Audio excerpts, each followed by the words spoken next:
Twins at St Clare's by Enid Blyton. Read by Nikki Diss. Chapter 1. The twins make up their minds. One sunny summer afternoon, 4 girls sat on the grass by a tennis court drinking lemonade. Their rackets lay beside them, and the 6 white balls were scattered over the court. 2 of the girls were twins. Isabel and Patricia O'Sullivan were so alike that only a few people could tell which was Pat and which was Isabel. Both girls had dark brown wavy hair, deep blue eyes and a merry smile, and the Irish lilt in their voices was very pleasant to hear. The twins were staying for 2 weeks with friends of theirs, Mary and Frances Waters. The 4 girls were talking, and Pat was frowning as she spoke. She took up her racket and banged it hard on the grass. "It's just too bad that Mummy won't let us go to the same school as you, now that we have all left Red Roof School together. We've been friends so long, and now we've got to go to a different school, and we shan't see each other for ages." "It's a pity that Red Roof's only takes girls up to 14, said Isabel. "We could have stayed on together, and it would have been fun. I loved being head girl with Pat the last year, and it was fun being tennis captain and Pat being hockey captain. Now we've got to go to another school that doesn't sound a bit nice and begin at the bottom. We'll be the young ones of the school instead of head girls." "I do wish you were coming to Ringmere School with us," said Frances. "It's such a nice, exclusive school, our mother says. You know, only girls of rich parents, very well bred, go there, and you make such nice friends. We have a bedroom to ourselves and our own study, and we have to wear evening dress at night, and they say the food is wonderful. And we are going to St Clare's, where anybody can go, and the dormitories take 6 or 8 girls and aren't nearly as nicely furnished as the maids' bedrooms are at home," said Pat in a disgusted voice. "I can't imagine why Mummy made up her mind to send us there instead of to Ringmere," said Isabel. "I wonder if she has quite decided. We're going home tomorrow, and we'll both do our very, very best to make her say we can go to Ringmere, Mary and Frances. We'll ring you up in the evening and tell you." "We'll jump for joy if you have good news," said Mary. "After all, when you've been head girls at a marvellous school like Red Roof's and had your own lovely bedroom and the best study with the best view and 100 girls looking up to you, it's awful to have to start again in a school you don't want to go to a bit." "Well, do your best to make your parents change their minds," said Frances. "Come on, let's have another set before tea." They all jumped up and tossed for partners. Isabel was a splendid player and had won the tennis championship at Red Roof's. She was really rather proud of her game. Pat was nearly as good, but much preferred hockey. "They don't play hockey at St Clare's, they play lacrosse," said Pat dismally. "Silly game, lacrosse. Playing with nets on sticks and catching a ball all the time instead of hitting it. That's another thing I'll tell Mummy, that I don't want to play lacrosse after being hockey captain." The twins thought hard of all the reasons they would put before their parents when they got home the next day. They talked about it as they went home in the train. "I'll say this, and you say that," said Pat. "After all, we ought to know the kind of school that would be best for us, and St Clare's does sound too fierce for words." So the next evening, the girls began to air their thoughts about schools. Pat began, and as was her way, she attacked at once. "Mummy and Daddy," she said, "Isabel and I have been thinking a lot about what school we're to go to next, and please, we don't want to go to St Clare's. Everyone says it's an awful school." Their mother laughed, and their father put down his paper in surprise. "Don't be silly, Pat," said Mrs. O'Sullivan. "It's a splendid school." "Have you quite decided about it?" asked Isabel. "Not absolutely," said her mother, "but Daddy and I both think it will be the best school for you now. We do think that Red Roof spoilt you a bit, you know. It's a very expensive and luxurious school, and nowadays we have to learn to live much more simply. St Clare's is really a very sensible sort of school, and I know the head and like her." Pat groaned. "A sensible school? How I do hate sensible things. They're always horrid and ugly and stupid and uncomfortable. Oh, Mummy, do let us go to Ringmere School with Mary and Francis. Certainly not, said Mrs. O'Sullivan at once. It's a very snobbish school, and I'm not going to have you two girls coming home and turning up your noses at everything and everybody. We wouldn't, said Isabel, frowning at Pat to make her stop arguing for a while. Pat lost her temper very easily, and that didn't do when their father was there. Mummy, dear, be a pet.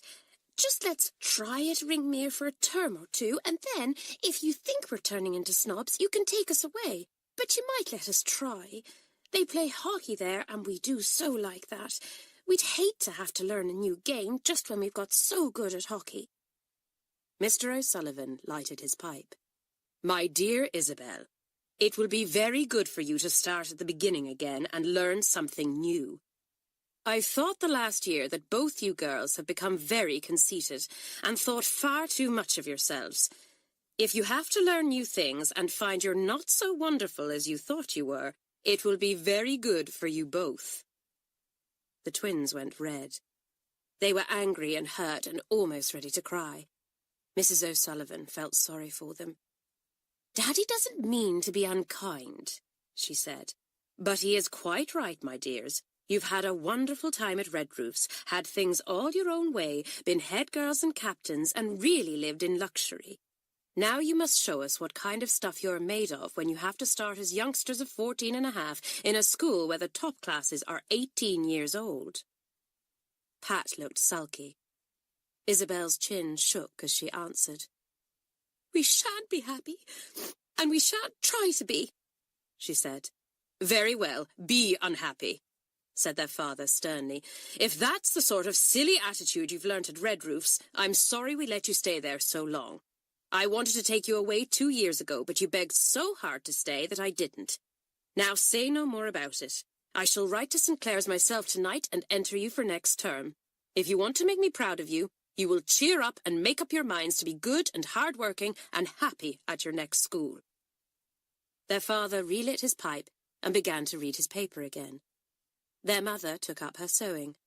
There was no more to be said. The twins left the room together and went into the garden. They found their own secret place behind a thick old yew hedge and flung themselves down on the ground.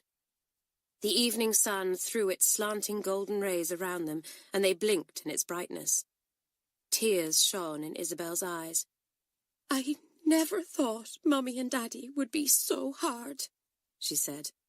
Never. After all, we ought to have some say in the matter, said Pat furiously. She took a stick and dug it hard into the ground. I wish we could run away. Don't be silly, said Isabel. You know we can't. Anyway, it's cowardly to run away. We'll have to go to St Clare's. But how I shall hate it.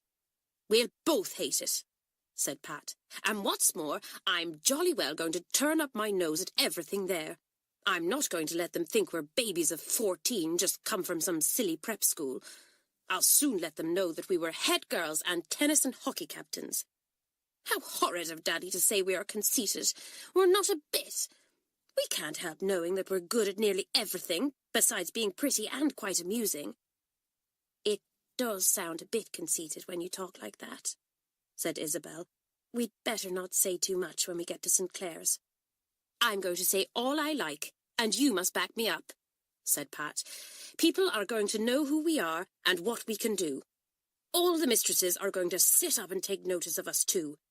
The O'Sullivan twins are going to be somebodies. And don't you forget it, Isabel. Isabel nodded her dark head with its brown waves of hair. I won't forget it, she said. I'll back you up. My word, St Clare's will get a few surprises next term. Chapter 2. The twins arrive at St Clare's. The time soon came when the twins had to leave for the winter term at St Clare's. Their mother had had a list of things they were to take with them, and the twins examined it carefully. It's not nearly such a long list as we had for Red Roofs, said Pat. And golly, how few dresses we are allowed. Mary and Francis said that they were allowed to take as many dresses as they liked to Ringmere, And they had both got long evening dresses like their mother. Won't they show off to us when they see us again? And look, lacrosse sticks instead of hockey sticks, said Isabel in disgust. They might at least play hockey as well as lacrosse. I didn't even bother to look at the lacrosse sticks Mummy bought for us, did you? And look, we're even told what to bring in our tuck boxes. We could take what we like to Red Roof's. Just wait till we get to St Clare's. We'll show that we can do as we like, said Pat. What time is the train tomorrow? 10 o'clock from Paddington, said Isabel. Well, we shall get our first glimpse of the St Clare girls there. I bet there'll be an odd-looking crowd. Mrs. O'Sullivan took the twins to London. They taxied to Paddington Station and looked for the St Clare train. There it was, drawn up at the platform, labelled St Clare. On the platform were scores of girls, talking excitedly to one another, saying goodbye to their parents, hailing mistresses, and buying bars of chocolate from the shop. A simply dressed mistress came up to the twins. She knew that they were St Clare girls because they had on the grey coats that were the uniform of the school. She smiled at Mrs. O'Sullivan and looked at the list in her hand. "These are the new girls," she said, "and I am sure they must be Patricia and Isabel O'Sullivan, because they are so exactly alike. I'm your form mistress, Miss Roberts, and I'm very pleased to see you." This was a nice welcome, and the twins liked the look of Miss Roberts. She was young and good-looking, tall and smiling, but she had a firm mouth, and both Pat and Isabel felt sure that she wouldn't stand much nonsense from her form. "Your carriage is over here with the rest of your form," said Miss Roberts. "Say goodbye now and get in. The train will be going in 2 minutes." She went off to talk to someone else, and the twins hugged their mother. "Goodbye," said Mrs. O'Sullivan. "Do your best this term, and I do hope you'll be happy at your new school. Write to me soon." The twins got into a carriage where 3 or 4 other girls were already sitting and chattering. They said nothing, but looked with interest at the scores of girls passing by their compartment to their places farther up the train. At their last school, the twins had been the oldest and biggest there, but now they were among the youngest. At Red Roof's, all the girls had looked at Pat and Isabel with awe and admiration, the 2 wonderful head girls, but now the twins were looking at others in the same way. Tall, dignified girls from the top form walked by, talking. Merry-voiced girls from other forms ran to get their places, calling out to one another. Younger ones scrambled into the carriages as the guard went along to warn one that the train was about to go. The journey was quite fun.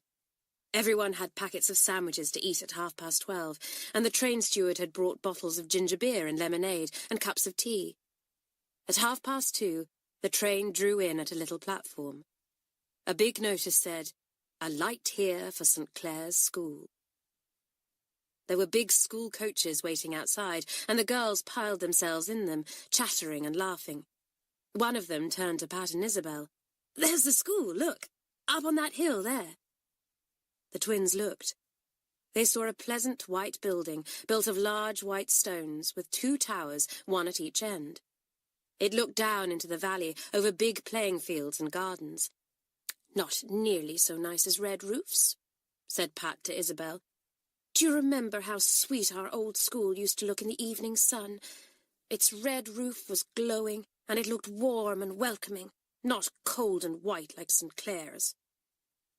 For a few minutes, both girls were homesick for their old school and their old friends. They knew nobody at St Clare's at all. They couldn't call out, "Hello there," to everyone as they had done each term before.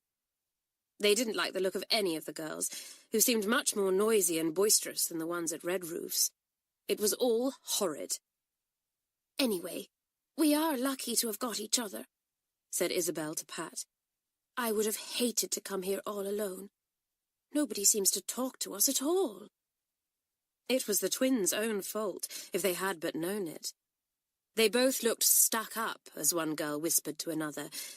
Nobody felt much inclined to talk to them or make friends. There was the same rush of unpacking and settling in as there is at all boarding schools. The big dormitories were full of girls putting away their things, hanging up their dresses and putting photographs out on their little dressing tables. There were a good many dormitories at St Clare's. Pat and Isabel were in number 7, where there were 8 white beds, all exactly alike. Each was in its own cubicle, surrounded by curtains that could be drawn open or closed, just as the girls pleased. Pat's bed was next to Isabel's, much to their joy. When the girls had unpacked, a tall girl came into the dormitory, calling out, "Any new girls here?" Pat and Isabel nodded their heads. "We're new," said Pat. "Hello, twins," said the tall girl, smiling, as she looked at the 2 sisters so exactly alike. "Are you Patricia and Isabel O'Sullivan? Matron wants to see you."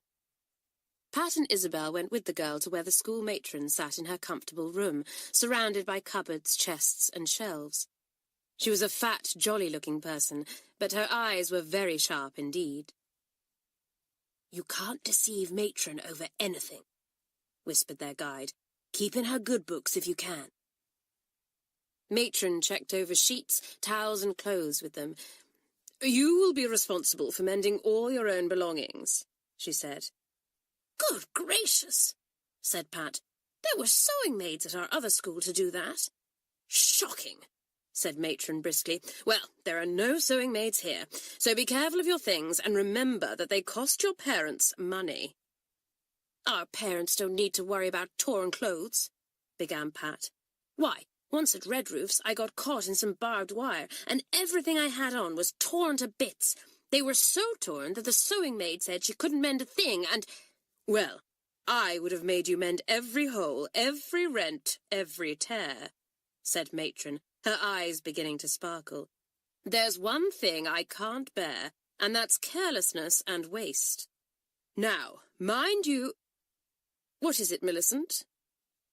Another girl had come into the room with a pile of towels, and the twins were very glad that Matron's attention was no longer given to them. They slipped out of the room quietly.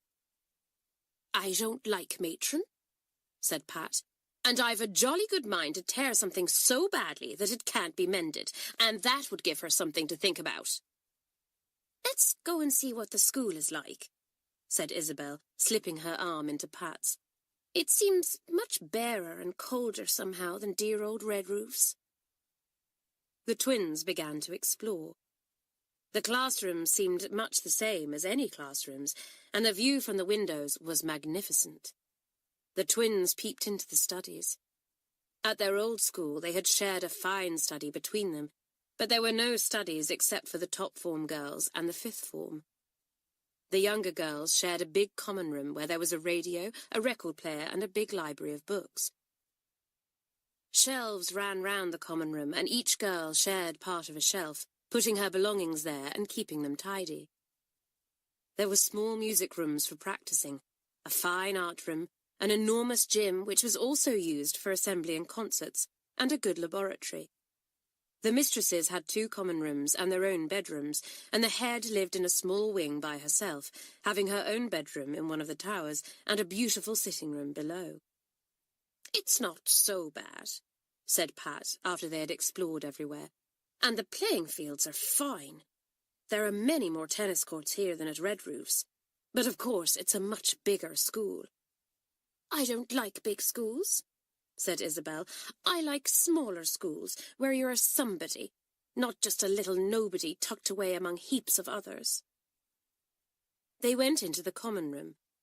The radio was on and a band was playing cheerful music, which was almost drowned by the chatter of the girls. Some of them looked up as Pat and Isabel came in. "Hello, twins," said a cheeky-looking girl with curly golden hair. "Which is which?" "I'm Patricia O'Sullivan, and my twin sister is Isabel," said Pat. "Well, welcome to St Clare's," said the girl.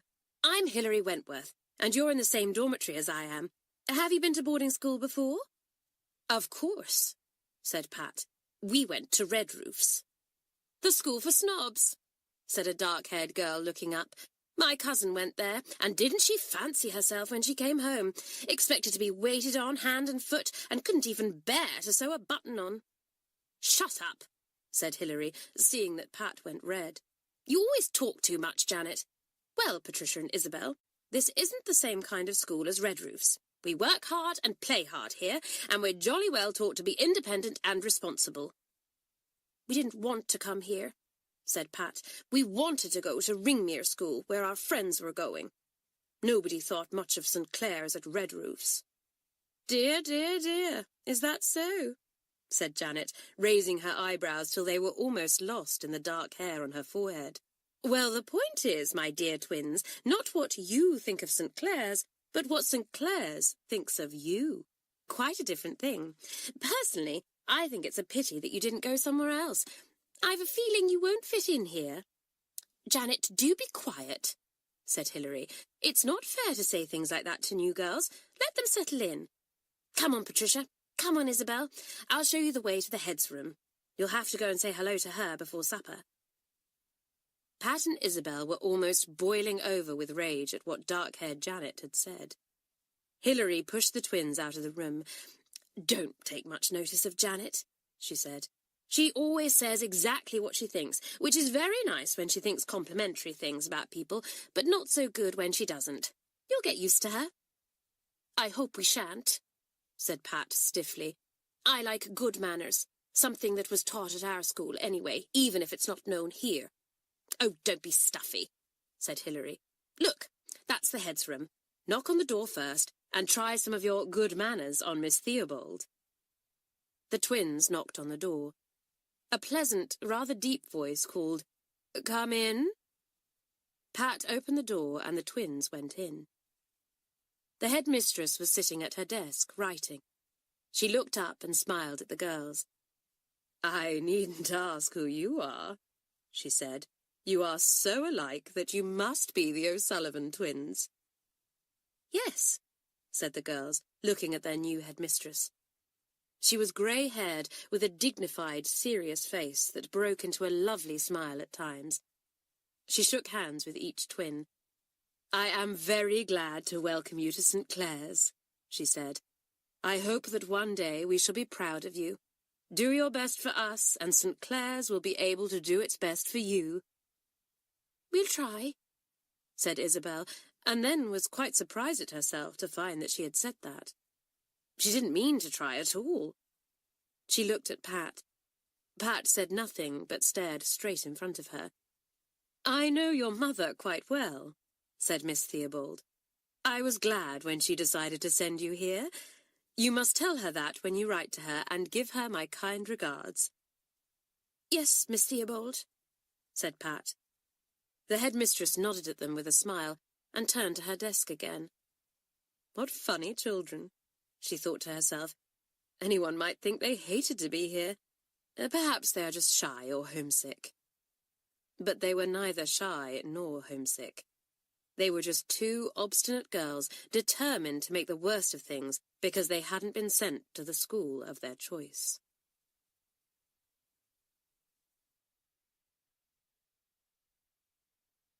Chapter 3. Bad Beginning. The twins soon found that St Clare's was quite different from their old school. Even the beds were not nearly so comfortable. And instead of being allowed to have their own pretty bedspreads and quilt to match, every girl had to have the same.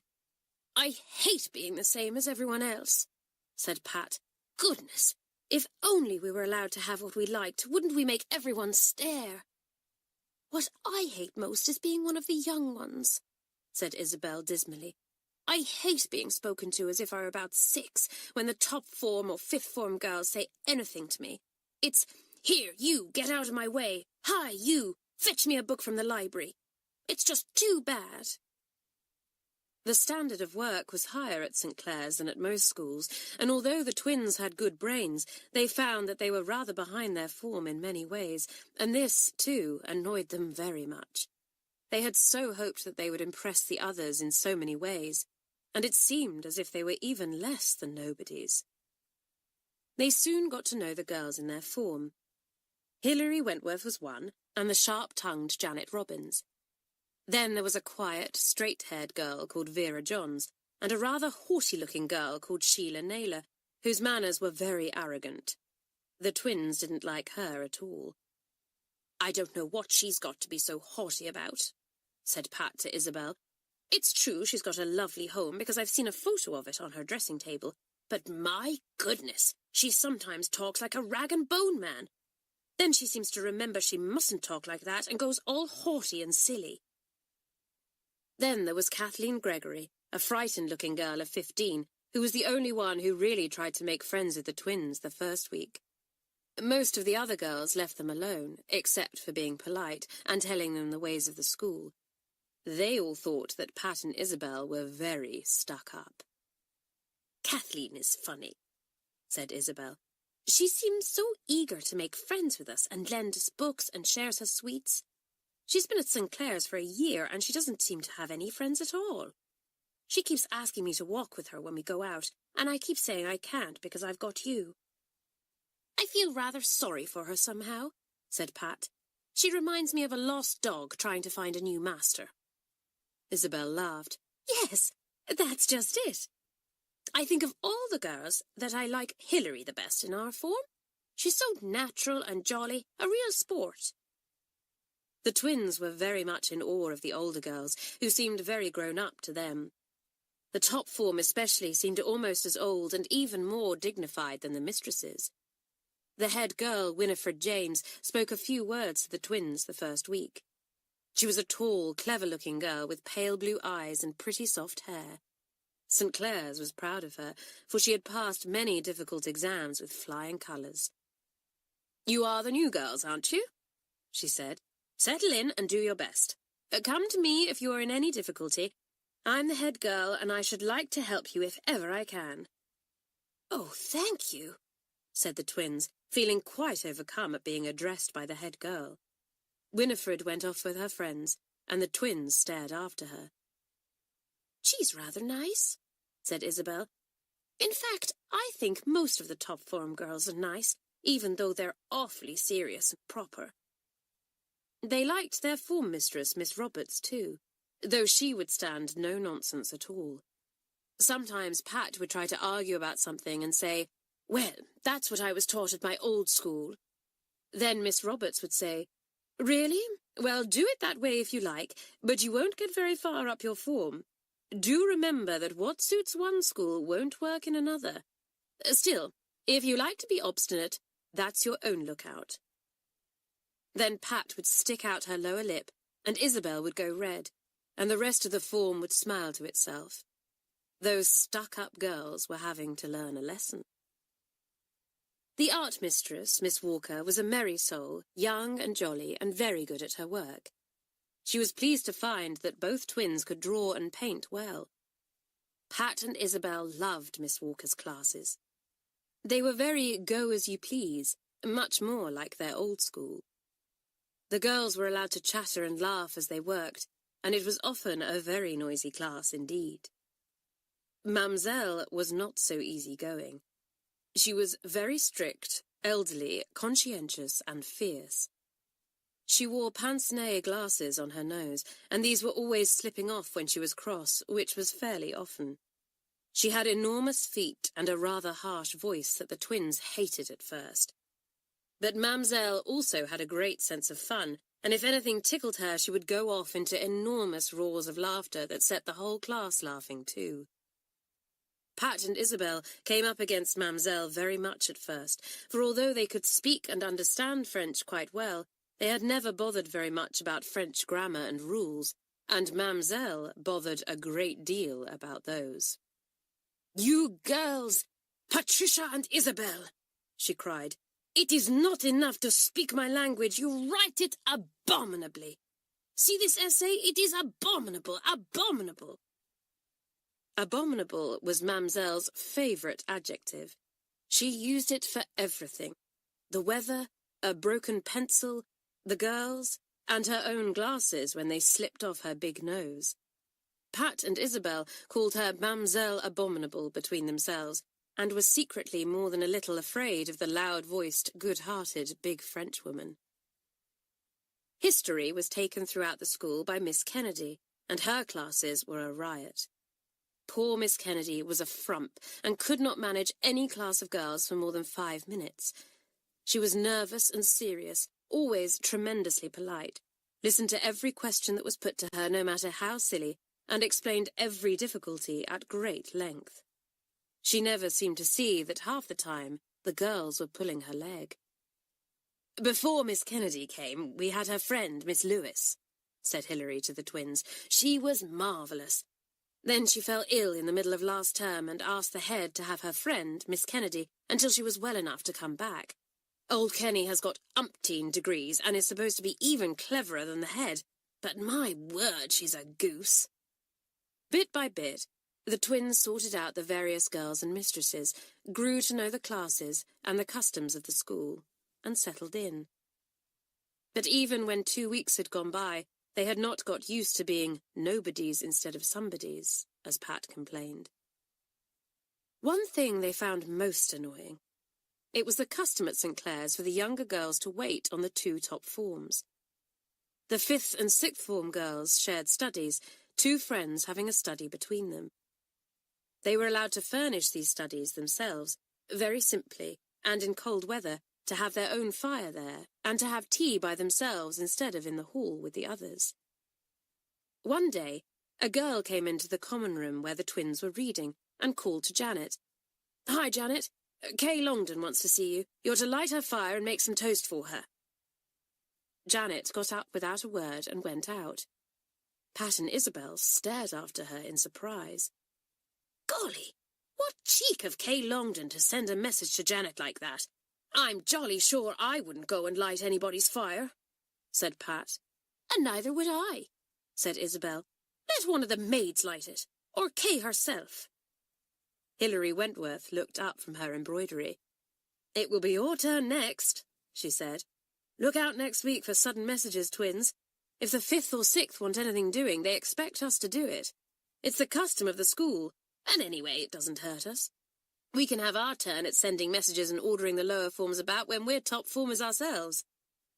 "I never heard of such a thing," cried Pat furiously. "I jolly well won't go and do a thing for anyone. Our parents didn't send us here to wait on lazy top formers. Let them light their own fires and make their own toast. Isabel and I won't do a thing, and they can't make us either." "Hoity-toity," said Hilary. "I never knew such a hot temper. Get further away from me, Pat. You're scorching me." Pat slammed down her book and flounced out of the room. Isabel followed her. All the other girls laughed. "Idiots," said Hilary. "Who do they think they are, anyway? Why don't they learn some sense? They wouldn't be at all bad if only they would shake down. I vote we knock some of their corners off, else we shall hate them like anything." "Okay," said Vera. "I'm willing. I say, what a shock for them when they find out they've got to wait on the top formers too. I hope they get Belinda Towers. I had to wait on her last term, and my word, didn't she make me skip around. She got it into her head that I was lazy, and I'm sure I lost a whole stone rushing round in circles after her one week." The girls laughed. Sheila Naylor spoke haughtily. "The worst of people who think they are somebodies is that so often they are just nobodies. I'm sure I shouldn't even trouble to know Patricia and Isabel at home." "Oh, come off the high horse, Sheila," said Hilary. "The twins aren't as bad as all that. Anyway, there are a few shocks in store for them." So there were, and they came the very next week. Chapter 4. A Little Trouble for the Twins. One day, about 5:30, when the twins were writing home, one of the 4th formers popped her head in at the door. "Hi there," she said. "Where are the O'Sullivan twins? Belinda Towers wants one of them." Pat and Isabel looked up. Pat went red. "What does she want us for?" she asked. "How should I know?" said the messenger. "She's been out over the fields this afternoon, so maybe she wants her boots cleaned. Anyway, jump to it or you'll get into a row." The messenger disappeared. The twins sat still. Hilary looked at them. "Go on, idiots," she said. "One of you must go and find out what Belinda wants. Don't keep her waiting, for goodness sake. She's got about as hot a temper as you have, Pat." "I'll go," said Isabel, and got up. But Pat pulled her down. "No, don't," she said. "I'm not going to clean anybody's boots, and you're not either."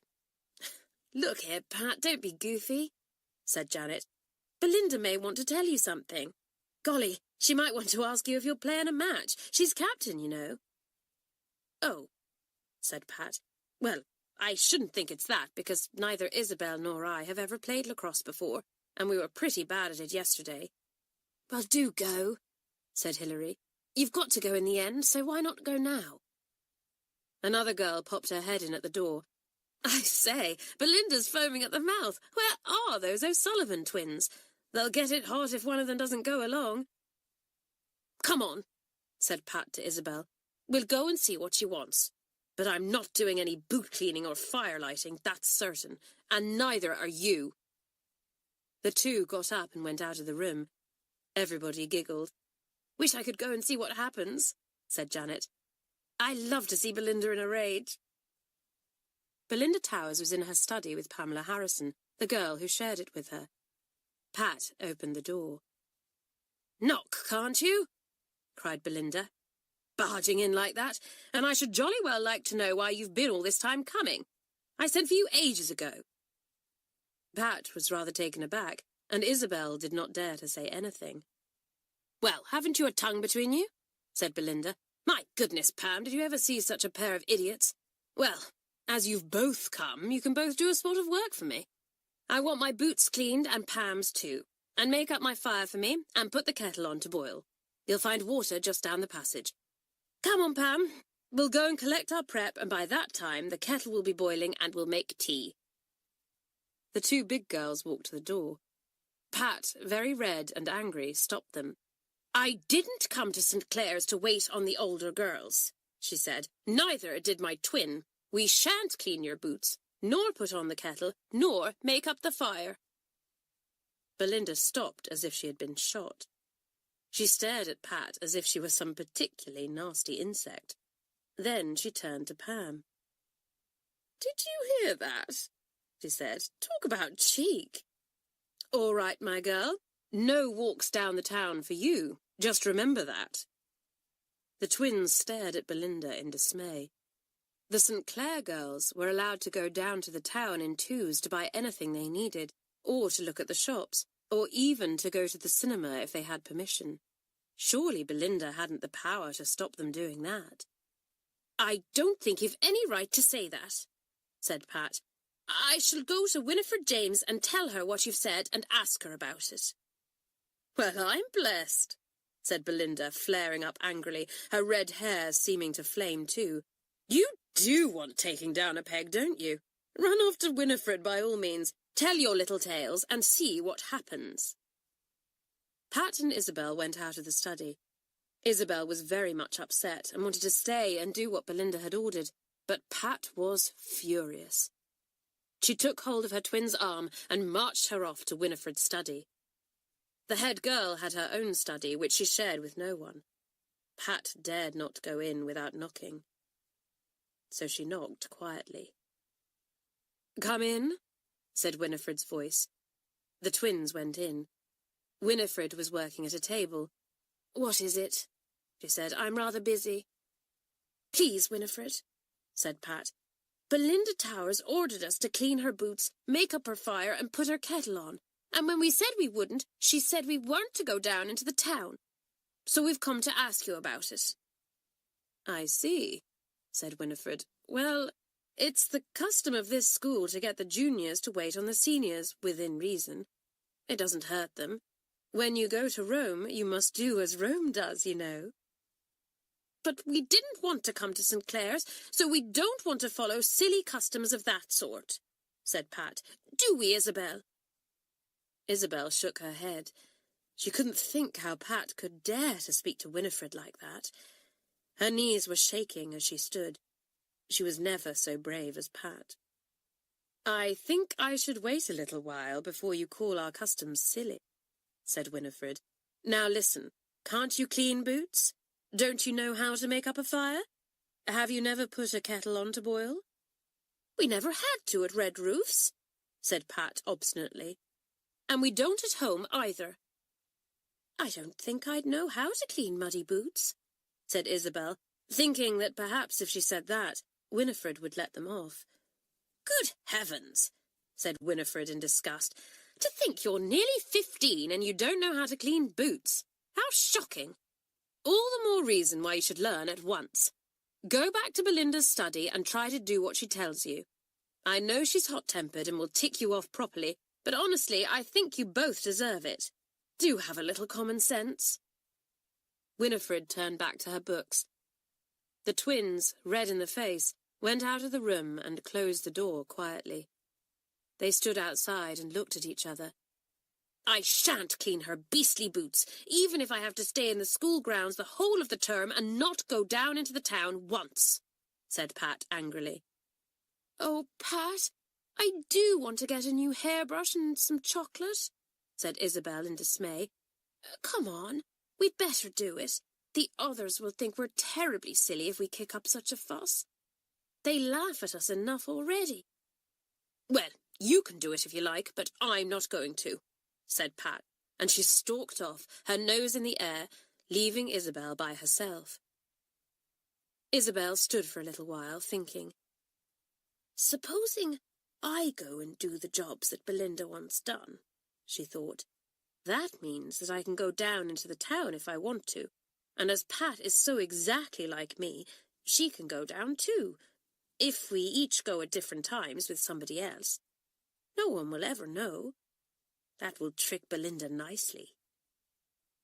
Isabel went to Belinda's study. It was empty. On the floor lay 2 pairs of very muddy boots. The owners had evidently been across some very clayey fields. Isabel picked them up. Goodness, however did anyone set about cleaning boots like that? She heard someone passing and went to the door. She saw Kathleen Gregory and called her. Kathleen, look at these awful boots. How do I clean them? Kathleen stopped at once, looking delighted. She was pleased that Isabel should ask her help. You want to scrape them first and get all the clay off, she said. Come on, I'll help you. Soon the 2 girls were cleaning the muddy boots thoroughly. They took quite a time. Kathleen talked hard all the time, pouring out all kinds of information about how her mother spoiled her at home and what a lot of presents she was always getting from her parents and how much money they sent her for her birthday. Isabel listened politely, grateful for Kathleen's help, but thinking that she was rather silly. After all, everyone got presents for their birthdays, and everyone had money on their birthdays. When the boots were finished, she put them neatly together on the shoe shelf and made up the fire. Kathleen showed her where to fill the kettle and set it on to boil. Just then, Belinda and Pam came back. Oh, so you decided to be sensible, I see, she said. Where's your twin? Did she help you? No, said Isabel. Well, tell her from me that there's to be no going down to the town till she does her bit, said Belinda, flinging herself down in a chair. I won't have new girls behaving as if they owned the place. Is the kettle boiling yet? My goodness, the water's cold. How long has this kettle been on? I've only just this minute put it on, Belinda, said Isabel. I suppose it didn't occur to you that it would be a good idea to make up the fire and put the kettle on first before you did the boots, said Belinda sarcastically. I suppose you thought it would be a great pity if the kettle boiled whilst you were doing the boots. I don't know what you kids are coming to nowadays. When I was your age, I had a lot more common sense. Clear out now, and see that you come running next time I send a message. Isabel went out of the room. Just as she was closing the door, Belinda yelled to her again. And mind you tell that obstinate twin of yours what I said. If she disobeys, I'll report her to Miss Theobald. Isabel fled. She felt upset and angry and very foolish. Why hadn't she put the kettle on first? No wonder that Belinda had thought her stupid. Isabel told Pat what had happened. And she says you're not to go down to the town till you do your bit, she said. But you can, Pat, because no one will know if it's you or me going. I don't think anyone can tell the difference between us yet. All right, said Pat ungraciously. But I don't think much of you for giving in like that, Isabel. Fancy cleaning those dirty boots. Well, I rather enjoyed it, said Isabel. Kathleen helped me, First we— "Oh, shut up," said Pat rudely. "Go and write an essay about how to clean boots and boil kettles if you want to, but don't preach to me." Isabel was hurt. But Pat could not be angry with her twin for long. Before an hour had gone by, she had slipped her arm through Isabel's. "Sorry, old thing," she said. "I wasn't really angry with you. I was furious with Belinda and took it out on you. Never mind. I'll trick Belinda all right and go down to the town whenever I like, pretending that I am you." Pat was as good as her word. She slipped down to the town with one or other of the girls, pretending that she was Isabel, and nobody knew the difference. How the twins giggled about their trick. And then something happened. Pat had gone down to the town with Kathleen after tea, when a messenger came to the common room. Isabel was putting on a record, and she jumped when she heard Pat's name called. "Patricia O'Sullivan? Belinda wants you." "Well, I must pretend to be Pat," thought Isabel. "But why does Belinda want Pat? I'm the one that does her jobs just now. She knows Pat doesn't." She soon knew what Belinda wanted. The sports captain was making out a list, and she looked up as Isabel came in. "Pat O'Sullivan, you played well in the lacrosse practice yesterday," she said. "I was watching. You're a silly, obstinate kid, but I'm not counting that against you where lacrosse is concerned. I'm putting you down for the match on Saturday." Isabel stared in surprise. How pleased Pat would be. Isabel muttered a thank you and sped, longing for Pat to come back so that she might tell her the good news. When Pat heard, she stood speechless. "In a match already?" she cried. "How decent of Belinda! If she'd been spiteful, she'd have left me out for months." Then she became silent and went away by herself. Isabel knew quite well what she was thinking, because she was worrying about the same thing herself. Soon Pat came over and put her arm through Isabel's. "I feel a beast now," said Pat. "I've let you do all the jobs, and I've gone down to the town all I wanted to, just to spite Belinda. I thought we were being rather clever to play a trick like that, but now I don't think so." "Nor do I," said Isabel. "I just feel mean and dishonest. It was decent of Belinda to stick you in the match, although she must have felt furious with you. But we haven't been decent. And you know, Pat, I don't really mind doing anything for the top formers. They are awfully good sorts, really. After all, why should anyone mind putting a kettle on to boil and making toast? Belinda talks to me quite a lot now, and I like her, though I'm a bit afraid of her hot temper." Pat rubbed her nose and frowned. She always did that when she felt uncomfortable. She suddenly got up and went to the door. "I'm going to tell Belinda I've played her a trick," she said. "I'm not playing in the match on Saturday, knowing I've been mean." She ran out. She went to Belinda's study and knocked on the door. Belinda yelled, "Come in." She looked surprised when she saw Pat. "Hello, Isabel," she said. "I didn't send for you." "I'm not Isabel, I'm Pat," said Pat. "I've come about the match on Saturday." "Well, there's nothing more to tell you than I told you just now," said Belinda. "That's just it. You didn't tell me just now. You told my twin, Isabel," said Pat. "I was down in the town. I know you said I wasn't to go, but I'm so like my twin that I knew nobody would ever know." "Rather a mean trick, Pat," said Belinda in a scornful voice. "I know," said Pat in a troubled voice. "I'm sorry for that. I've come to say thank you for putting me in the match, but of course I don't expect to play now. Anyway, I couldn't have you being decent to me if I was playing a trick just to pay you out. And I'll take my share of the jobs with Isabel now. I was silly before. That's all, Belinda." "No, not quite all," said Belinda in an unexpectedly gentle voice. "I've something to say too. You've done something rather mean, but you've been big enough to put it right. We'll say no more about it, but you'll play in the match on Saturday." Pat flew off to tell Isabel, her heart leaping for joy. How decent Belinda was! How could she ever have thought her beastly and horrid? "I'll boil her old kettle and clean her old boots and even scrub the floor now," thought Pat. "And my word, I'll shoot a dozen goals on Saturday, see if I don't." She didn't, but she shot one very difficult one, and how pleased she was to hear both Isabel and Belinda shout, "Well done, Pat! Oh, good shot, good shot!" Chapter 5. A Battle with Mamselle. Every week, the twins' form had marks for different subjects. Pat and Isabel had been used to being top in most things at Redroof's, and it was with shame and dismay that they found they were nearer the bottom than the top at St Clare's. Hilary saw them looking unhappy about it, and she spoke to them. "You've got to remember that you are the only new girls in your form," she said. "The rest of us have been in the form at least 2 terms, and we are used to St Clare ways. Cheer up." It was Mamselle Abominable who really upset the twins. She would not make allowances for them, and when they sent in badly written French essays, she was very angry.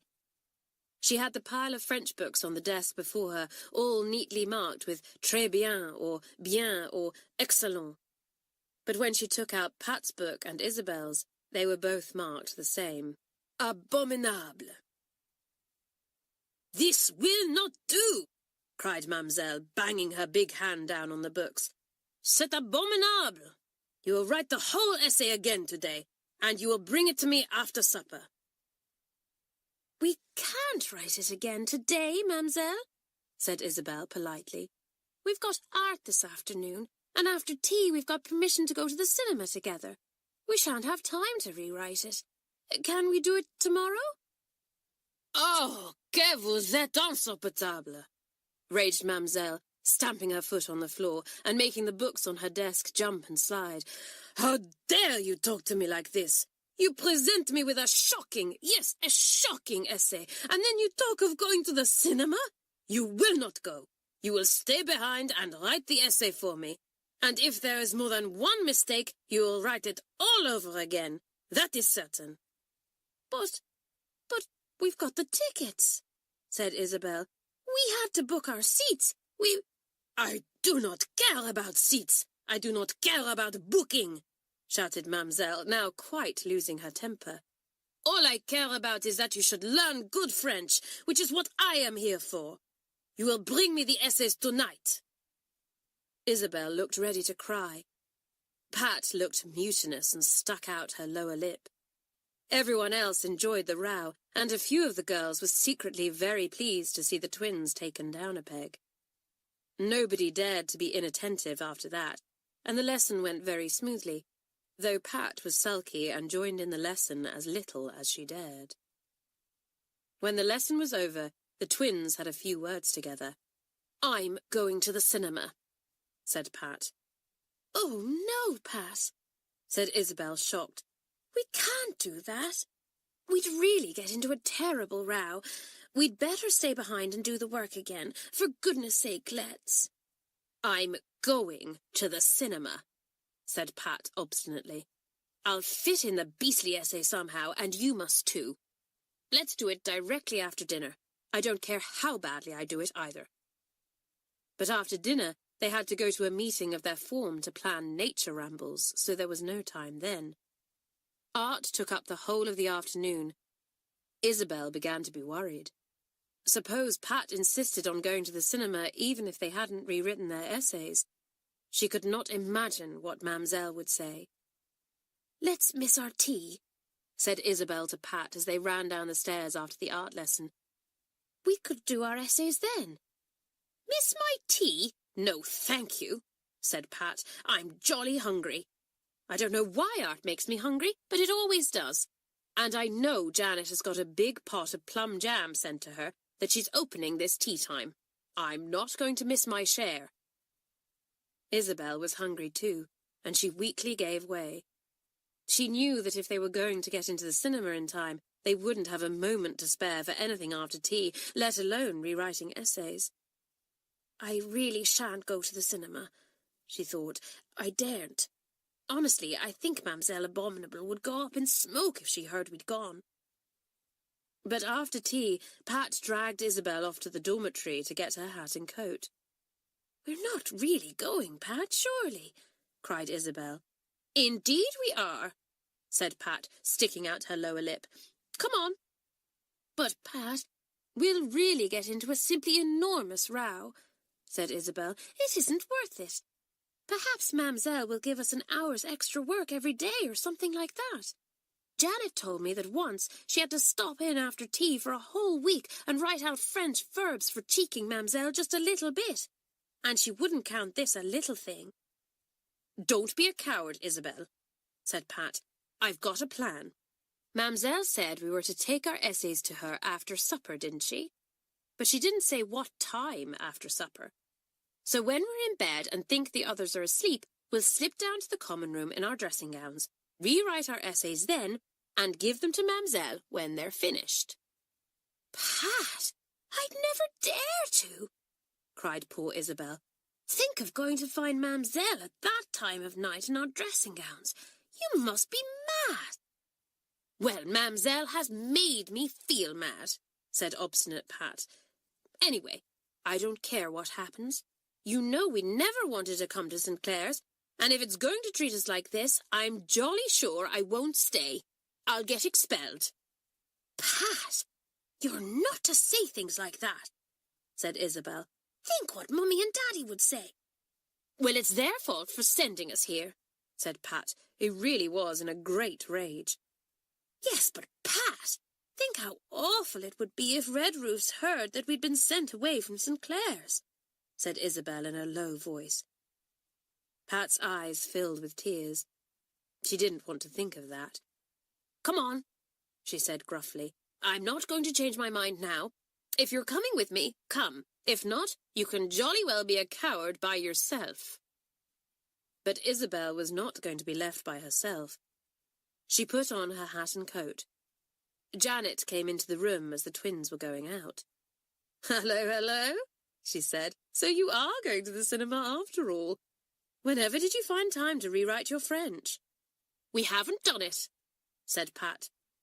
Janet gave a long whistle and stared at the twins in surprise.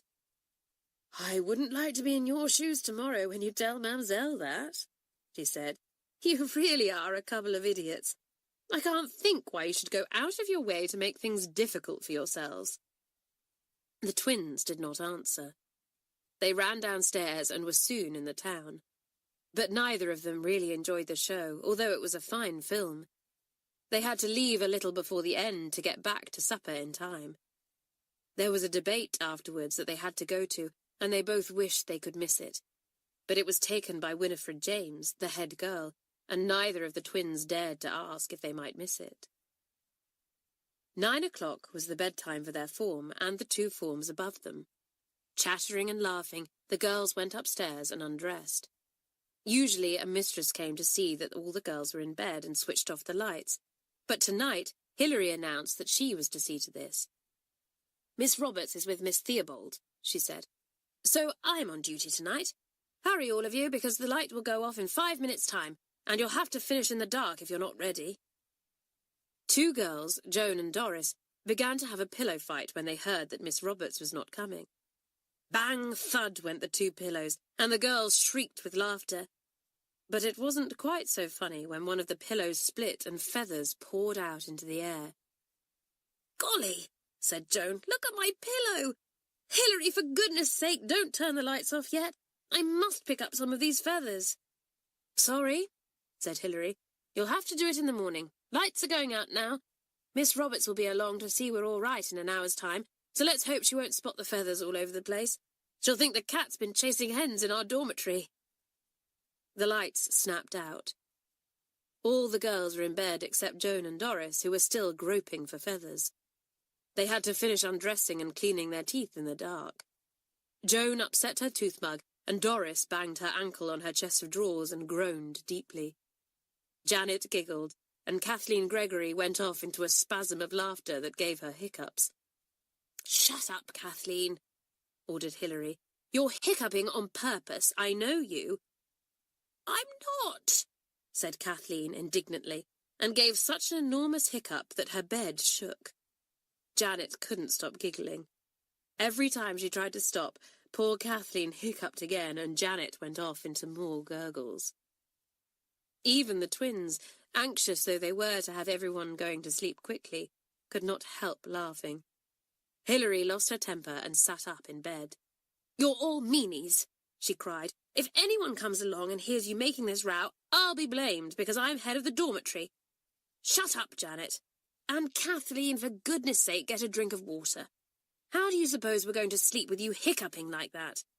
"Sorry, Hilary," said Kathleen with another hiccup. "I'll get up and get some water."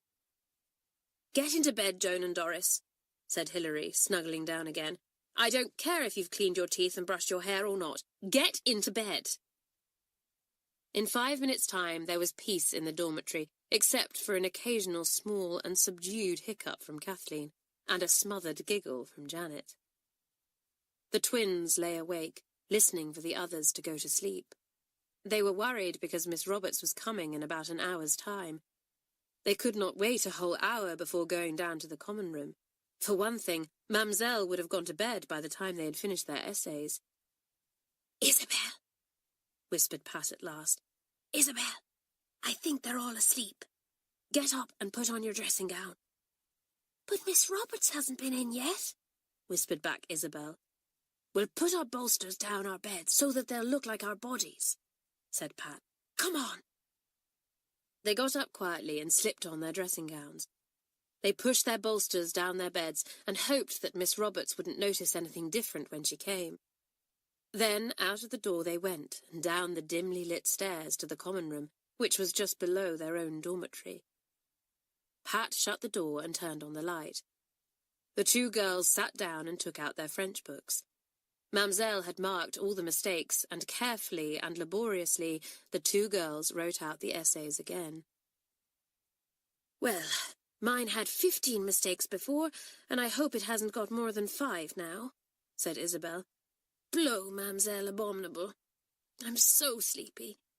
And oh, Pat, dare we go and find Mamselle now, do you think? My knees are shaking at the very thought." "Oh, don't be stupid," said Pat. "What can she say to us anyway? We've done the essays again, and she said give them to her after supper, and we are going to do that, aren't we?" The essays were finished. Now they had to find Mamselle. Where would she be? In one of the mistress's common rooms? Or in her own bedroom? Or where? "Well, come on," said Pat at last. "We must go and find her. Cheer up, Isabel." The twins slipped out of the common room and went to the first of the mistress's rooms. The light was out and the room was quite dark. No one was there at all. As they went on their way to the second common room, they heard Mamselle's voice in one of the classrooms. What luck! "She's in the upper third classroom," whispered Pat. "I don't know who's there with her, but it doesn't matter. The art mistress, I expect. Mamselle's awfully friendly with Miss Walker."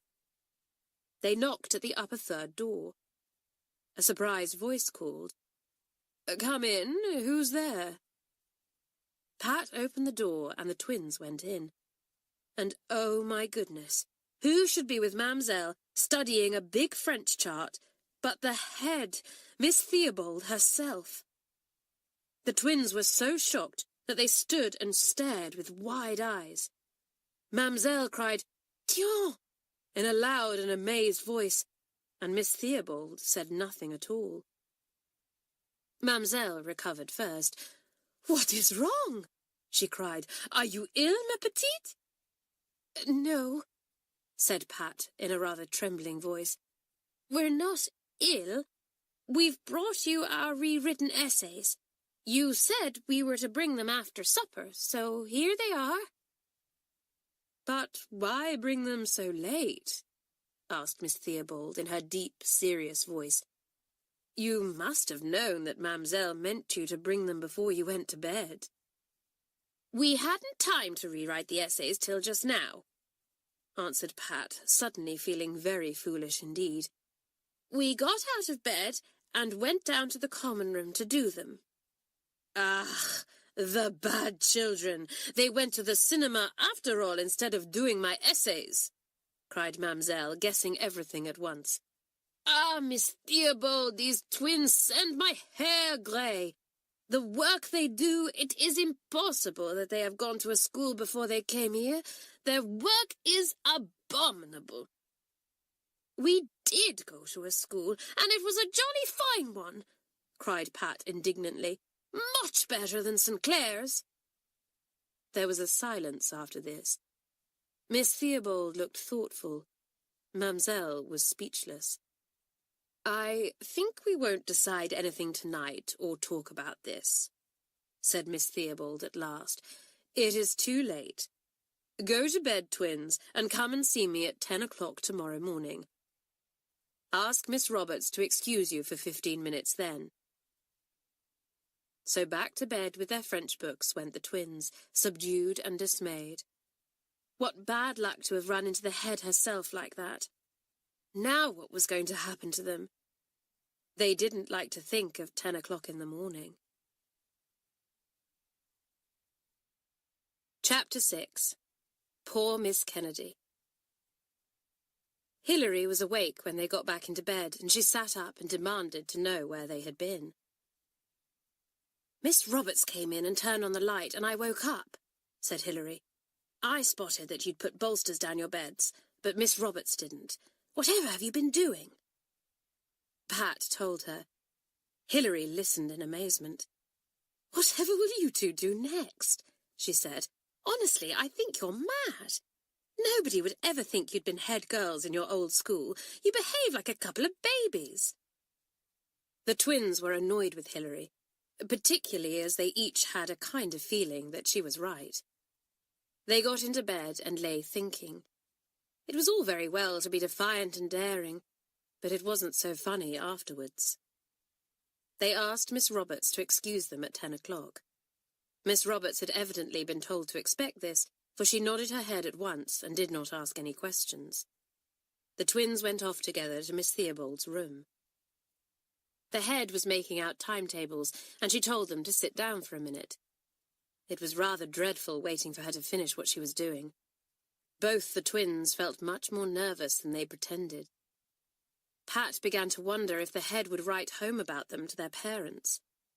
Much as she had grumbled about going to St Clare's, she didn't want the head to report her for misbehaviour at the school. At last, Miss Theobald was ready. She swung her chair round and faced the twins. She looked very serious, but not angry. I have been looking through the reports that your father sent me from your last school, the head began. They are very good, and you seem to have been responsible and conscientious children there. I can't imagine that you have completely changed your characters in a few weeks, so I'm not going to treat you as naughty, irresponsible girls. I know there must be a good reason behind all your strange behaviour last night. Really, my dears, you gave Mademoiselle and me quite a shock when you walked into the classroom in your blue dressing gowns. The head smiled. The twins felt most relieved, and Pat began to pour out what had happened in the French class. The French isn't the same as at our old school.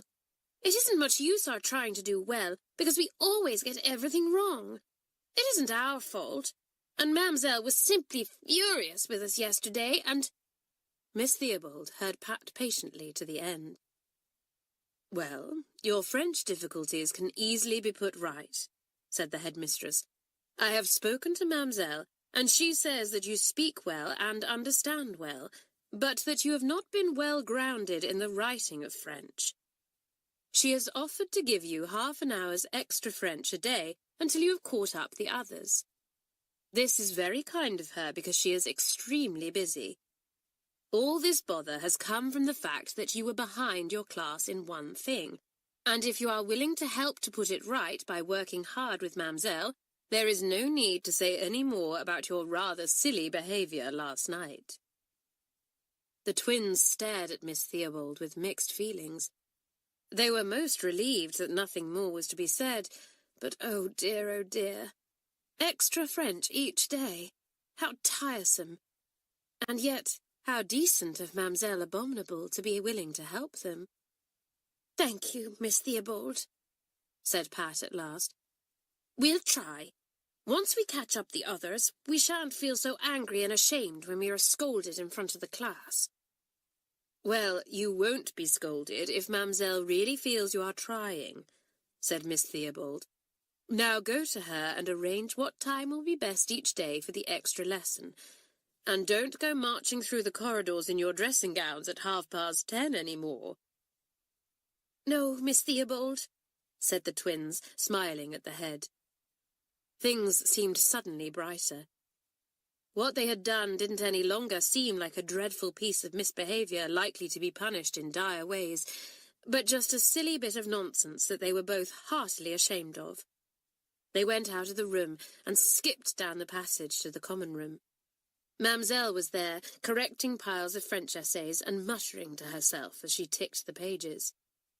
"Très bien, ma petite Hilary. Ah, this dreadful girl Joan.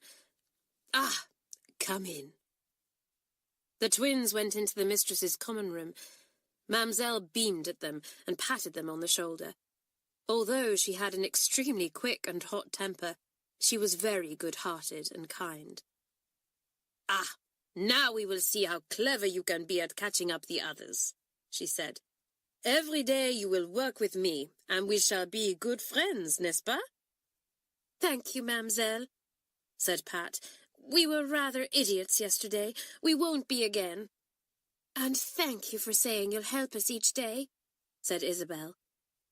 So that was that, and the classes with Mamselle went much more smoothly. Mamselle was patient with the twins, and they tried hard. But nobody tried hard with poor Miss Kennedy. Janet was a born tease and leg-puller, and she gave the unfortunate history teacher a terrible time. Janet had a wonderful collection of trick pencils, all of which she tried on Miss Kennedy with enormous success. One pencil had a point that was made of rubber, so that it wobbled to one side when Miss Kennedy took it to write with. Another pencil had a point that slipped right inside the pencil as soon as anyone wrote with it. The girls all watched with intense eagerness as the unfortunate mistress unwarily used these pencils, and gazed at them in surprise when they behaved so strangely. Then Janet produced a pencil that wouldn't write at all, although it appeared to have a most marvellous point. To see poor Miss Kennedy pressing hard with the pencil, trying her best to write very good with it, sent the whole class into fits of giggles. Girls, please make less noise," Miss Kennedy said. "Turn to page 87 of your history books. Today I want to tell you how the people lived in the 17th century. The class at once began to turn over the pages of their history books in a most feverish manner, making a noise like the whispering of trees in the wind. They went on and on, turning over the pages, muttering 87, 87 to themselves all the time. "What number did you say, Miss Kennedy?" asked Kathleen innocently, though she knew very well indeed. "I said page 87, said Miss Kennedy politely. She was always polite, never rude like Mamselle or sarcastic like Miss Roberts. "Oh, 87, said all the girls at once, and immediately began to turn over their pages the other way, very busy and very serious, until Janet let out a giggle, and then the whole class roared. Miss Kennedy rapped on the desk. Please, she said, I do beg you to be quiet and let us get on with the lesson." "Please, Miss Kennedy, did the people wear clothes in the 17th century, or just skins?" asked Janet in an innocent voice. Miss Kennedy looked surprised. "Surely you know that they wore clothes," she said. "I have a picture here of the kind of clothes they wore. You should know that they didn't wear skins then, Janet." "Not even their own skins?"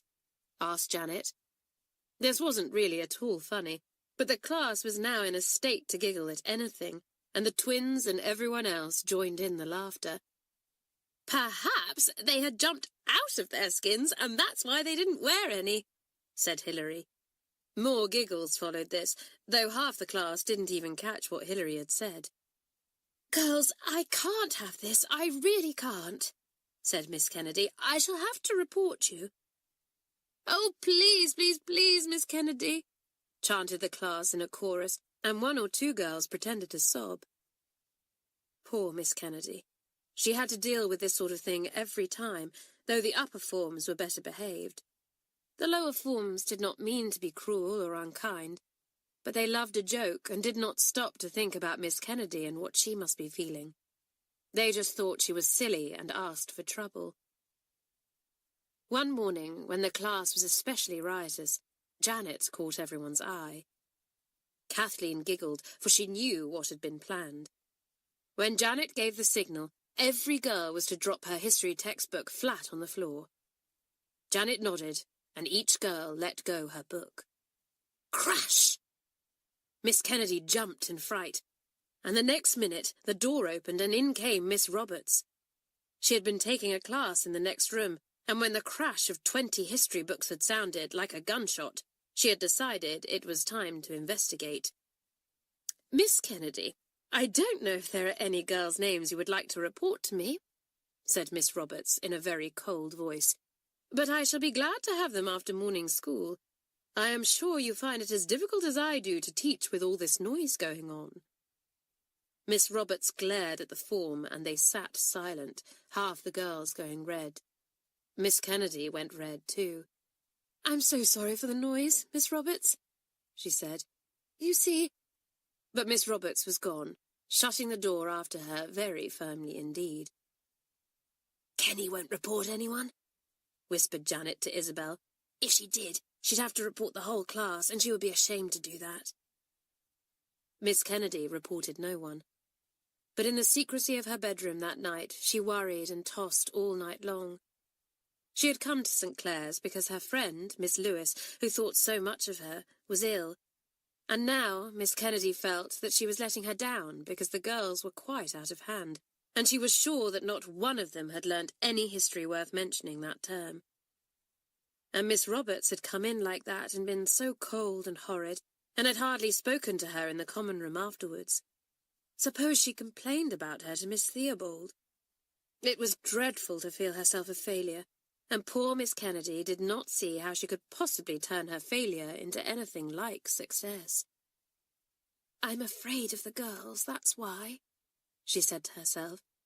"And I do hate reporting them, because if I do, they will hate me, and then my classes will be worse than ever." And in the dormitory, Janet was planning other tricks to play on poor, unsuspecting Miss Kennedy. Janet had brothers, monkeys, all of them, and they sent her all kinds of tricks which they themselves tried out in their own classes. "Pat! Isabel! Are you asleep?" whispered Janet. "I say, my brothers are sending me some firecracks. Have you ever heard of them?" "Never," said the twins. "Whatever are they?" "Well, you throw them on the fire, and they crack and spit and hiss," whispered Janet in glee. "My seat is next to the fire, so watch out for some fun next week. I expect the parcel will come tomorrow." The twins giggled. Whatever would Kenny say when the fire began to spit and hiss and crack? They hugged themselves and pictured Miss Kennedy's alarmed expression. "Janet," whispered Pat, "let's—" But Hilary, head of the dormitory, put an end to the whispering. "Shut up," she said. "You know the rules, don't you? For goodness sake, go to sleep." Chapter 7. Janet is up to tricks. The parcel of firecracks duly arrived for Janet. She giggled when she took it from the post rack and winked at the twins. "I'll undo it in the dormitory after breakfast," she said. "Say you've forgotten something and get permission to go up before prayers." So Janet and the twins scurried upstairs to the dormitory immediately after breakfast, and for 5 minutes they gloated over the contents of the parcel. There was a box inside, and this contained about 50 squib-like crackers, small and innocent-looking, coloured red and yellow. "But will they really make much noise?" asked Pat, taking one up. "I shouldn't think they'd do much more than make a gentle pop." "Don't worry, I'll throw about a dozen on at a time," said Janet. "There'll be quite an explosion, I promise you. Golly, we'll have some sport." With many giggles, the girls hurried downstairs as the bell for prayers went. They could hardly wait for the history lesson to come. It came after the mid-morning break. Janet told some of the other girls what she was going to do, and the whole form was in a great state of expectation. Even Miss Roberts felt there was something up, though the class tried to work well. At the end of the maths lesson, just before break, Miss Roberts spoke a few dry words to her form. "After break, you will have your history lesson as usual. I expect you to work as well for Miss Kennedy as you do for me. If you don't, I shall have something serious to say to you all. There is to be no disturbance at all this morning. Do you hear me, Janet?" Janet jumped. She couldn't imagine why Miss Roberts had suddenly picked her out. She did not know that she had been looking extremely guilty. "Yes, Miss Roberts," said Janet, thinking that, alas, she would not be able to play her firecrack trick after all. But the rest of the form crowded round her during break and insisted that she carried out her promise. They couldn't bear not to have the treat of seeing Miss Kennedy jump and stare with wide eyes at the fire's extraordinary behaviour. "All right," said Janet at last, "but for goodness sake, don't give me away to Miss Roberts, that's all, if she hears anything. And do promise not to laugh too loudly. Honestly, we'll get into an awful row if Miss Roberts hears us. And she'll be quite near, you know." "No, she won't," said Kathleen. "She's taking the 6th or something. I heard her say so. And they're right at the other end of the school. She won't hear a thing." "Good," said Janet, feeling more comfortable. "Well, watch out. We'll hear some fine spitting and hissing, I can tell you." The whole form were in their places as quiet as mice when Miss Kennedy came in to give them their usual history lesson. She was feeling even more nervous than usual, for she had not forgotten how the form had behaved the last time she had taken them. She was most relieved to see them sitting so quietly in their places. "Good morning, girls," said Miss Kennedy, sitting at her desk. "Good morning, Miss Kennedy," chorused the form, and the lesson opened. Miss Kennedy had to turn to the blackboard to draw a history chart, and immediately every girl turned her head towards Janet. The time had come. Janet's seat was just by the fire. The box of firecracks was in her desk. Cautiously, she lifted the lid and took out about a dozen. She threw them into the heart of the fire. Everyone waited tensely. For a moment, nothing happened at all, except that the fire flamed up a little. Then the excitement began. Crack! Spit! Hiss! Half the firecracks went off at once, and sparks jumped up the chimney and leapt out of the fire onto the floor. Crack! Sss! Everyone watched and listened, their eyes on poor Miss Kennedy, who looked as surprised and as startled as could be. "Miss Kennedy! Oh, Miss Kennedy! What's happening?" cried Pat, pretending to be frightened. "It's all right, Pat.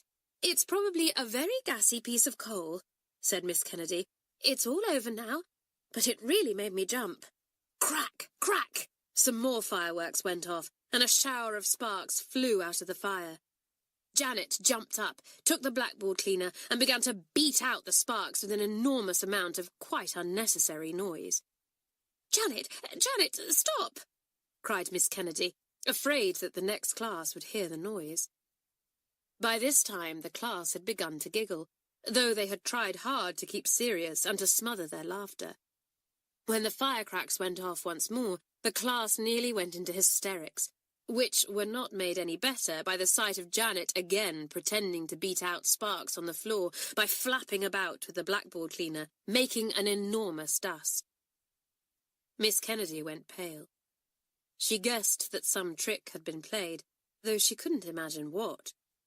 She stood up, looking unexpectedly dignified, though bits of straight hair fell rather wildly from the 2 knots at the side of her head. "Girls," she said, "there will be no history lesson this morning. I refuse to teach an unruly class like this." She went out of the room, her face white and her eyes swimming with tears. She would have to go to the head and give up her job. She couldn't possibly take fees for teaching girls who simply played the whole of the time. but it was no use going when she felt so upset. She would wait until the end of the morning and go then. She hurriedly scribbled a note to Miss Roberts and sent it to her by one of the school messengers. "I'm afraid I feel unwell and have had to leave your form for a while," said the note. Miss Roberts was surprised to get the note. She debated with herself whether to let the first form carry on by itself. Surely Miss Kennedy would have left them some work to do. Or should she leave the sixth form to get on by themselves and go back to the first? She decided to give the sixth some questions to answer and leave them.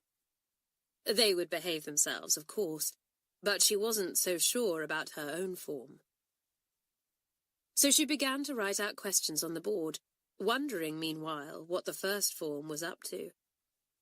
They had been rather taken aback when Miss Kennedy walked out.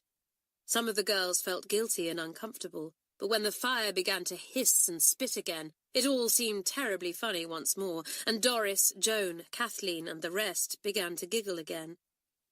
"Did you see old Kenny when the first crack went off?" cried Joan. "I thought I should die trying not to laugh. I had an awful stitch in my side, I can tell you." "Janet, those firecracks are simply marvellous," cried Hilary. "Put some more on. Kenny won't be back. All I hope is she doesn't go and tell Miss Theobald." "She didn't go towards the head's room," said Janet. "She went the other way."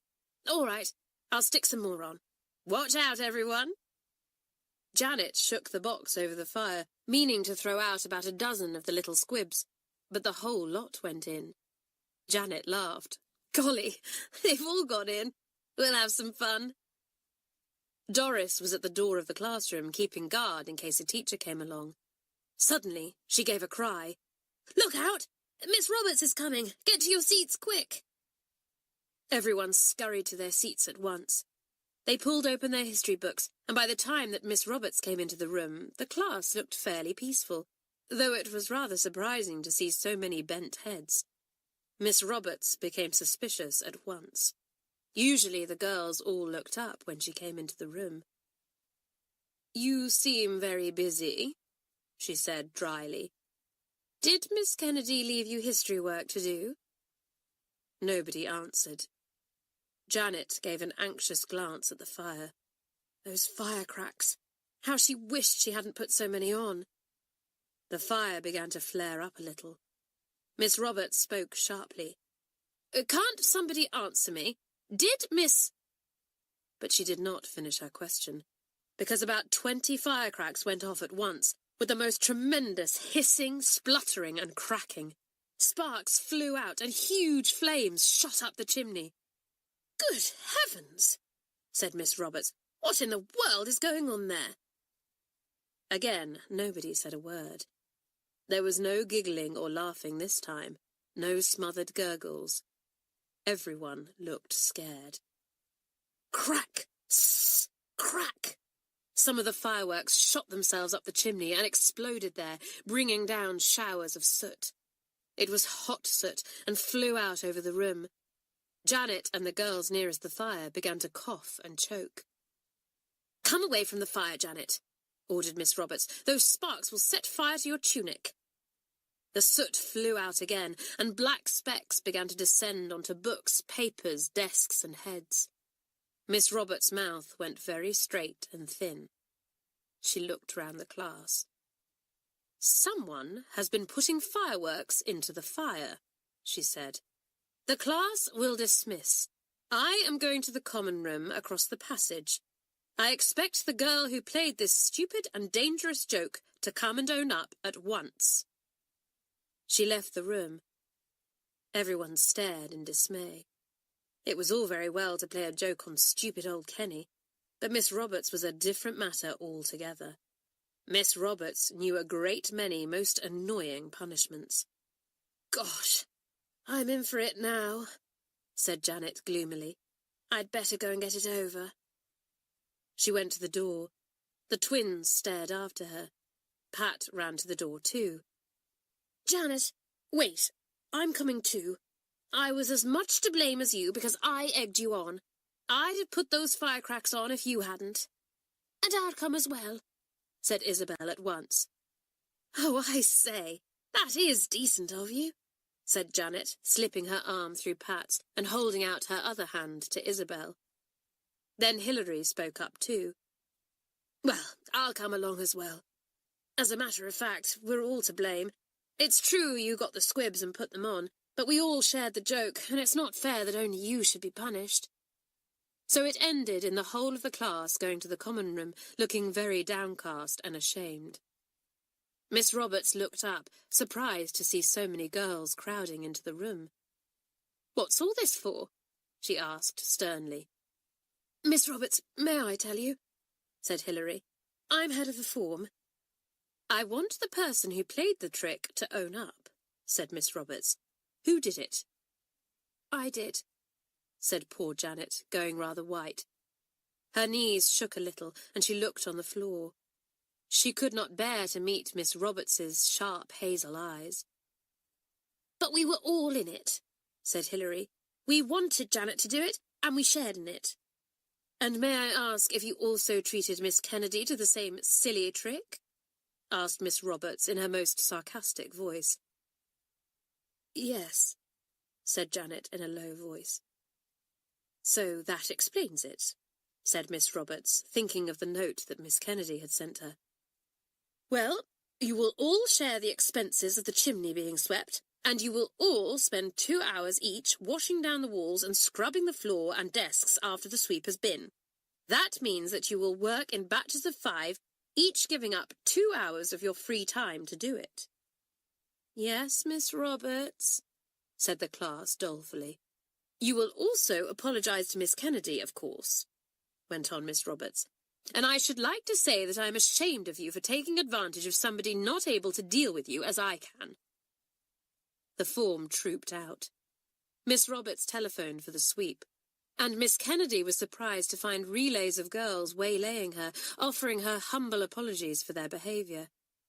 They did not tell her what had happened, so Miss Kennedy had no idea that Miss Roberts had experienced the same startling explosions from the fire, but had dealt with the whole matter with a firm hand.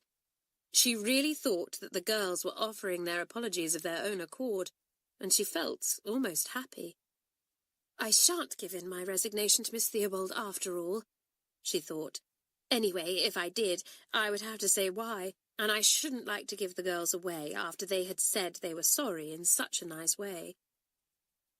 So the matter rested there for a while, and batches of dismal girls washed and scrubbed that afternoon and evening, instead of playing lacrosse and going to a concert.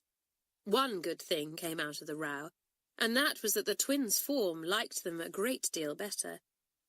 "It was decent of Pat and Isabel to go after Janet like that and say they'd share the blame," said Hilary. "Good for them." Chapter 8. The Great Midnight Feast. Miss Roberts kept a very tight hand indeed on her form for the next week or two, and they squirmed under her dry tongue. Pat and Isabel hated being spoken to as if they were nobodies, but they did not dare to grumble. "It's simply awful being ticked off as if we were in the kindergarten when we've been used to bossing the whole school at Red Roofs," said Isabel. "I shall never get used to it." "I hate it too," said Pat. "But all the same, I can't help liking Miss Roberts, you know. I do respect her awfully, and you can't help liking people you respect." "Well, I wish she'd start respecting us then," said Isabel gloomily. "Then maybe she'd like us, and we wouldn't have such a hot time in class. Golly, when I forgot to take my maths book to her this morning, you'd have thought she was going to phone up the police station and have me sent to prison." Pat laughed. "Don't be an idiot," she said. "By the way, don't forget to give £1 towards buying Miss Theobald something on her birthday. I've given mine in." "Oh, my," groaned Isabel. "I hope I've got £1. I had to give something towards the sweep, and I gave £1 to the housemaid for cleaning my tunic for me in case Matron ticked me off about it. And we had to give something to the baby's convalescent home last week. I'm just about broke." She went to her part of the shelf in the common room and took down her purse. It was empty. "Golly," said Isabel in dismay. "I'm sure I had £1 in my purse. Did you borrow it, Pat?" "No," said Pat. or I'd have told you. It must be in your coat pocket, silly." But the money was nowhere to be found. Isabel decided she must have lost it, and she had to borrow some money from Pat to give towards buying the head a present. Then Janet had a birthday, and everyone went down to the town to buy a small present for her. All but Hilary, who discovered, to her dismay, that the money that her granny had sent her had disappeared out of her pocket. "Oh, my, a whole £10!" wailed Hilary. "I was going to buy all sorts of things with it. I really must get some new shoelaces, and my lacrosse stick wants mending.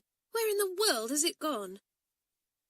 Joan lent Hilary some money to buy a present for Janet, and on her birthday Janet was most delighted to find so many gifts. She was very popular in spite of her bluntness. The finest gift she had was from Kathleen Gregory, who presented her with a gold brooch with her name inscribed at the back. "I say, you shouldn't have done that," said Janet in amazement.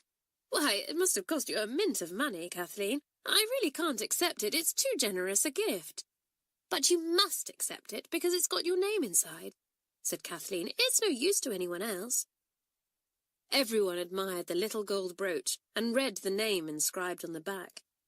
Kathleen glowed with pleasure at the attention that her gift produced, and when Janet thanked her again and slipped her arm through hers, she was red with delight. "It was very generous of Kathleen," said Janet to the twins as they went to the classroom. "But I can't understand why she went such a splash on me. Usually she's awfully mean with her gifts. Either gives nothing at all or something that costs 50p. It isn't as if she likes me such a lot either. I've gone for her heaps of times because she's such a goof." Janet had a marvellous hamper sent to her for her birthday, and she and Hilary and the twins unpacked it with glee.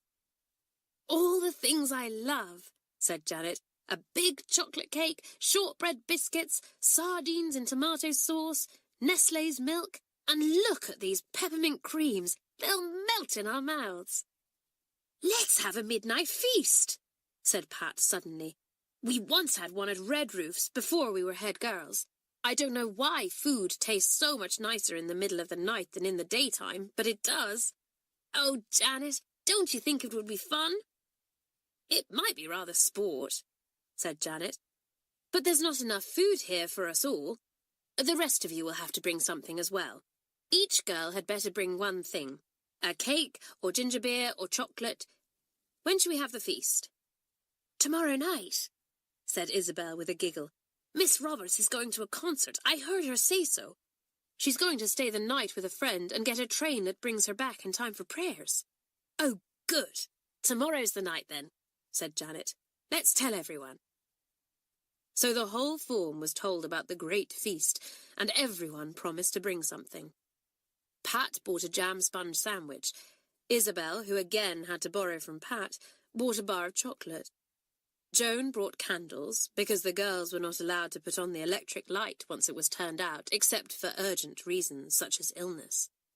The most lavish contribution was Kathleen's. She brought a really marvellous cake, with almond icing all over it, and pink and yellow sugar roses on the top. Everyone exclaimed over it. "Golly, Kathleen, have you come into a fortune or something?" cried Janet. "That cake must have cost you all your pocket money for the rest of the term. It's marvellous." "The prettiest cake I've ever seen," said Hilary. "Jolly decent of you, Kathleen." Kathleen was red with pleasure. She beamed round at everyone and enjoyed the smiles that she and her cake received.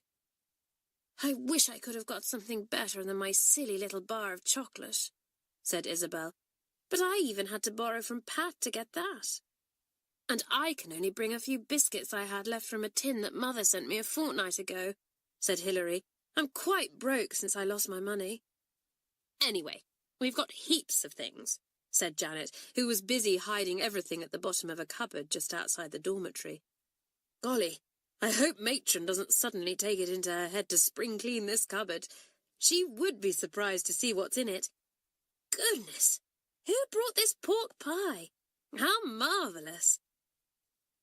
The whole form was in a state of excitement that day. It was simply gorgeous to have a secret and not to let any of the other forms know. Hilary knew that the upper third had had a midnight feast already that term, and it had been a great success. She meant to make theirs even more of a success. Miss Roberts couldn't think why the first form girls were so restless. As for Mademoiselle, she sensed the underlying excitement at once, and grew excited too. "Ah, now, mes petites, what is the matter with you today?" she cried when one girl after another made a mistake in the French translation. "What is in your thoughts? You are planning something, is it not so? Tell me what it is." "Oh, mademoiselle, whatever makes you think such a thing?" cried Janet. "What should we be planning?" "How should I know?" said mademoiselle. "All I know is that you are not paying attention. Now, one more mistake and I send you to bed an hour earlier than usual." Mademoiselle did not mean this, of course, but it tickled the girls, who were all longing for bedtime that night and would have been quite pleased to go early. Janet giggled and was nearly sent out of the room. At last, bedtime came and everyone undressed. "Who's going to get the stuff out of the cupboard?" said Pat. "You and I and Hilary and Isabel," said Janet. "And for goodness sake, don't drop anything. If you drop the pork pie on the floor, there will be a mess." Everyone laughed. They snuggled down into bed. They all wanted to keep awake, but it was arranged that some of them should take it in turns to sit up and keep awake for half an hour, waking the next girl when it was her turn. Then, at midnight, they should all be awakened and the feast would begin. First, Janet sat up in bed for half an hour, hugging her knees and thinking of all the things in the cupboard outside. She was not a bit sleepy. She switched on her torch to look at the time. The half hour was just up. She leant across to the next bed and awoke Hilary. At midnight, everyone was fast asleep except for the girl on watch, who was Pat. As she heard the big clock striking from the west tower of the school, Pat crept out of bed. She went from girl to girl, whispering in her ear and shaking her. "Hilary, it's time. Wake up, Isabel. It's midnight. Joan, the feast is about to begin. Kathleen, do wake up. It's 12 o'clock. At last, every girl was awake, and with many smothered giggles, they put on their dressing gowns and slippers. The whole school was in darkness. Pat lighted 2 candles and placed them on a dressing table in the middle of the dormitory. She had sent Isabel to waken the rest of the form in the next dormitory, and with scuffles and chuckles, all the girls crept in. They sat on the beds nearest to the candles and waited whilst Pat and the others went to get the things out of the cupboard. Pat took her torch and shone it into the cupboard whilst the others took out the things. A tin of sweetened milk dropped to the floor with a crash. Everyone jumped and stood stock still. They listened, but there was no sound to be heard. No door opened. No one switched on a light. "Idiot!" whispered Janet to Isabel. "For goodness sake, don't drop that chocolate cake. Where did that tin roll to? Oh, here it is." At last, all the eatables were safely in the dormitory, and the door was shut softly. The girls looked at everything and felt terribly hungry. Golly! Pork pie and chocolate cake, sardines and Nestlé's milk, chocolate and peppermint creams, tin pineapple and ginger beer, said Janet. Talk about a feast! I bet this beats the upper third's feast hollow. Come on, let's begin. I'll cut the cake. Soon every girl was munching hard and thinking that food had never tasted quite so nice before. Janet took an opener and opened a ginger beer bottle. The first one was quite all right, and Janet filled 2 tooth glasses. But the next ginger beer bottle fizzed out tremendously and soaked the bed that Janet was sitting on. Everyone giggled. It went off with a real pop and sounded quite loud in the silence of the night. Don't worry, no one will hear that, said Janet. Here, Pat, open the sardines. I've got some bread and butter somewhere, and we'll make sandwiches. The bread and butter was unwrapped from its paper. Janet had brought it up from the tea table. Every girl had taken a piece from the plate at tea time and hidden it to give to Janet. "Look! Take a bite of a sardine sandwich, and then a bite of pork pie, and then a spoonful of Nestlé's milk," said Pat. "It tastes gorgeous." The chocolate was saved till last. By that time, the girls were all unable to eat any more and could only suck the sweets and the chocolate. They sat about and giggled at the silliest jokes. "Of course, the nicest thing of the whole feast was Kathleen's marvellous cake," said Hilary. "The almond icing was gorgeous." "Yes, and I had one of the sugar roses," said Joan. "Lovely. However much did you pay for that cake, Kath? It was jolly decent of you." "Oh, that's nothing," said Kathleen. "I'm most awfully glad you liked it." She looked very happy. There had not been quite enough cake to go round, and Kathleen hadn't even tasted the marvellous cake. But she didn't mind at all. She sat quite happily watching the others feast on it. Then the girls began to press Doris to do her clown dance. This was a dance she had learnt during the holidays at some special classes, and it was very funny. Doris was full of humour and could make the others laugh very easily. The clown dance was most ridiculous, because Doris had to keep falling over herself. She accompanied this falling about with many groans and gurgles, which always sent the audience into fits of laughter. "Well, don't laugh too loudly this time," said Doris, getting up. "You made such a row last time I did it in the common room that Belinda Towers came in and ticked me off for playing the fool." She began the dance with a solemn face. She fell over the foot of the bed, on purpose, of course, and rubbed herself with a groan. The girls began to chuckle, their hands over their mouths. Doris loved making people laugh. She swayed about, making comical faces, then pretended to catch one leg in another, and fell, clutching at Pat with a deep groan. With a giggle, Pat fell too, and knocked against the dressing table. The table shook violently, and everything on it slid to the floor. Brushes, combs, photograph frames, tooth mugs, a ginger beer bottle. Goodness, what a crash! The girls stared in horror. The noise sounded simply terrific. "Quick! Clear everything up and get into bed!" cried Janet in a loud whisper. "Golly, we'll have half the mistresses here!" The girls belonging to the next dormitory fled out of the door at once. The others cleared up quickly, but very soon heard the sound of an electric light being switched on in the passage. "Into bed!" hissed Hilary, and they all leapt under the sheets. They pulled them up to their chins and lay listening.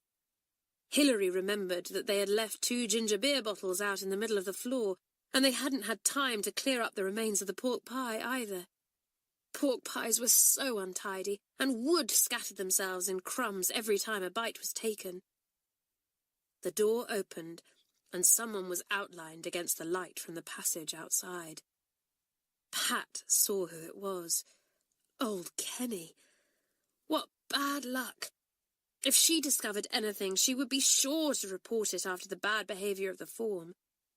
But perhaps she wouldn't switch on the dormitory light. Miss Kennedy stood listening. One of the girls gave a gentle snore, making believe that she was fast asleep. But that was too much for Kathleen, who was already very strung up.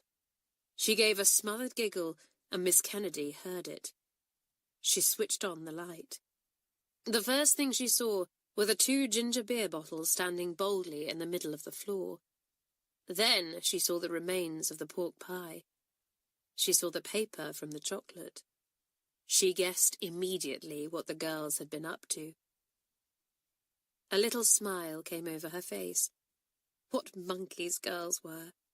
She remembered the thrill of a midnight feast herself, and how she and the others had been caught and severely punished. She spoke in a low voice to Hilary, the head of the dormitory. "Hilary, are you awake?" Hilary dared not pretend. She answered in a sleepy voice, "Hello, Miss Kennedy. Is anything wrong?" "I thought I heard a noise from this dormitory," said Miss Kennedy. "I'm in charge of it tonight, as Miss Roberts isn't here, but I may have been mistaken." Hilary sat up in bed and saw the ginger beer bottles. She glanced at Miss Kennedy and saw a twinkle in her eye. "Perhaps you were mistaken, Miss Kennedy," she said. Perhaps it was mice or something." "Perhaps it was," said Miss Kennedy. Well, I don't see that there's anything to report to Miss Roberts, but as you're head of the dormitory, Hilary, you might see that it's tidy before Matron does her rounds tomorrow morning. Good night." She switched off the light, shut the door, and went back to her room. The girls all sat up in bed at once and began to whisper, "My goodness, Kenny's a sport. Golly, she saw those awful ginger beer bottles all right, and fancy agreeing that that terrific noise we made might have been mice. And she as good as said we were to remove all traces of the feast, and she promised not to report anything to Miss Roberts. Though old Roberts is a sport too in her way," said Doris. "Yes, but we're in her bad books at the moment, don't forget, and anything like this would just about finish things," said Isabel. "Good old Kenny." Chapter 9. A Lacrosse Match and a Puzzle. The only bad effects of the Great Midnight Feast, as it came to be called, were that Isabel, Doris, and Vera didn't feel at all well the next day. Miss Roberts eyed them sharply. "What have you been eating?" she asked. "Only what the others have," answered Doris quite truthfully. "Well, go to Matron and she'll dose you," said Miss Roberts. The three girls went off dolefully. Matron had some most disgusting medicine. She dosed the girls generously, and they groaned when she made them lick the spoon round. Then Joan and Kathleen felt ill, and they were sent to Matron too. "I know these symptoms," said Matron. "You are suffering from midnight feast illness. Aha! You needn't pretend to me. If you will feast on pork pies and sardines, chocolate and ginger beer in the middle of the night, you can expect a dose of medicine from me the next day." The girls stared at her in horror. How did she know? "Who told you?" asked Joan, thinking that Miss Kennedy had told tales after all. "Nobody," said Matron, putting the cork back firmly into the enormous bottle. "But I haven't been matron of a girls' school for 25 years without knowing a few things. I dosed your mother before you, Joan, and your aunt, too. They couldn't stand midnight food any more than you can. Go along now. Don't stare at me like that. I shan't tell tales. And I always say there's no need to punish girls for having a midnight feast, because the feelings they get the next day are punishment enough." The girls went away. Joan looked at Kathleen. "You know, I simply loved the pork pie and the sardines last night," she said gloomily. "But the very thought of them makes me feel sick today. I don't believe I'll ever be able to look a sardine in the face again." But everyone soon forgot their aches and pains, and the feast passed into a legend that was told throughout the school. Even Belinda Towers heard about it, and chuckled when she was told how everything fell off the dressing table at the last. It was Kathleen who told Belinda. It was rather strange how Kathleen had altered during the last few weeks. She was no longer nervous and apologetic to everyone, but took her place happily and laughed and joked like the rest. She could even talk to tall Belinda Towers without stammering with nervousness. She was waiting on Belinda that week, and rushed about quite happily, making toast, running errands, and not even grumbling when Belinda sent for her in the middle of a concert rehearsal. Kathleen was to play an important lacrosse match that week, and so was Isabel. They were the only first-form girls chosen. All the others were second-formers. At first, Pat had been by far the better of the two, but Isabel soon learnt the knack of catching and throwing the ball in the easiest way, and had outstripped her twin.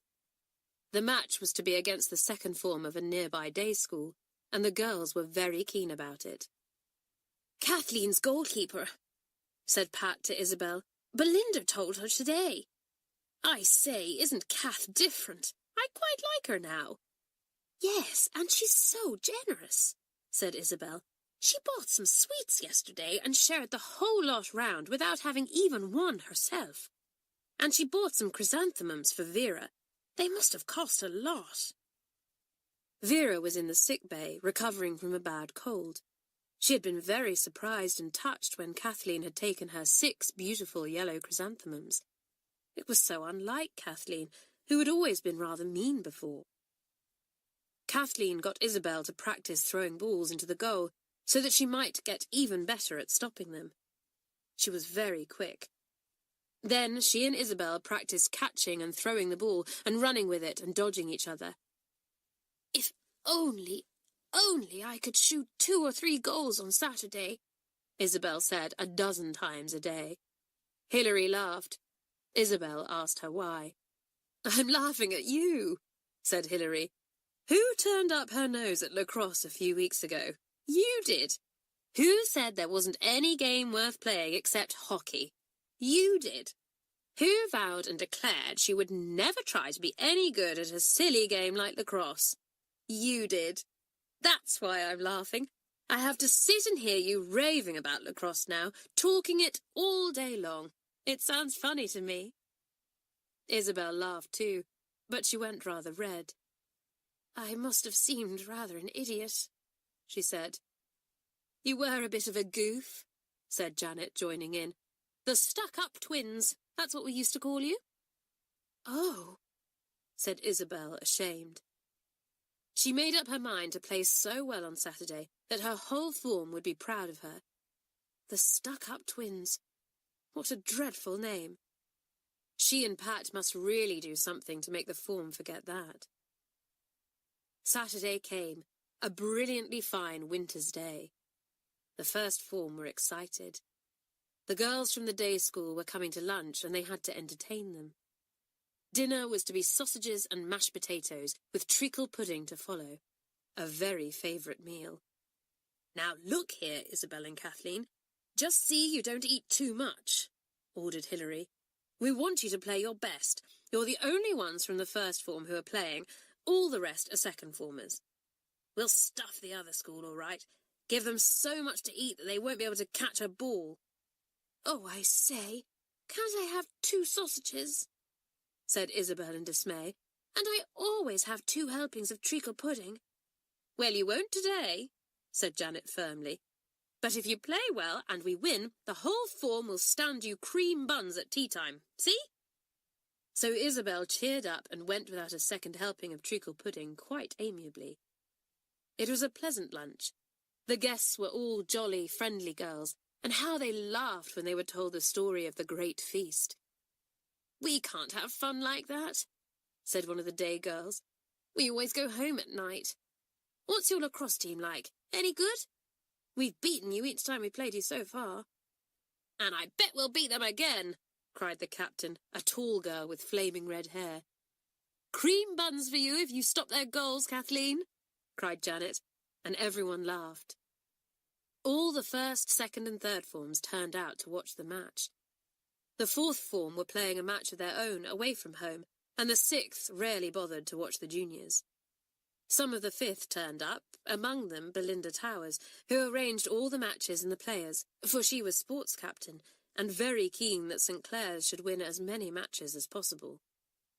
The players took their places. Isabel was tremendously excited. Kathleen was quite cool and calm in goal. The match began. The day girls made a strong team and were splendid runners. They got the ball at once and passed it from one to another whenever they were tackled. But Isabel jumped high into the air and caught the ball as it flew from one day girl to another. Then she was off like the wind, racing down the field. A girl came out to tackle and tried to knock the ball off Isabel's net, but Isabel jerked it neatly over her head into the waiting net of another St Clare girl, and she was off down the field too. Isabel sped behind and caught the ball again neatly as the other girl threw it when tackled. But a very fast girl was after Isabel and took the ball from her. Back the other way raced the day girl, making for the goal. She passed the ball to another girl, who passed it to a third, and the third one shot straight at the goal where Kathleen stood on guard. Swift as lightning, Kathleen put her net down towards the ball, caught it, and threw it to Isabel, who was waiting not far off. "Jolly well saved, Kathleen!" roared every one of the St Clare girls, and Kathleen went red with excitement and delight. So the match went on till half-time, when lemon quarters were taken round on plates to all the hot and panting players. How they loved sucking the cool, sour lemon. "The score is 3-1, said the umpire. 3 to the day girls of St Christopher's and 1 to St Clare's. "Play up, St Clare's!" cried Belinda. "Play up! Now, Isabel, score, please!" The second half of the match began. The players were not quite so fast now, for they were tired. But the excitement ran very high, especially when St Clare's shot 2 goals in quick succession, one of them thrown by Isabel. Kathleen hopped about on one leg as the play went on down the other end of the field. She had saved 7 goals already. Down the field raced the players, the ball flying from one to another with grace and ease. Kathleen stood tensely, knowing that a goal would be tried. The ball came down on her, hard and swift. She tried to save the goal, but the ball shot into the corner of the net. Goal! 4-3 and only 5 minutes to go. Then St Clare's scored a most unexpected goal in the next 2 minutes, and that made the score equal. "Only 1.5 minutes more," panted Isabel to a St Clare girl as she passed her the ball. "For goodness sake, let's get another goal and win." The ball came back to her. A day girl thundered down on Isabel, a big, burly girl. Isabel swung round and dodged, the ball still in her net. She passed it to another girl, who neatly passed it back as soon as she was tackled. And then Isabel took a look at the goal, which, although a good way away, was almost straight in front. It was worth a shot. She threw the ball hard and straight down the field. The goalkeeper stood ready, but somehow she missed the ball and it rolled into the net just before the whistle went for time. How the St Clare girls cheered! Pat leapt up and down like a mad thing. Belinda yelled till she was hoarse, and Hilary and Janet thumped one another on the back, though neither of them quite knew why. "Good old Isabel! She saved the match just in time!" cried Pat. "Cream buns for her!" Hot and tired and happy, all the girls trooped off the field to wash and tidy themselves before tea. Janet ran to get her purse to rush off on her bicycle to buy the cream buns. But her purse only had a few pence inside. How strange! Janet knew quite well that it had had £5 in it that very morning, and she certainly hadn't spent any of it. "I say, my money's gone," she said in dismay. "I can't get the cream buns. Dash, where's it gone?" "Funny," said Isabel. "Mine went a little while ago, and so did Hilary's. Now yours has gone." "Well, don't discuss it now," said Joan. "We've got to entertain the day girls. But it's a pity about the cream buns." "I'll buy them," said Kathleen. "I'll give you the money, Janet." "Oh, no," said Janet. "We wanted to buy them for you and Isabel because you did so well in the match. We can't let you buy them for yourselves." "Please do," said Kathleen, and she took some money from her pocket. "Here you are. Buy buns for everyone." "Well, it's jolly decent of you," said Janet, taking the money. "Thanks awfully." She sped off on her bicycle whilst the other girls got ready for tea.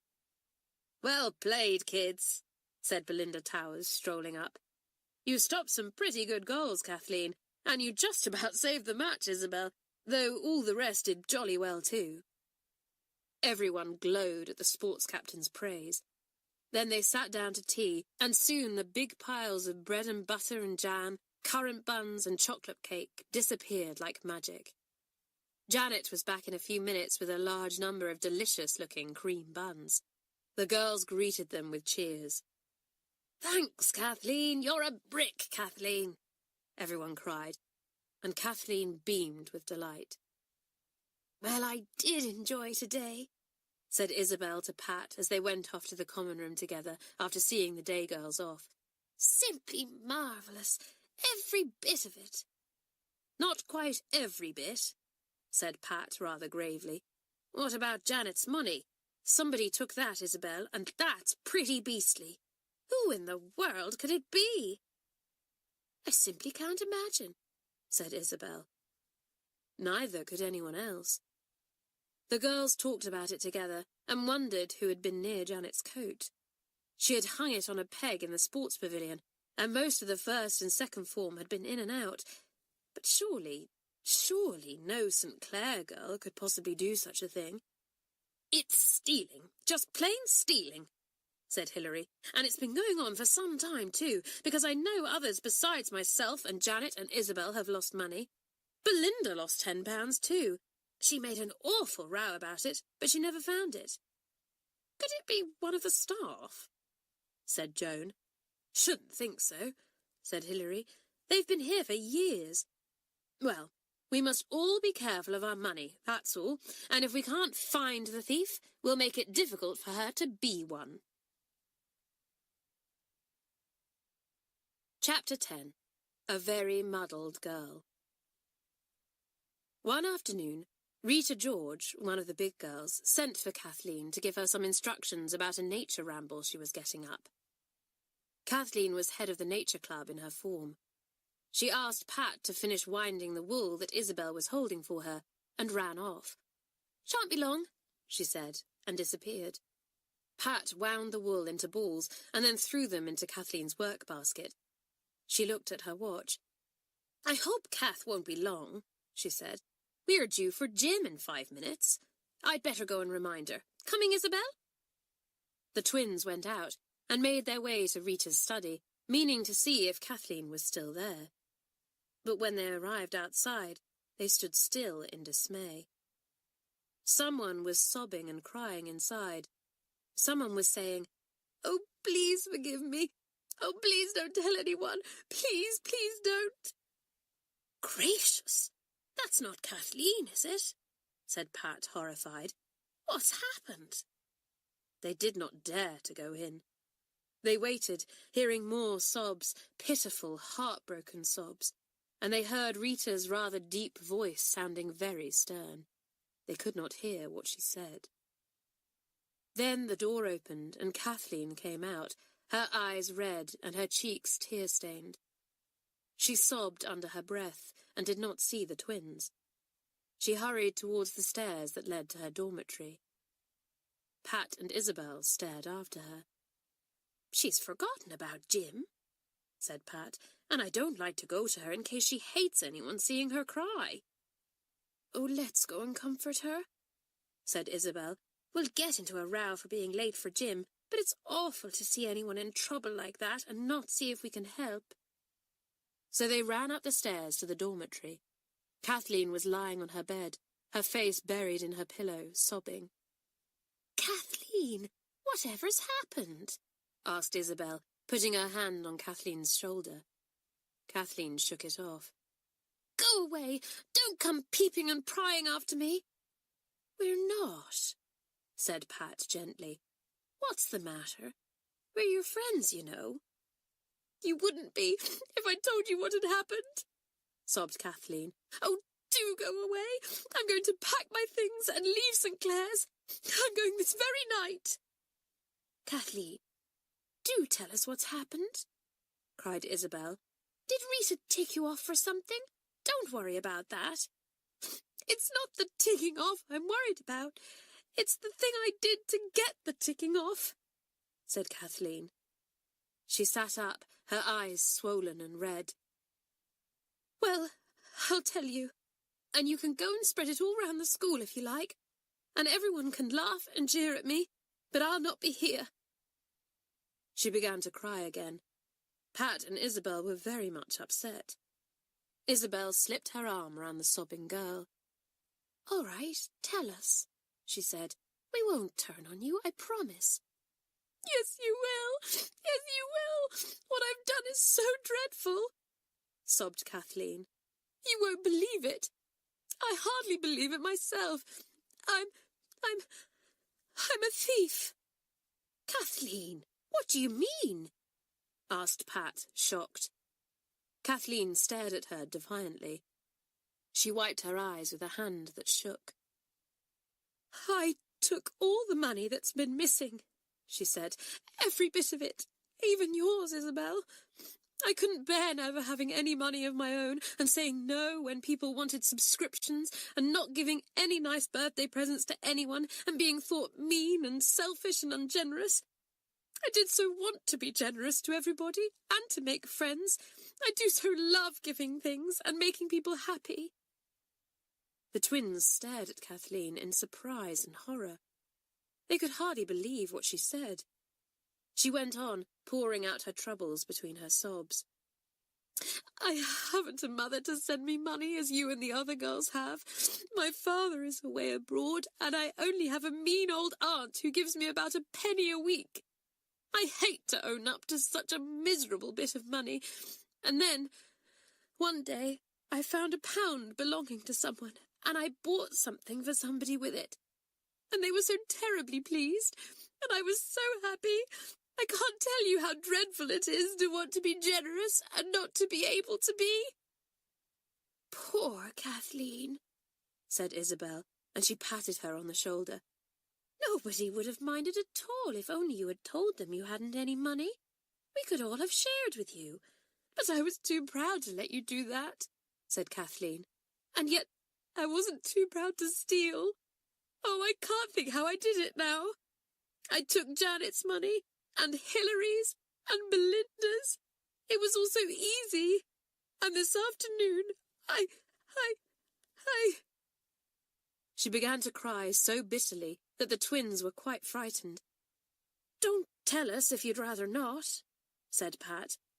Oh, I'll tell you everything now I've begun, said poor Kathleen. It's a relief to tell somebody. Well, this afternoon, when I went to Rita's study, she wasn't there, but I saw her coat hanging up and her purse sticking out of it, and I went to it, and, oh, Rita came in quietly and caught me, and she's going to tell Miss Theobald about it, and I shall be known all over the school as a thief, and I'll be expelled, and... She wept again, and the twins looked at one another helplessly.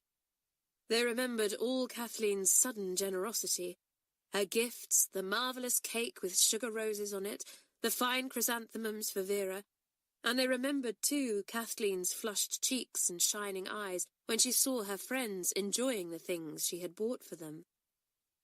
Kathleen, go and wash your face and come down to gym, said Pat at last.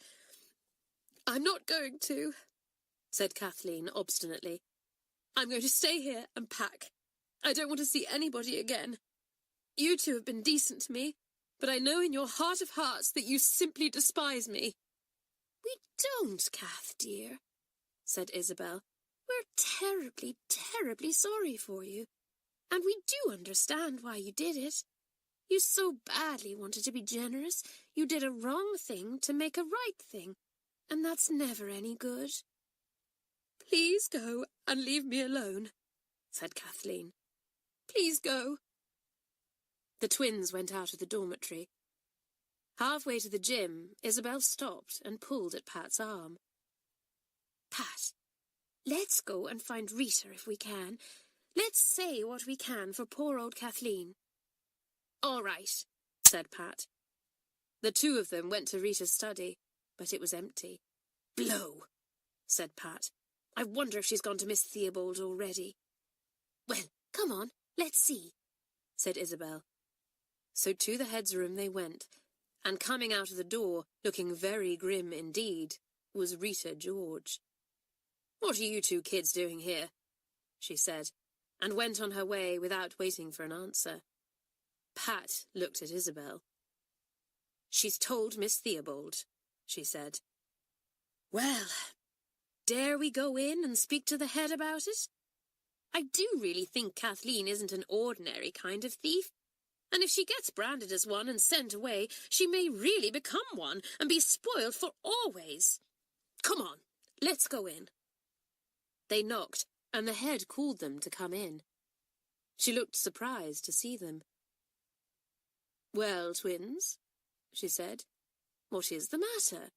You look rather serious. Pat didn't quite know how to begin. Then the words came out in a rush, and the whole story came out about how Kathleen had stolen all the money, and why. But, "Oh, Miss Theobald, Kathleen didn't spend a penny on herself," said Pat. "It was all for us others. She certainly took our money, but we got it back in gifts and things. She isn't just an ordinary, contemptible sort of thief. She's terribly, terribly upset. Oh, could you possibly do anything about it? Not send her away? Not let the school know? I'm sure Kathleen would try to repay every penny, and Isabel and I would help her all we could never to do such a thing again. You see, it was all because Kathleen got hardly any pocket money, and she was too proud to say so, and she hated to be thought mean and selfish, because really she's terribly generous," said Isabel. Miss Theobald smiled a very sweet smile at the earnest twins.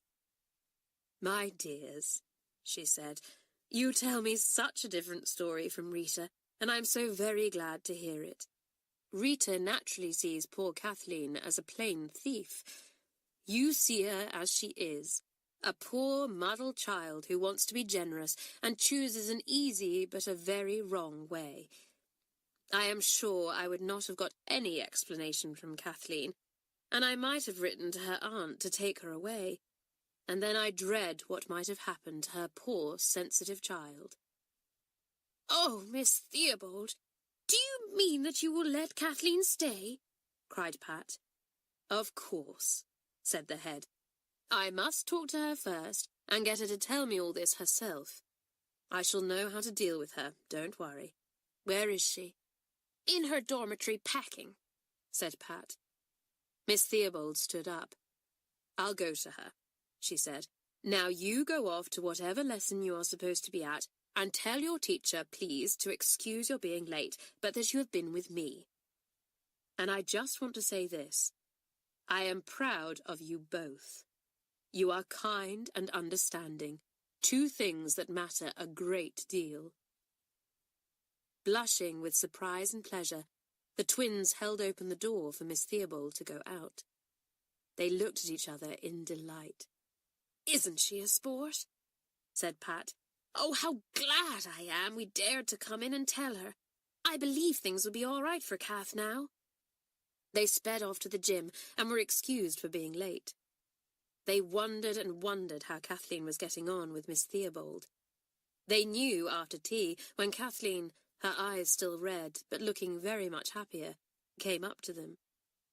"I'm not going," she said. "I'm going to stay here and show Miss Theobald I'm as decent as anyone else. She's going to write to my aunt and ask for a proper amount of pocket money to be paid to me, and I shall give back all the money I took, and start again. And if I can't be as generous as I'd like for a little while, I'll wait patiently till I can.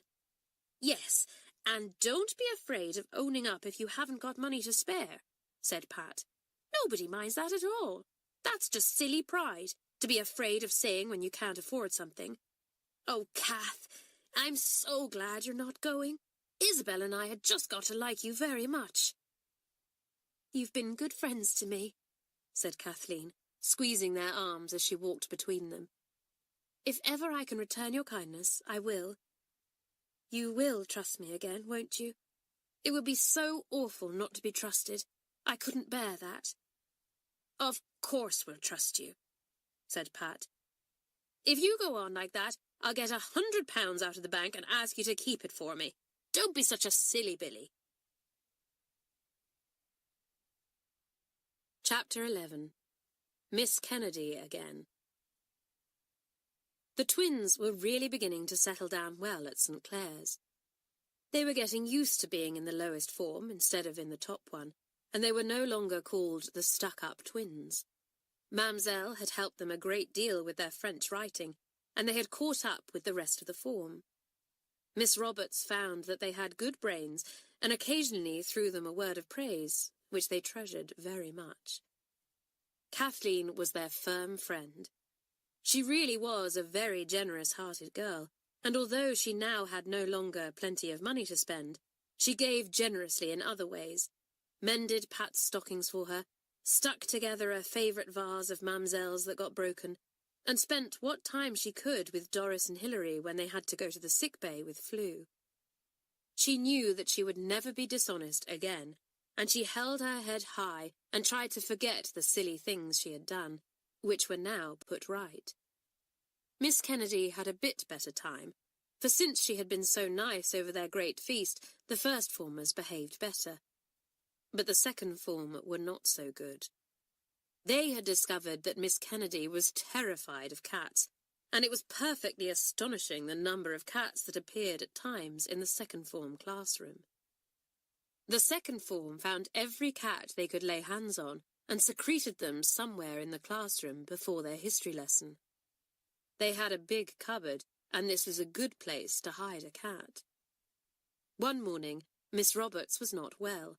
She felt sure that she had flu coming, and she retired to bed, hoping to ward it off quickly. So poor Miss Kennedy had to tackle both first and second forms together. The first formers went into the second form classroom, as it was much bigger than theirs. They entered in an orderly line. Miss Jenks, the second form mistress, was there, and she gave them their places. "Now sit quietly till Miss Kennedy comes," she said, and went off to take needlework with another form. As soon as she had gone, a perfect babel of noise broke out, and to the enormous astonishment of the first formers, a large black cat was produced from the passage, where Tessie, a girl of the second form, had hidden the cat in a cupboard. The cat was most amiable. It arched its back and purred, sticking its tail up in the air. The twins stared at it in surprise. "Why, the cat?"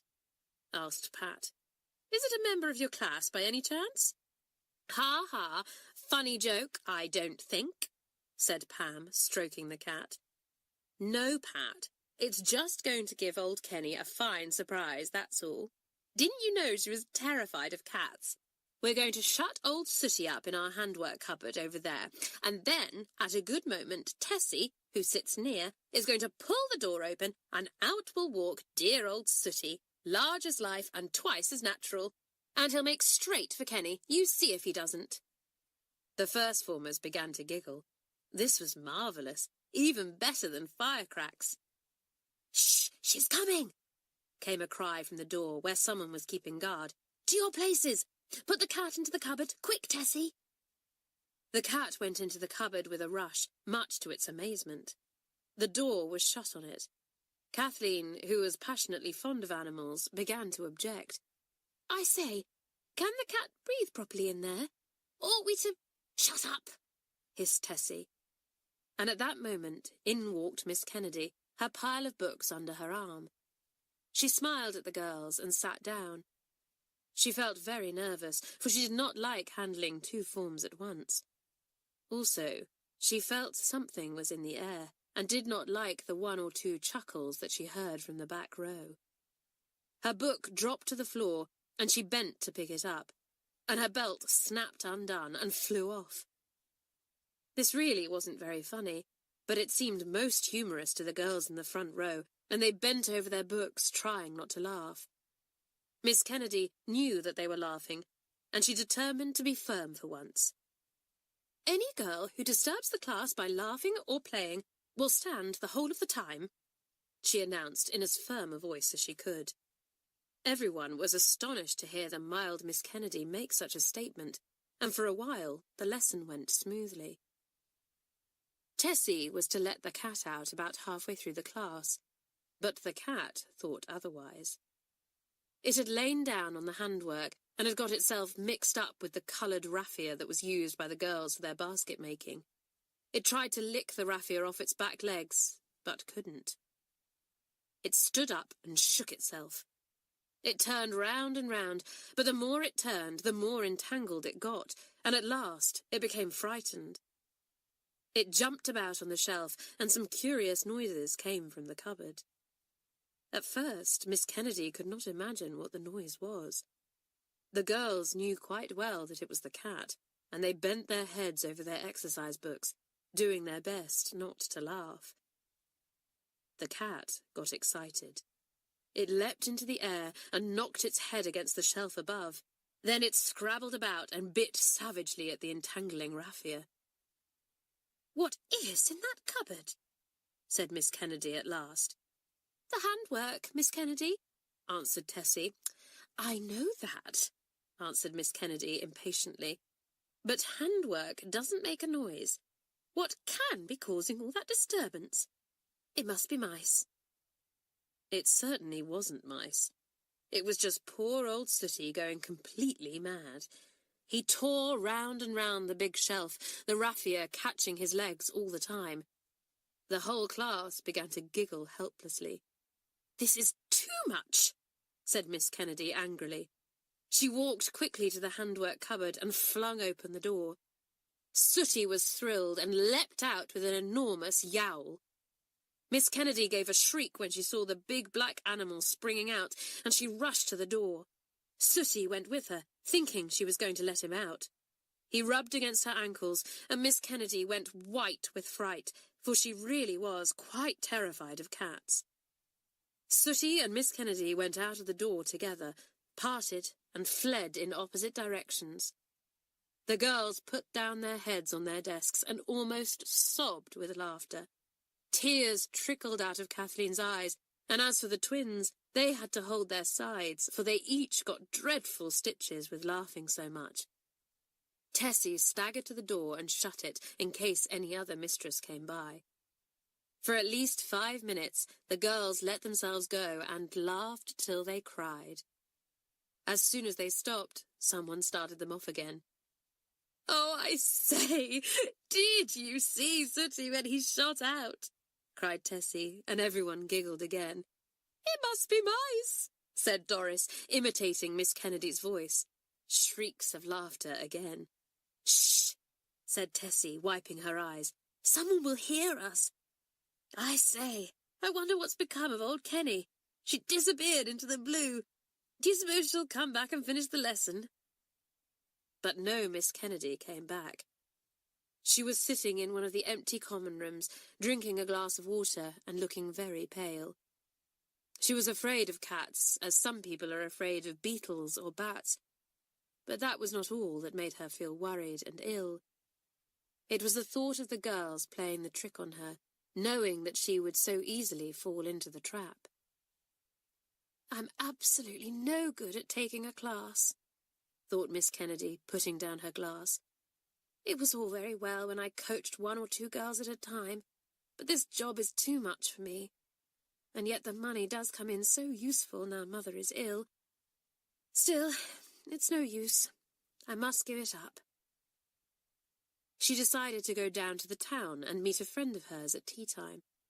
She would talk over the matter with her, then come back and give in her notice to Miss Theobald, confessing that she could neither teach nor keep discipline. So down to the town she went at 4 o'clock, after telephoning to her friend, Miss Roper, to meet her at the tea-shop. And to the same shop went the twins and Kathleen, having tea there by themselves as a great treat.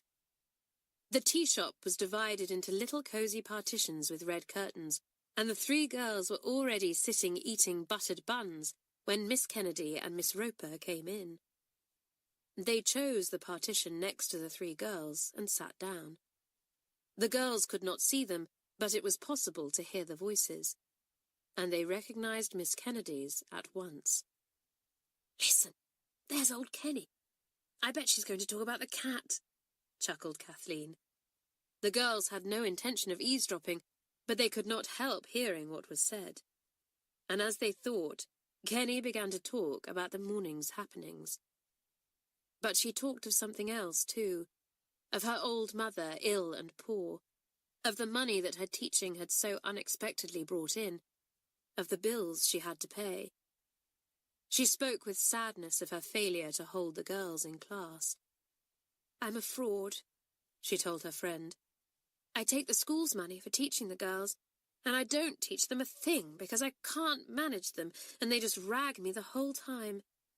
Don't you think I should tell the head this, Clara? It's not honest of me to go on, leaving my classes because they rag me. Miss Lewis, the school's history specialist, can't possibly come back till the end of next term, but I don't see how I can honestly take her place till then." "But you do so badly need the money to help your mother while she's ill," said Miss Roper. "It's bad luck, my dear. Those girls must be wretches." The three girls listened, stricken dumb. They were horrified. What seemed just teasing and ragging to them meant losing a job to somebody else, meant being a failure, not being able to help a mother when she was ill. "Let's go," muttered Pat in a low voice. "We oughtn't to overhear this." They crept out, unseen by Miss Kennedy, paid their bill and went back to school. They all felt unhappy. They couldn't let Miss Kennedy give up her post. She was a silly in many ways, but she was kind and a real sport, and they, the girls, were wretches. "Oh, dash, I do feel mean," said Kathleen, sitting down in their common room. "I just hate myself now. I loved the joke this morning, but a joke's not a joke when it means real unhappiness to somebody else." "We can't let Kenny go to Miss Theobald," said Pat suddenly. "It would look awful. Look here, we've got to do something. For goodness sake, think hard." Isabel looked up. "There's only one thing to do, really," she said. "We ought to get all our form to sign a letter, and the second form too, apologising for the trick, and swearing we won't rag Kenny again, and we'll have to stick to that." "That's not a bad idea at all," said Pat. "Kath, you go to the second form, they're having a meeting, and tell them quite shortly what's happened. I'll write out the letter, and each one of us can sign it." Kathleen sped off. Pat took a pen and some notepaper, and she and Isabel wrote out the letter. This is what it said. "Dear Miss Kennedy, we are all ashamed of our behaviour this morning, and we do ask you to accept our very humble apologies. We didn't mean the cat to jump out at you. Please forgive us. If you will, we promise never to rag you again, but to behave much better and work hard. We thought you were a great sport not to split on us about you-know-what. Yours sincerely." And then all the names of the girls were to follow, written out by each girl. The second form came in to sign their names.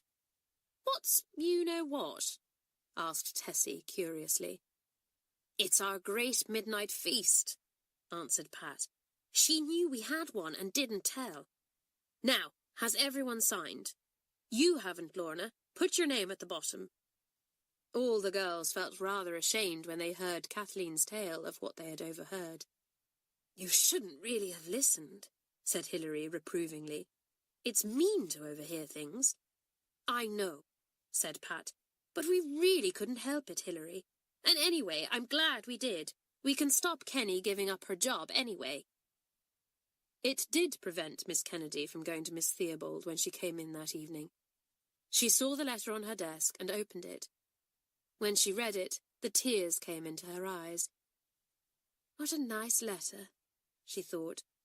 "The girls are not little wretches after all. If only they keep their promise. I should be happy teaching them then." She thanked each form the next morning and assured them that she forgave them. And for the first time that term, her lessons went as smoothly as those of the other teachers, for the girls had no intention of breaking their word. There would be giggles now and then, sly flippings of paper darts, but no organised ragging and no unkindness. Kenny was happy. She taught well now that she had no ragging to fight, and the girls became interested and keen. "I'm glad we did the decent thing," said Pat one day after the history lesson. "I asked old Kenny how her mother was today, and she said she's much better and is coming out of the nursing home tomorrow. Wouldn't it have been awful if she had died because we made Kenny lose her job so that her mother couldn't be nursed back to health?" "Awful," agreed Isabel, and everyone in the form thought the same. Chapter 12. A Broken Window. One morning, Hilary came into the common room most excited. "I say, did you know that the circus was coming to the field just outside the town? Well, it is. I saw the notices up." "Golly, I hope we're all allowed to go," said Pat, who loved a circus. "It's Galliano's circus," said Hilary, and she pulled a handbill out of her pocket. "Look, Clowns, acrobats, dancing horses, everything. If only Miss Theobald gives permission for the school to go. Miss Theobald did. She said that each evening 2 of the forms might go with their teachers. The first form were thrilled. Pat, Isabel, Kathleen and Janet went down to the town to examine the big coloured posters pasted up everywhere. They did look exciting. Then the girls went to see the big tents set up in the field. They leant over the gate and watched the sleek, satin-skinned horses being galloped round with their trainer. They watched in wonder when a big chimpanzee, dressed up in trousers and jersey, came along hand in hand with a small boy who had a terrier at his heels. "Gracious! Look at that big monkey!" cried Isabel. "Sammy's not a monkey, he's a chimpanzee," said the boy, smiling. "Shake hands, Sammy." The big chimpanzee solemnly held out his hand to the girls. Isabel and Kathleen were too afraid to take it, but Pat put out her hand at once. Sammy shook it up and down. "Are you coming to see our show?" asked the boy. "Rather," said Pat. "Are you in the circus? What do you do?" "I'm Jimmy Brown, and I go into the ring with my famous dog, Lucky. That's Lucky, just by your feet. She knows how to spell and count." "Oh, no, dogs can't do that," said Isabel. Jimmy laughed. "Well, mine can. You'll see when you come. Look, see that girl over there, riding the black horse? That's Lotta. You'll see her in the ring, too. She can ride the wildest horse in the world." The girls stared at Lotta. She was galloping round the field on a beautiful black horse. As she came near, she suddenly stood up on the horse's back and waved to the astonished girls. "Isn't she awfully clever?" said Pat. "How I wish I could ride like that. Doesn't she ever fall off?" "Of course not," said Jimmy. "Well, I must go. Come on, Sammy. We'll look out for you 4 girls when you come to the show." He went off with the chimpanzee and the little dog. The girls made their way back to school. They were longing for the night to come when they might go to the circus with the first and second forms. "There are 2 shows each night," said Pat. "One at 6:30 to 8:30 and the second at 8:45 to 10:45. I wish we were going to the later one. It would be sport getting back at 11 o'clock. "No such luck," said Isabel. "Come on, hurry. We shall be late for tea." But a dreadful blow befell the first form the next morning. They came into their classroom, chattering as usual, and saw that one big pane of the middle window was completely broken. Miss Roberts was at her desk, looking stern. "Gracious! How did the window get broken?" cried Janet in surprise. "That is exactly what I would like to know," said Miss Roberts. "When I was in the common room, I heard a crash and came to see what caused it. I heard the sound of running feet going round the corner of the corridor, and when I came into the room, I saw the broken window." "Who did it?" said Pat. "I don't know," answered Miss Roberts. "But this is what broke the window." She held up a hard rubber lacrosse ball. "I found it still rolling across the floor when I came in. Somebody must have been playing with it in the classroom, and the window was smashed. It's against the rules to take lacrosse balls out of the locker in the gym unless you go to games, as you know." Everyone listened in silence. They all felt a little guilty when Miss Roberts mentioned that it was against the rules to take lacrosse balls, because it was a rule nobody bothered to keep. Any girl slipped to the locker to borrow a ball to play with at break. "Now," said Miss Roberts, "I want the girl who broke the window to own up now, or to come to me at break and tell me then. She should, of course, have stayed to own up as soon as the window was broken, but it is quite natural in a moment of fright to run away." Nobody spoke. All the girls sat perfectly still in their seats. Nobody looked at anyone else. Miss Roberts looked searchingly along the rows, looking for a guilty face. But as half the girls were blushing with sheer nervousness, that was no help. Practically all the class looked guilty and ill at ease. They always did when anything went wrong.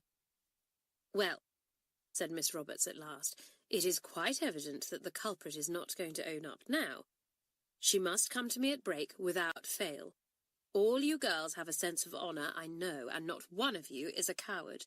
So I am quite sure that the culprit will be brave enough to come to me. I shall be in the common room, alone." Still nobody said a word. One or two looked round at each other, and everyone wondered who the sinner was. Pat and Isabel smiled nervously at each other. They had been together since breakfast, so they knew that neither of them was the sinner. The first lesson began. It was maths. Miss Roberts was not in a good temper, and nobody dared to utter a word. Dark and fair heads were bent busily over books, and when the form mistress rapped out an order, it was obeyed at once. Everyone knew how dangerous it would be to get into trouble when Miss Roberts was on the warpath. After maths came French. Mamselle came into the room and exclaimed at the broken window. "Tiens, the window is broken! How did that happen?" "We don't know, Mamselle," said Hilary. "Nobody has owned up yet." "That is abominable," cried Mamselle, looking round the class with her big dark eyes. "It is not brave." The class said nothing. They all felt uncomfortable, for it was not nice to think that somebody in the class was a coward. Still, maybe the culprit would own up at break. Whoever could it be? Pat and Isabel thought hard. It couldn't be Janet or Hilary, for both girls were brave-spirited and owned to a fault at once. It couldn't be Kathleen, for she had been with them.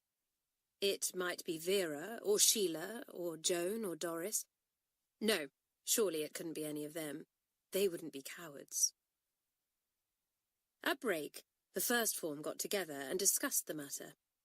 "It wasn't us," said Pat. "Isabel and I were together all the time after breakfast till we went to the classroom, and Kathleen was with us too."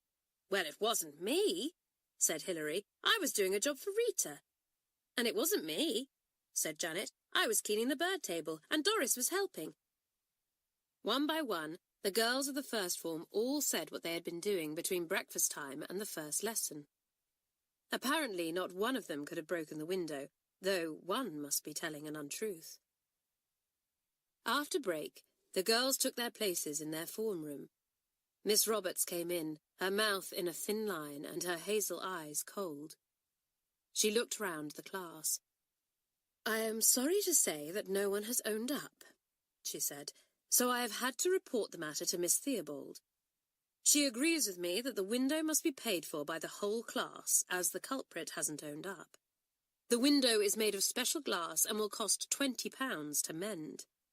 Miss Theobald has decided instead of letting you go to the circus, which would cost £1 each, she will use the money for the window." There was a gasp of dismay from all the girls. Not to go to the circus! That was a terrible blow. They looked round at one another, angry and upset. Why should the whole class suffer because one person had done a wrong thing? It didn't seem fair. "I am sure that the one who broke the window will not want her whole class to be punished," went on Miss Roberts. "So I hope she will still own up, before the night comes, when our form is due to go to the show. That is on Thursday.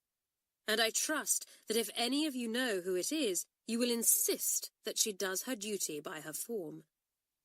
"But, Miss Roberts, suppose nobody owns up," began Hilary. "Couldn't we all put £1 of our own towards the window and still go to the circus?" "No," said Miss Roberts. "There's no argument, Hilary. What I have said stands and will not be altered. Open your books at page 82, please."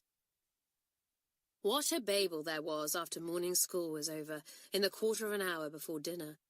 How angry and indignant the girls were. "It's a shame," cried Janet. "I didn't do it, nor did you, Pat and Isabel, and we jolly well know it, so why should we be punished too?"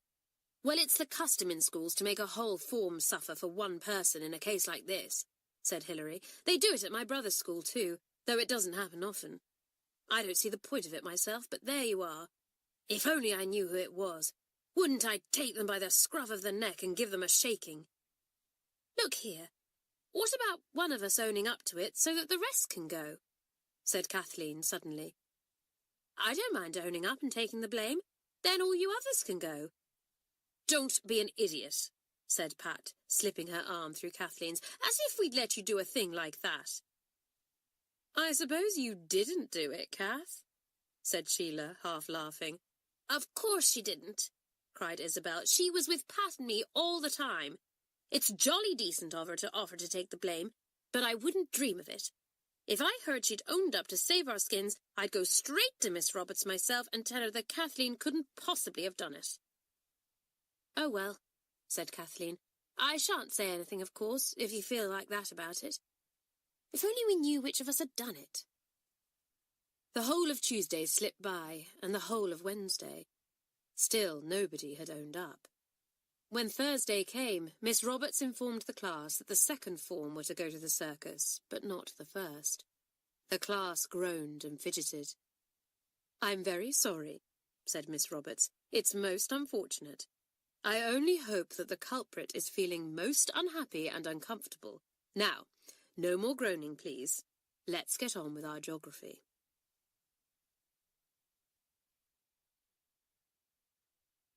Chapter 13. The Four Truants. That afternoon, after tea, 4 girls of the first form held a secret meeting in one of the little music rooms. They were the twins and Kathleen and Janet. They were all furious because they were not allowed to go that night to the show in the town. Look here, let's go, said Janet. We can slip off at 8:15 on our bikes without anyone noticing if we go down the path by the lacrosse field. And we can get back in the dark, all right. But the school doors are locked at 10, said Kathleen. I know that, idiot, said Janet. But what's the matter with the ladder? There's one alongside the gardener's shed. We can easily get into our dormitory window with that. Yes, but the ladder will be seen the next morning leading up to our window, said Isabel. Oh, golly, haven't you any brains? Sighed Janet. One of us can go up the ladder and undo the side door to let the others in, and we can all take the ladder back to the shed before we go in. Is that quite clear, or shall I say it all over again? Everyone laughed. Janet was funny when she was impatient. I see, said Pat. But gosh, if we were caught, I don't like to think what would happen to us. Well, don't, said Janet, because we shan't be caught. Miss Roberts never puts the light on at night when she comes to our dormitory now. We shall be all right. We must tell Hilary, though. She won't come with us because she's head girl and keeps all the rules, but she won't stop us going. Hilary didn't stop them. All right, she said. Risk it if you want to. I won't stop you. But for goodness sake, don't get caught. The second form went off to the circus with Miss Jenks. The first form stayed behind, sulky and angry. Only the 4 who were going to slip off by themselves looked at all bright. Most of the first form knew what Janet had planned, but nobody else dared to risk it. You'll get expelled if you're caught, I shouldn't wonder, said Doris. We shan't be expelled, and we shan't be caught, said Janet firmly. When the time came, the 4 girls put on their hats and coats and slipped down to the side door. It was dark outside, but the night was clear. Coming home, there would be a moon. They went softly to the bicycle shed. Golly, what a noise bikes make, whispered Janet as the 4 machines clanked and rattled. Now, down the path by the field. Come on. Off they all rode, their lamps shining in the darkness. When they arrived at the circus field, they saw the people streaming out of the gates. They had been to the 6:30 performance. Look out! Hide by the hedge till everyone's gone, said Janet. We don't want to run into Miss Jenks. They hid until it was safe. They pushed their bicycles behind the hedge and went to the gate, where people were already going in, under the flare of acetylene lamps. The girls paid and went towards the big circus tent. Soon they had taken their seats, well at the back in case anyone saw them. They took off their school hats. The circus was marvellous. They saw the girl, Lotta, now dressed in a sparkling, shining frock, riding bareback round the ring, standing on her horse, kneeling, jumping, smiling all the time. They saw Jimmy and his dog Lucky, and could not imagine how he could be so clever. They cheered the absurd clowns and the amazing acrobats. They loved big Mr. Galliano with his cracking whip and big moustache. It was a gorgeous show, and the 4 girls enjoyed every minute. "We'd better slip out a bit before the end," whispered Janet, watching Sammy the chimpanzee solemnly undress himself and put on a pair of pyjamas. "I say, isn't he funny? Oh, look, he's getting into bed." Just before the show was finished, the girls slipped out quietly. "What a marvellous show," said Janet as they made their way to where they had left their bicycles. "Where's my bike? Oh, here it is." They mounted their bicycles and rode off. The moon was up now and they could see clearly. They were soon back at the school. They put their bicycles into the shed as quietly as they could, and then, with beating hearts, they tiptoed to the shed, outside which the ladder was kept. They all felt excited and nervous. Just suppose they were caught now. It would be awful. But nobody was about. A dim light showed from a mistress's bedroom in the eastern wing of the school. It was about 11 o'clock, and all the girls and some of the mistresses would be asleep. They looked for the ladder. There were 2, a small one and a much bigger one. Janet tugged at the smaller one.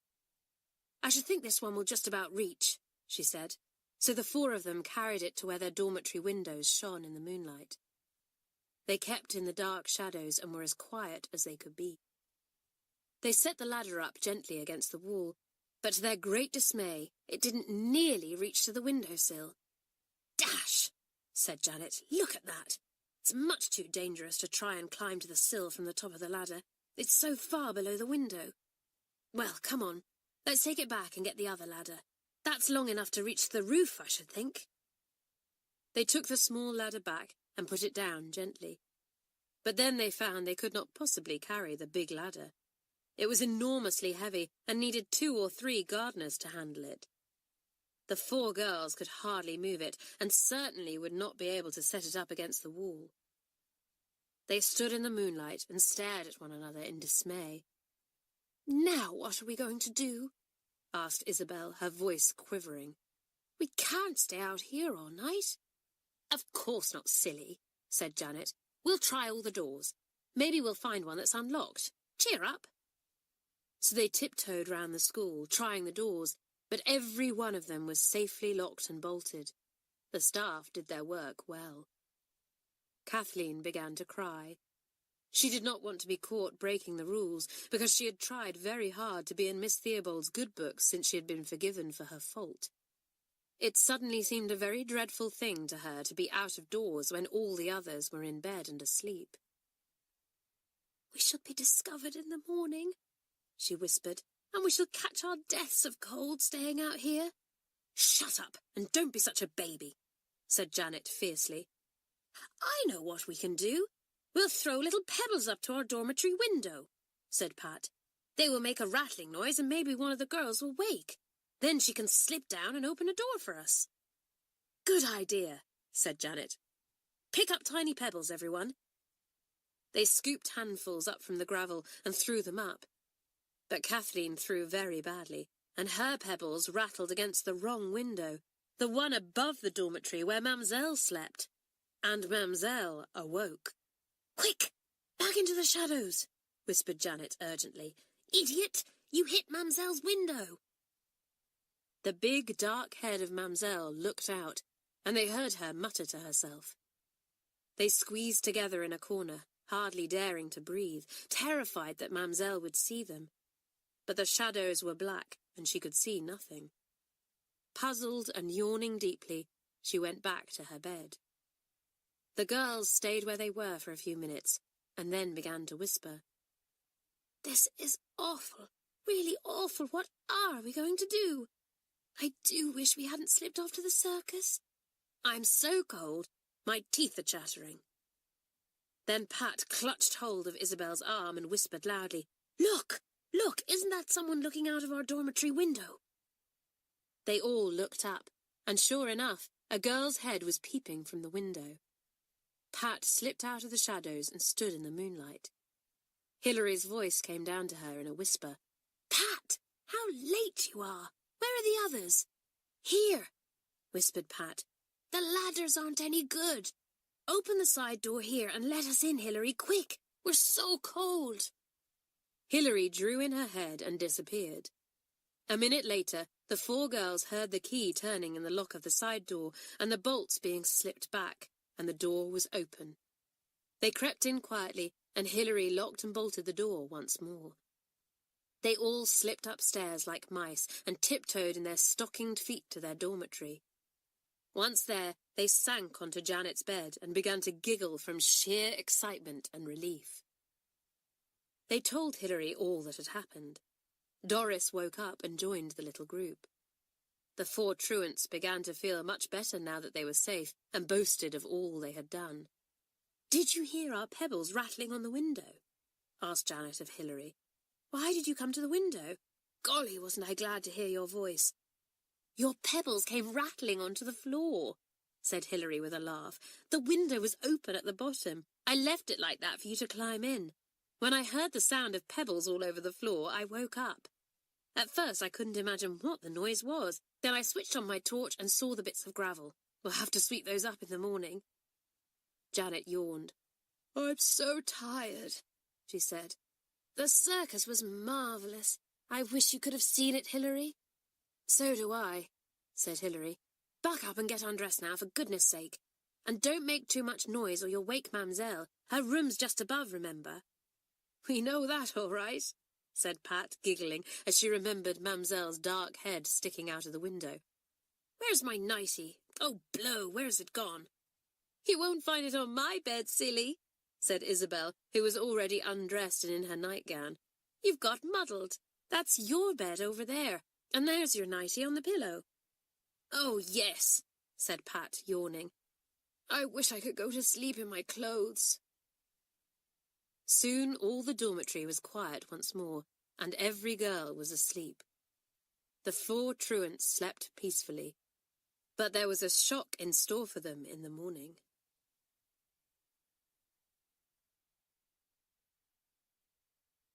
Chapter 14. A Great Disappointment. The 4 truants were extremely sleepy the next day. They could hardly wake up. When the dressing bell went, not one of them got out of bed. "Hi, Janet! Kathleen! Aren't you going to get a move on?" cried Hilary. "You'll be late! And just look at those lazy twins. They haven't even opened their eyes." "Another 5 minutes," murmured Pat sleepily. But the 5 minutes stretched into 10, and still the 4 girls hadn't moved. Hilary winked at Doris, and the 2 of them went swiftly to the 4 white beds and stripped off all the bedclothes, throwing them on the floor. "Ooh!" shivered the girls, for it was a very cold morning. "You mean things!" "Come on, get up or you'll get into a row," said Hilary. And very slowly and sleepily the 4 dressed, yawning all the time. They cheered up a bit when the rest of the form clustered round them, asking what happened the night before. They really felt almost heroines as they related their exciting adventures. "I don't feel in the least like lessons this morning," said Janet. "Oh, my goodness, Miss Roberts is taking us for algebra, isn't she? I always am stupid about that anyhow, and I shan't be able to understand a thing today. I hope she's in a good temper." The class went into their form room and took their places. Janet got out her algebra book and hurriedly glanced through the chapter she had been told to learn. It seemed to her as if she had entirely forgotten every word. But that was just because she had had such a short night. "Here comes Miss Roberts," hissed Doris, who was at the door. The girls stood. Miss Roberts came in, and goodness, whatever could have happened? She looked very pleased, and her eyes sparkled so that she looked really pretty. "Sit, girls," she said, and the girls sat down, wondering why their mistress looked so pleased. Had they done some marvellous prep or something? "Girls," said Miss Roberts, "I feel very happy about something this morning. I have found out that it was not anyone in my form who broke the window." The girls looked at her amazed. Miss Roberts smiled round the class. "It was one of the second form," she said. Apparently the ball bounced in here, the girl rushed for it, tried to catch it, and it was knocked onto the window, which broke. "But why didn't she own up?" cried Hilary indignantly. "That was jolly mean of her. We missed going to the circus because of that." "Wait," said Miss Roberts. "The girl was Queenie Hobart, who, as you know, is now in the sick bay with a bad attack of flu. She was frightened when she broke the window, but meant to own up at the end of the morning. In the middle of the morning she was taken ill and was hurried off to the sick bay, where she has been really ill for a few days. Today she is better, and her form mistress, Miss Jenks, went to see her." "Did she own up then?" asked Janet. "Miss Jenks told her that the second form had gone to the circus the night before, but not the first form, and Queenie asked why," said Miss Roberts. "When she heard that you had all been punished for something that was her fault, she was very upset and began to cry. She told Miss Jenks, of course, and Miss Jenks came hurrying to tell me." "Oh, I am glad it wasn't anybody in our form," said Hilary. "I did hate to think that somebody was such a mean coward." "And I couldn't understand it either," said Miss Roberts. "I think I know you all pretty well, and although you are sometimes very stupid, aggravating, and in fact a set of nuisances, I really couldn't believe that any of you were cowards." Miss Roberts smiled as she made these remarks, and the class laughed. They were all most relieved. "Can we go to the circus after all, then?" asked Hilary. "There's still tonight or tomorrow." "Of course," said Miss Roberts. "You are to go tomorrow, Miss Theobald says, and to make up for your disappointment, which was quite undeserved, I am to take you down into the town and give you a real good tea first. What do you think of that?" The girls thought a lot of it. They said ooh and ah and rubbed their hands together and looked as cheerful as possible. Tea first, a really scrumptious tea, and then the circus. And it was sure to be good fun on the last night of all. What luck that Queenie had owned up in time. But there were 4 girls who were feeling most uncomfortable about the whole thing, and they were the twins and Kathleen and Janet. They had played truant and seen the show. They looked at one another and felt very guilty. Why hadn't they waited? They went to Hilary about it afterwards. "Hilary, we feel awfully mean now, somehow. Do you think we ought to go tomorrow?" asked Pat. "Well, if you don't, what excuse will you make?" said Hilary. "Since you ask me, I say you jolly well oughtn't to go. You've had your pleasure by breaking the rules. Well, everyone breaks rules sometimes, so I'm not blaming you for that. The thing is, it's not fair that you should have a second treat. I should feel like that myself, just as you do. But if you go and tell Miss Roberts why, you certainly will get into a first-class row." "Could we say we don't feel well?" said Isabel. "I really don't feel awfully well today. I had so little sleep." "Well, say that tomorrow," said Hilary. "But I say, it's bad luck on you, isn't it? You've done yourself out of a gorgeous tea, and everyone knows that a Saturday night is the best night to see a show." "I wish we hadn't been so impatient now," sighed Kathleen. "I would so love to go with you tomorrow." The 4 were very sad. They talked about it together. "Let's go anyhow," said Janet. Then almost immediately she changed her mind. "No, we can't. I'd feel mean all the time, and the other girls would think us mean too. I only hope Miss Roberts doesn't send us to Matron for some of her disgusting medicine when we tell her we don't feel well tomorrow," said Kathleen, who was a perfect coward over taking medicine. But when the next day came, there was no question of telling a story about feeling unwell, for all 4 girls had bad colds. They had caught a chill standing about waiting to get into the school on Thursday night, and how they sneezed and coughed. Miss Roberts noticed at once. "You'd better spend a day in bed," she said. "You may be in for flu. Go along to Matron and ask her to take your temperatures. 4 of you at once. Wherever could you all have caught such bad colds?" They didn't tell her. They went to Matron feeling very sad and sorry. Kathleen had a temperature, and as Matron was not at all sure that the whole lot were not going to have flu, she did the sensible thing and popped them all into bed. She gave them each a dose out of one of her enormous bottles, tucked them up, and left them in the sick bay together. "Achoo!" sneezed Kathleen. "Golly, weren't we idiots to rush off like that the other night? I do hate having a beastly cold like this. And missing that tea," sighed Pat. "Hilary said Miss Roberts had rung up the tea shop and made sure that they had those special chocolate cakes we like." "Well, it's no use grumbling," said Isabel sensibly. "We brought this on ourselves. Now shut up, you others. I want to read." The first form went off at 5 with Miss Roberts and had a gorgeous tea. Miss Roberts bought 4 of the special chocolate cakes to take back to the girls in the sick bay. "I think they have been perfect bricks about all this," she said to Hilary. "Not a grumble, not one word of complaint." Hilary said nothing.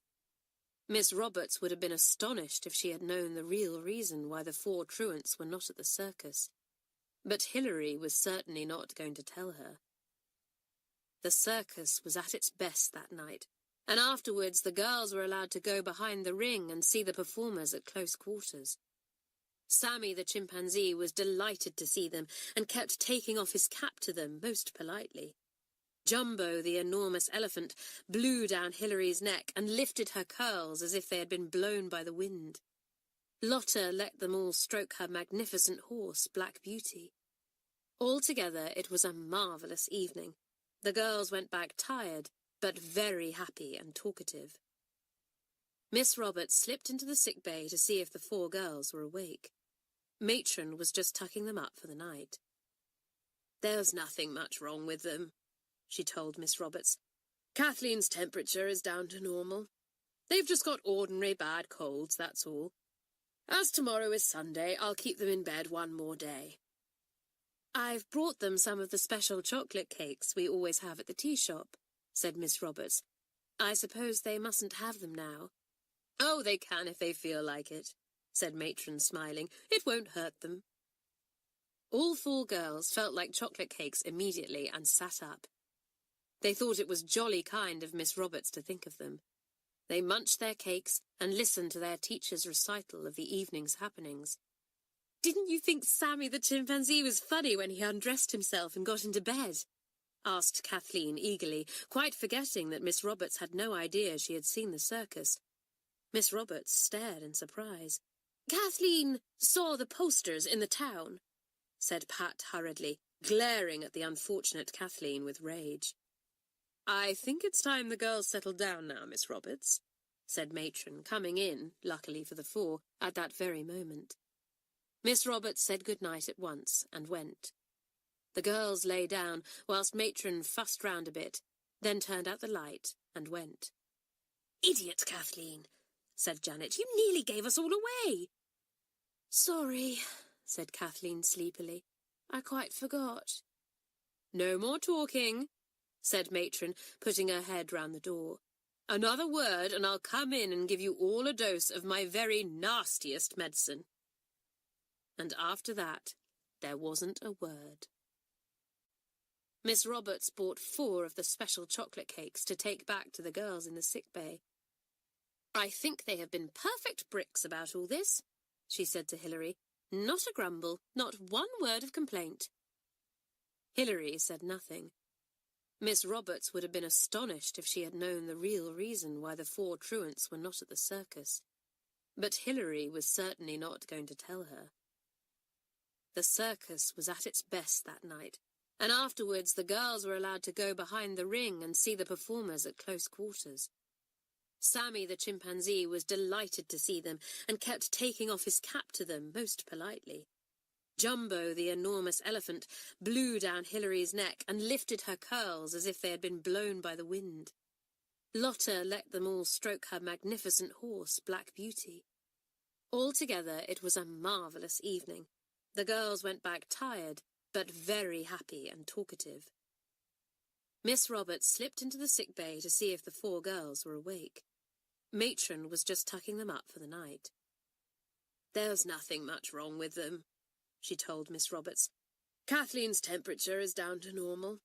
They've just got ordinary bad colds, that's all. As tomorrow is Sunday, I'll keep them in bed one more day." "I've brought them some of the special chocolate cakes we always have at the tea shop," said Miss Roberts. "I suppose they mustn't have them now." "Oh, they can if they feel like it," said Matron, smiling. "It won't hurt them." All 4 girls felt like chocolate cakes immediately and sat up. They thought it was jolly kind of Miss Roberts to think of them. They munched their cakes and listened to their teacher's recital of the evening's happenings. "Didn't you think Sammy the chimpanzee was funny when he undressed himself and got into bed?" asked Kathleen eagerly, quite forgetting that Miss Roberts had no idea she had seen the circus. Miss Roberts stared in surprise. "Kathleen saw the posters in the town," said Pat hurriedly, glaring at the unfortunate Kathleen with rage. "I think it's time the girls settled down now, Miss Roberts," said Matron, coming in, luckily for the 4, at that very moment. Miss Roberts said good night at once and went.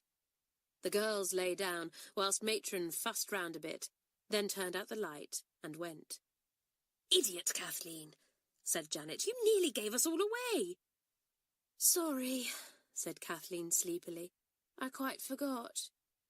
"No more talking," said Matron, putting her head round the door.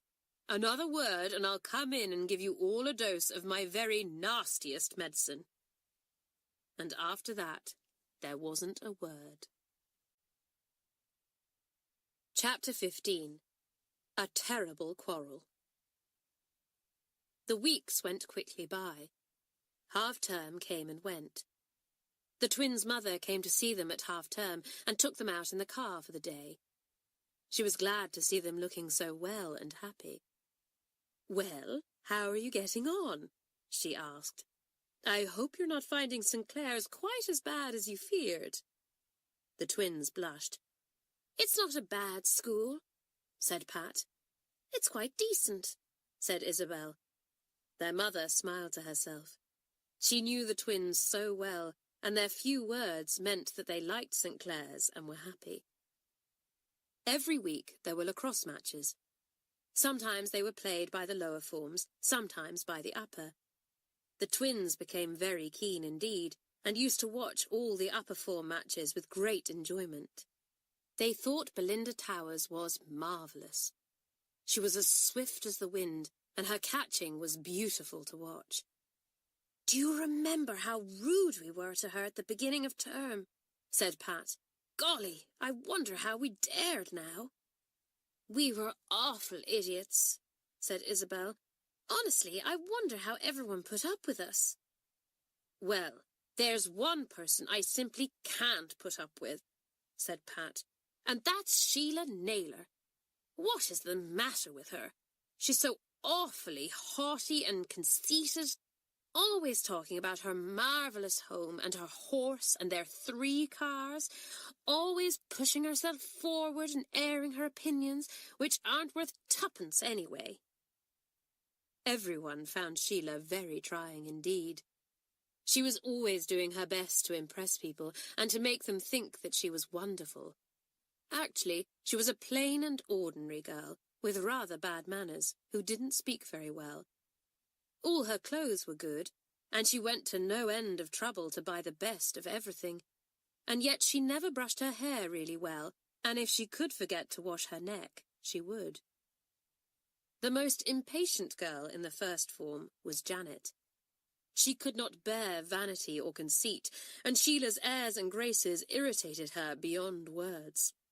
She hadn't the patience to put up with Sheila, and usually Sheila knew this and kept out of her way. One afternoon, just before tea, the first form were enjoying themselves in their common room. Pat put on the record player and played the same record 4 times running. Janet looked up. "For goodness sake, are you trying to learn that record by heart, Pat?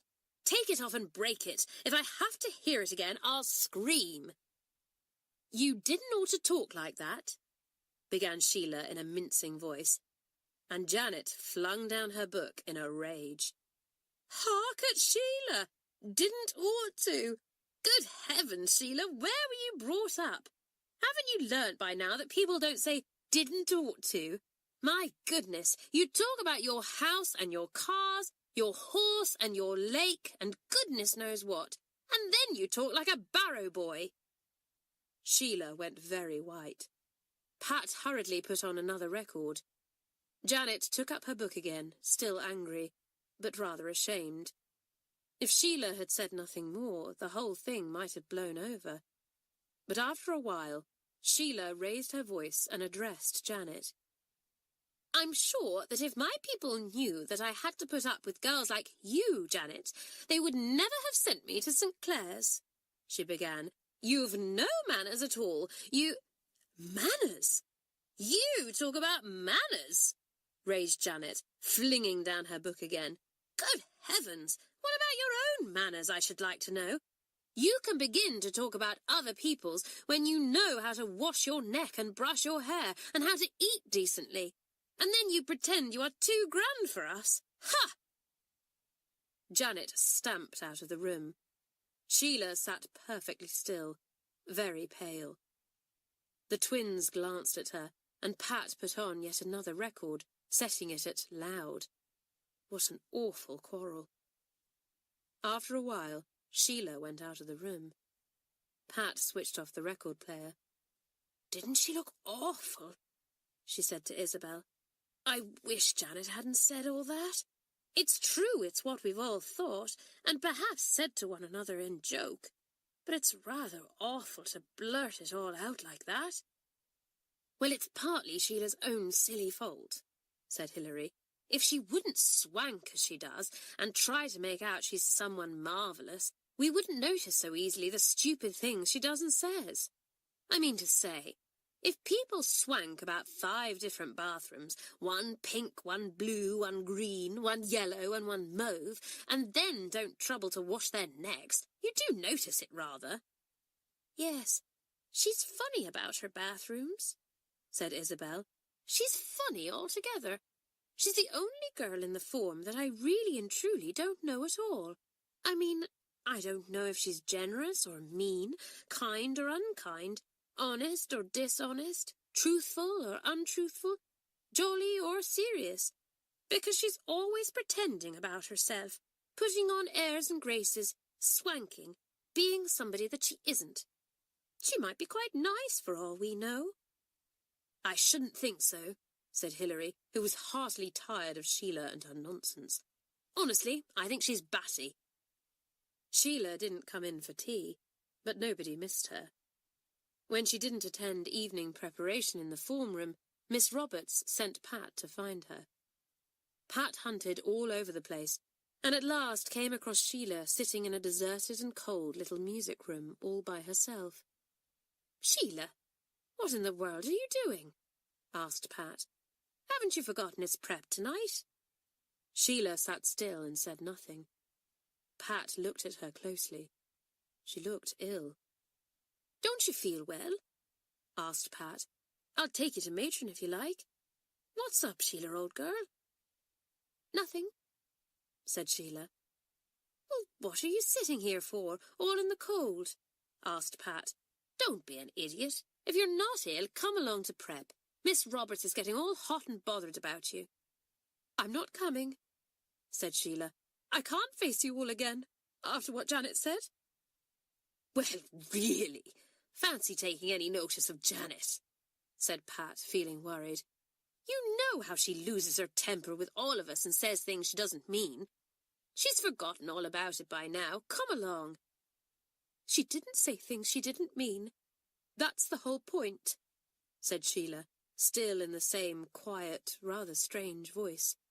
She said things she did mean. Oh, I hate her. You can't hate old Janet, said Pat. She's dreadfully quick-tempered and impatient, but she's very kind, too. She wouldn't really hurt you, Sheila. Look here, I'm sure you're not well. Come with me to Matron. Perhaps you've got a temperature. Leave me alone, said Sheila obstinately. So in despair, Pat left her, feeling very worried. What a pity Janet had flared out like that and said those really dreadful things. Pat knew how she would feel if anyone sneered at her in that way in front of everyone. She wondered what to do. What should she tell Miss Roberts? On her way back to the form room, she passed the head girl's study. The door was a little open, and Pat could just see Winifred James bent over a book. She hesitated outside as a thought came into her head. She couldn't tell Miss Roberts about the awful quarrel, but could she tell Winifred? Something had got to be done about Sheila, and she simply didn't know what. She knocked at Winifred's door. "Come in," said the head girl, and raised her serious face as Pat came in. "Hello. Is there anything the matter?" asked Winifred. "Oughtn't you to be at prep?" "Yes, I ought," said Pat, "but Miss Roberts sent me to find somebody, and I'm rather worried about this girl, Winifred, but I can't possibly tell Miss Roberts, so can I tell you?" "Of course," said Winifred, "so long as it isn't just telling tales, Patricia." "Of course it's not, Winifred," said Pat. "I would never tell tales. But I suddenly remembered that you and this girl come from the same town, so I thought maybe you could help a bit." "This is very mysterious," said Winifred. "What's it all about?" Then Pat explained about the quarrel and told the head girl all that had happened. "And Sheila looks so funny and so ill," she said. "I'm afraid it's something worse than just a silly quarrel." Winifred listened in silence. "I'm glad you came to me," she said. "It so happens I'm the only person that can help a little, because I know Sheila's history. You are a sensible person, Pat, so I shall tell you a little, and perhaps between us we can help Sheila." "I hope we can," said Pat. "I don't like her, Winifred. In fact, I hardly know her at all, because she's always hidden behind conceit and swank, if you know what I mean. But she's awfully unhappy, and I hate to see that." "Sheila's parents were once very poor," said Winifred. "Her mother was the daughter of our gardener. Her father kept a kind of village stores. He made a great deal of money, an enormous fortune, in fact, so they rose tremendously in the world. Now they have a wonderful house, almost a mansion, goodness knows how many servants and cars, and they sent Sheila to the best schools possible because they wanted their daughter to be a lady." "Oh," said Pat, suddenly understanding a lot of things. "So that's why poor Sheila is always swanking and being haughty and arrogant and showing off, because she's afraid we'll not want to be friends with her. She's afraid we might sneer at her." "Yes, her stupid haughtiness is just a sort of smoke-screen to hide the plain, ordinary, rather frightened person she is underneath," said Winifred. "And now you see what has happened. Janet has blown away the smoke-screen and pointed out to everyone just those things that Sheila is always trying to hide, the manners and speech she learnt when she was very small." "But how awfully silly of Sheila to pretend like that," said Pat. "If she told us honestly that her people had made a lot of money and how pleased she was to be able to come to St Clare's and all that, we'd have understood and liked her for it. But all that silly conceit and pretense, honestly, Winifred, it was awful." When people feel that they are not so clever, so good or so well-born as others, they often behave like that, to hide their feelings of inferiority, said Winifred, sounding rather learned to Pat. "Be sorry for them and help them." "Well, how can I help Sheila?" asked Pat. "I really don't see how I can." "I'll go to her myself," said Winifred, getting up.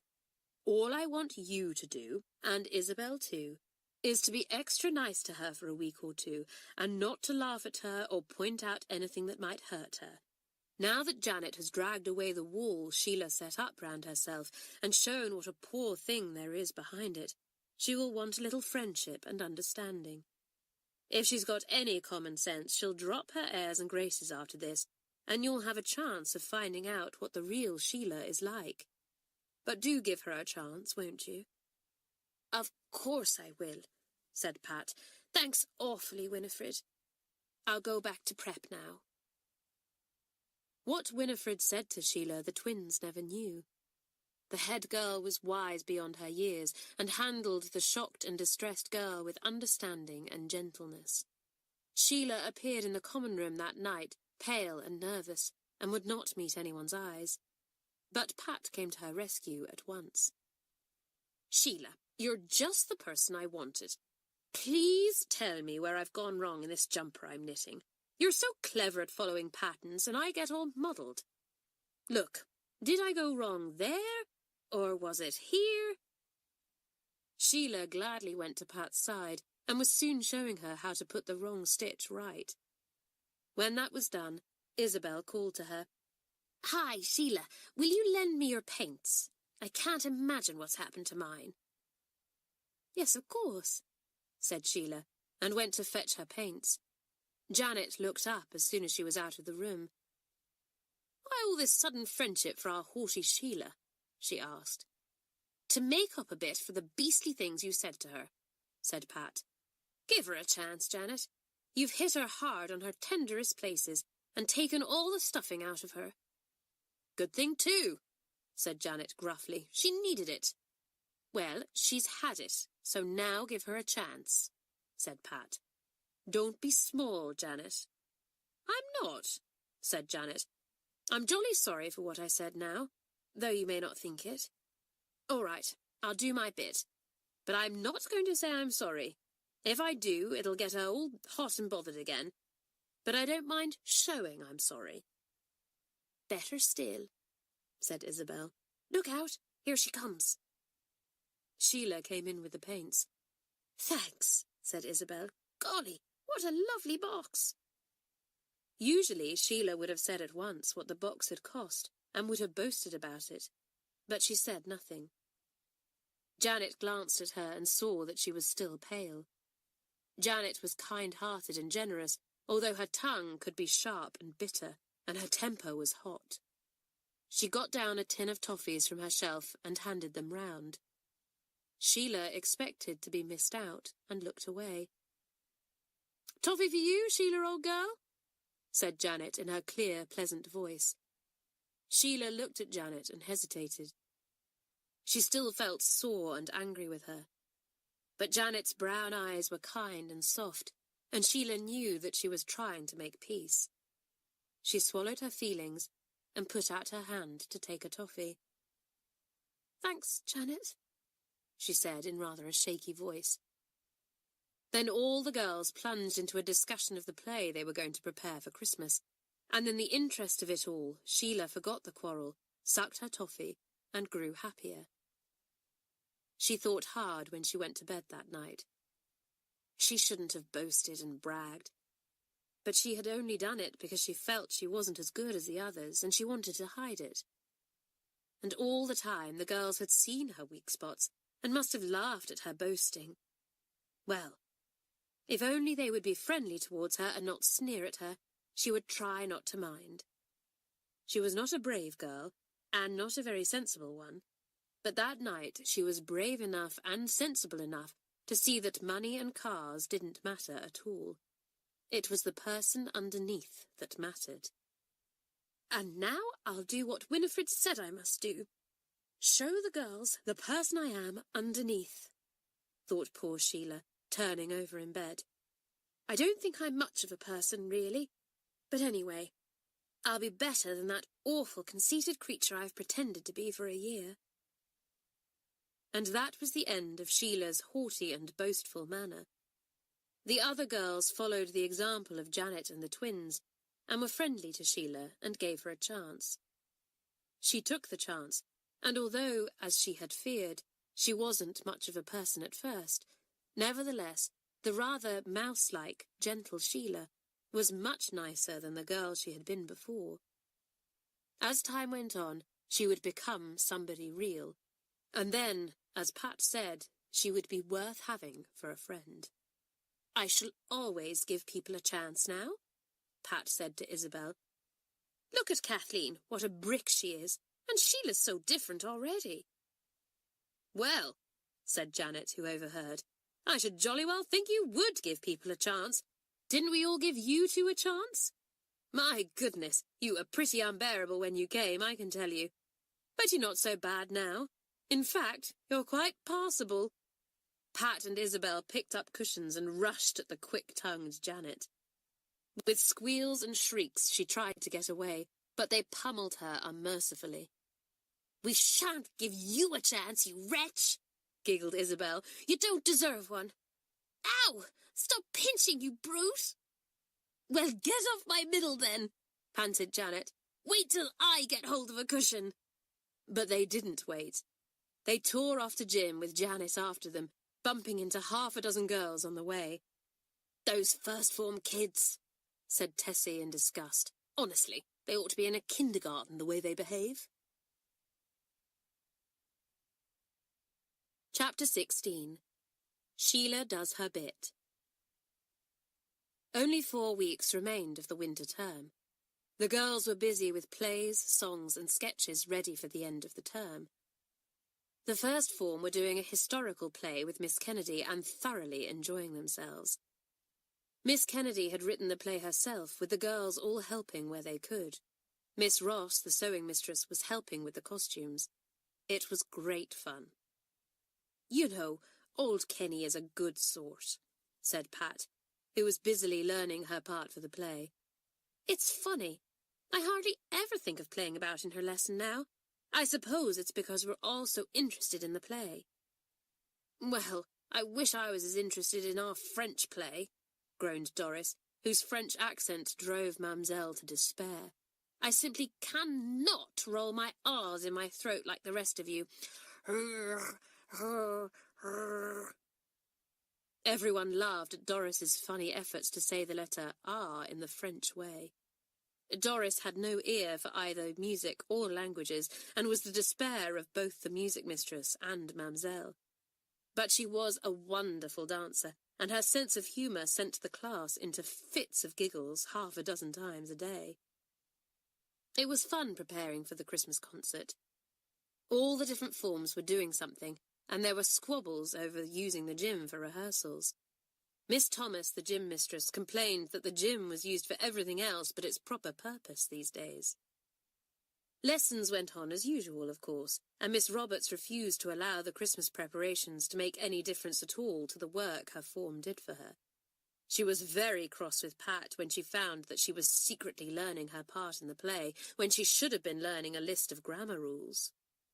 Pat had copied out her words and had neatly fitted them into her grammar book.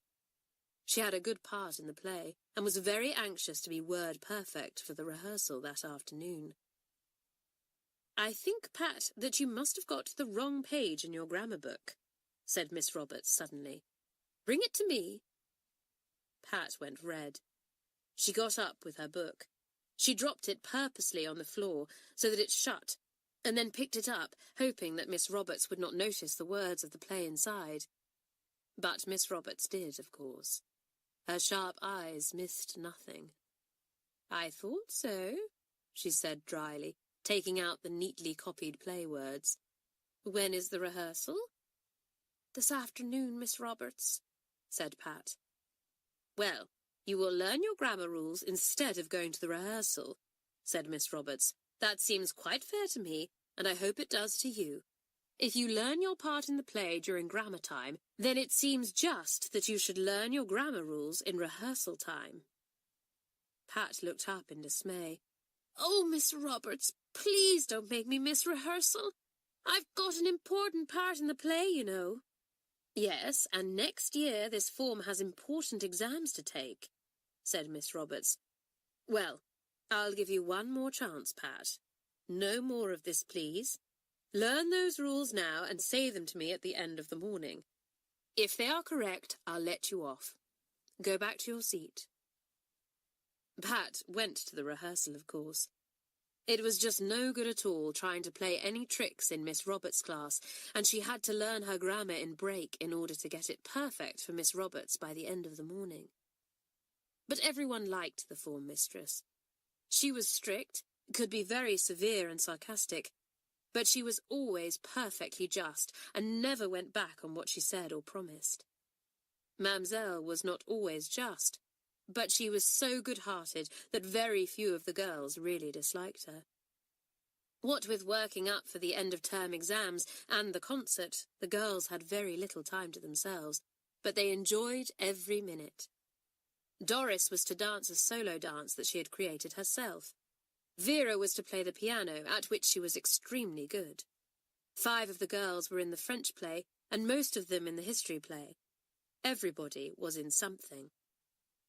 Except one person. Sheila was in nothing. This happened quite by accident. At first, Mamselle had said she was to be Monsieur Tok-Tok in the play, so Miss Kennedy didn't put her in the history play, and then Mamselle changed her mind and put Joan into the French play instead. So Sheila was in neither, and as she didn't play the piano or the violin, could not recite at all, and was no good at dancing, she felt very left out. She said nothing. At first, nobody noticed that she wasn't going to be in anything, because it had all happened accidentally. Then Isabel noticed that Sheila was looking mopey and asked her why. "What's up? Had bad news from home or something?" "Oh, no," said Sheila. "Nothing's wrong." Isabel said no more, but watched Sheila for a few days. She soon noticed that she was not in either of the plays and was not doing anything by herself either. "I say, I believe you're miserable because you're not in the concert," said Isabel. "I thought you were going to be in the French play." "I was," said Sheila uncomfortably. "But then Mamselle chose someone else. I'm not in anything, and everyone will notice it, Isabel. I do so hate being left out." "Well, it wasn't done on purpose, silly," said Isabel, laughing. "I feel as if it was," said Sheila.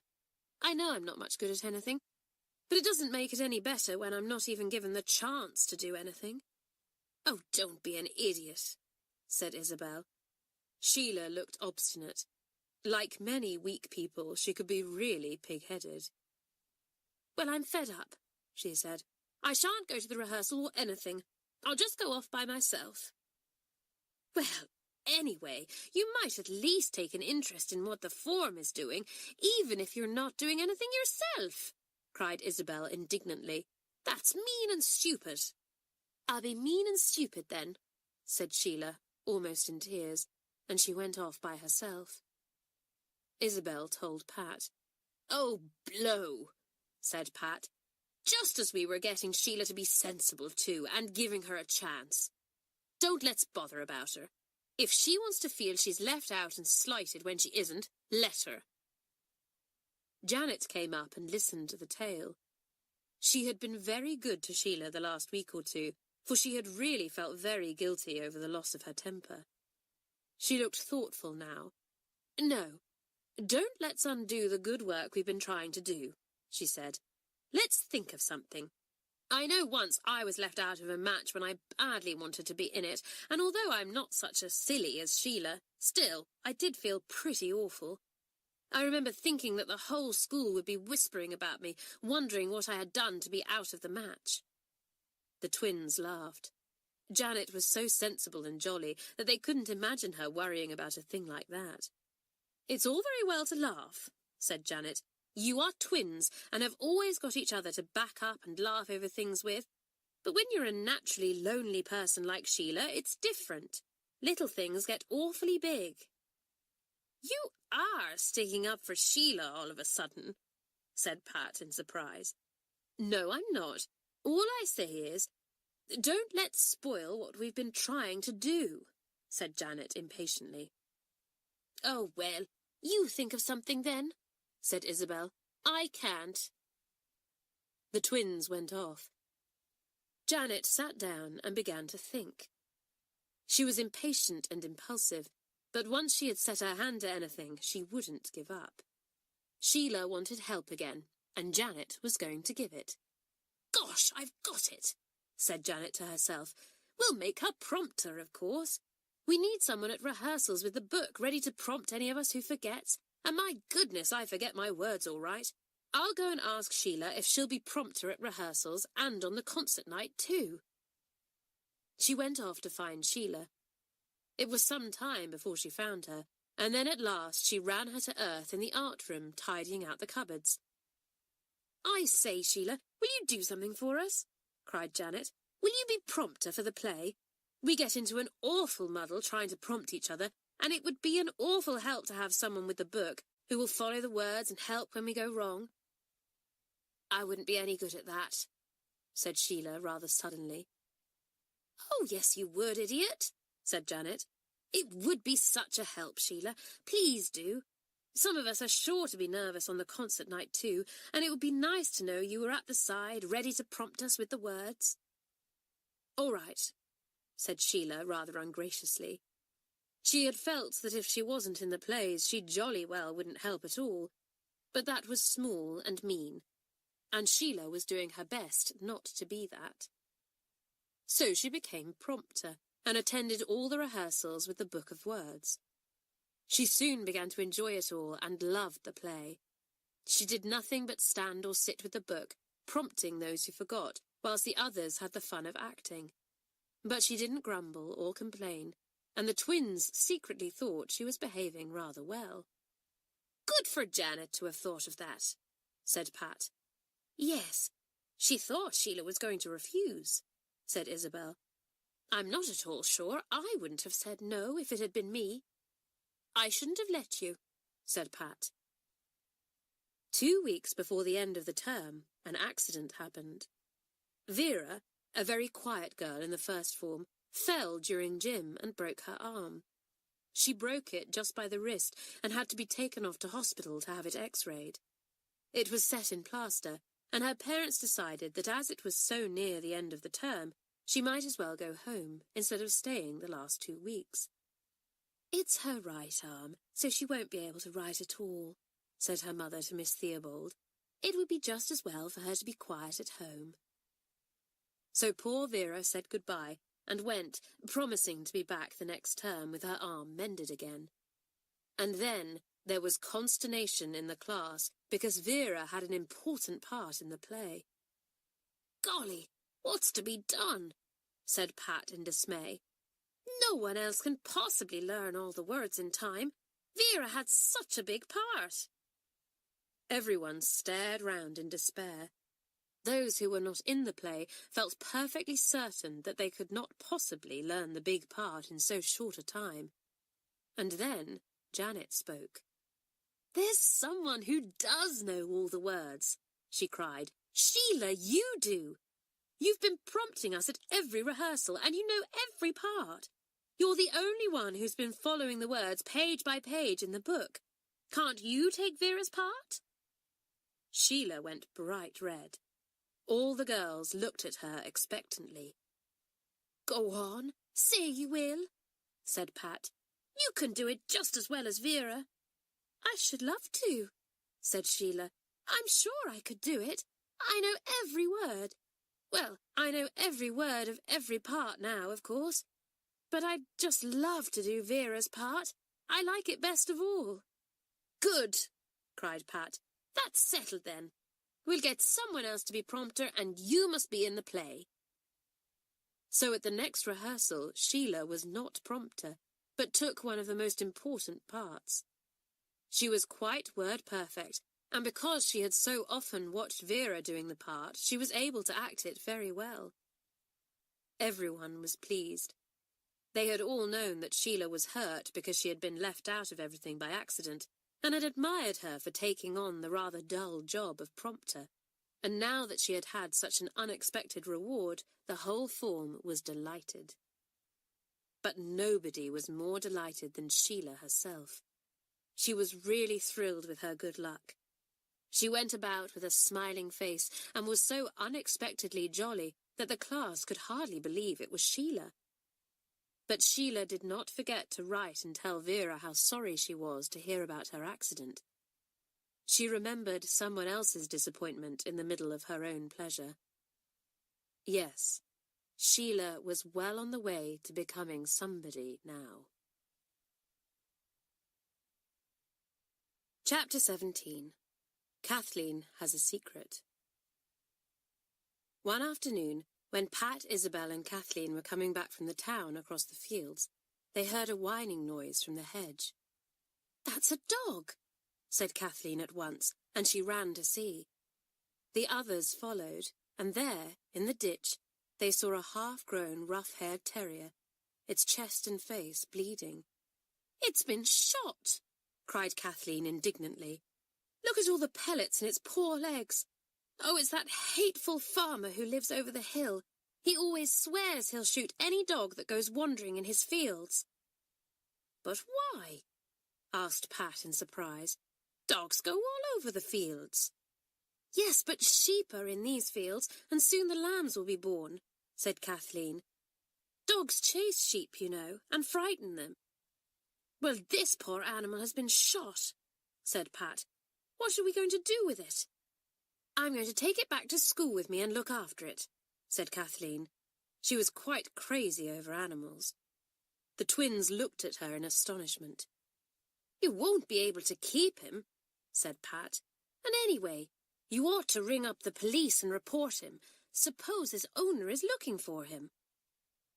"Well, I'll ring up and see if anyone has been asking for him," said Kathleen. "But if you think I'm going to leave a dog bleeding all by itself out in the fields, you're jolly well mistaken." All right, said Isabel. "But how are you going to take him home? He'll cover you with blood." "As if I care about that," said Kathleen, picking the dog up very gently. He whined again, but snuggled down into the girl's arms, knowing quite well that they were kind and friendly. They walked back to school with the dog. They debated where to put him. No girl was allowed to keep a dog, and if he were discovered, he would certainly be sent off. And Kathleen was quite determined that she was going to nurse him till he was better. "Could we keep him in the bicycle shed?" asked Pat. "Oh, no, he would be much too cold," said Kathleen, standing behind the bushes with the dog in her arms, pondering how to get him into school without being seen. "Wait a minute, let's think." They all thought. Then Pat gave an exclamation. "I know! What about that little box room near the hot tank upstairs in the attics?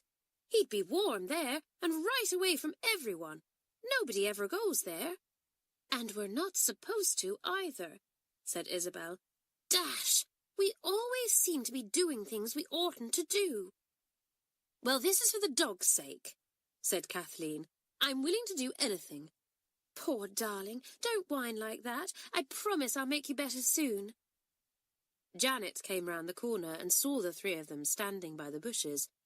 "Hello," she said. "What's up? What have you got there? A dog? Goodness gracious, what's wrong with him?" "He's been shot," said Kathleen. "We're going to keep him in the box room upstairs in the attics till he's better. Are you going down to the town, Janet? Well, be a sport and ask at the police station if anyone has reported a lost dog. If they have, ask for their name and address, and I'll tell them I've got him safely." "All right," said Janet. "But look out that he doesn't make a noise or you'll get into trouble. You're quite batty over animals, Kathleen. Goodbye." Janet rushed off to get her bicycle. Kathleen turned to the twins. "You go and see that the coast is clear," she said. "And let's think what to have for a bed for him." "There's an old wooden box in the gardener's shed," said Isabel eagerly. "That would do nicely. I'll get it." She ran to get it. Pat went indoors to see if it was safe for Kathleen to take the dog in. She whistled a little tune, and Kathleen ran in with the dog. The two of them scurried up the stairs without meeting anyone, but round the corner of the corridor they could hear footsteps coming and the loud voice of Mamselle talking to Miss Jenks. "Oh, crumbs!" groaned Kathleen, and she turned to go down the stairs again. But someone was now coming up. Pat opened the door of the big broom cupboard and pushed Kathleen and the dog into it. She shut the door and then dropped on one knee, pretending to do up her shoe. Just as Mamselle and Miss Jenks passed her, the dog in the cupboard gave a whine. Mamselle looked round in surprise. "Dear, why do you whine like a dog?" she asked Pat, and passed on, thinking that girls were indeed funny creatures. Pat giggled and opened the door when the two mistresses had gone by. "Did you hear what Mamselle said?" she asked. "Come on, it's all right now.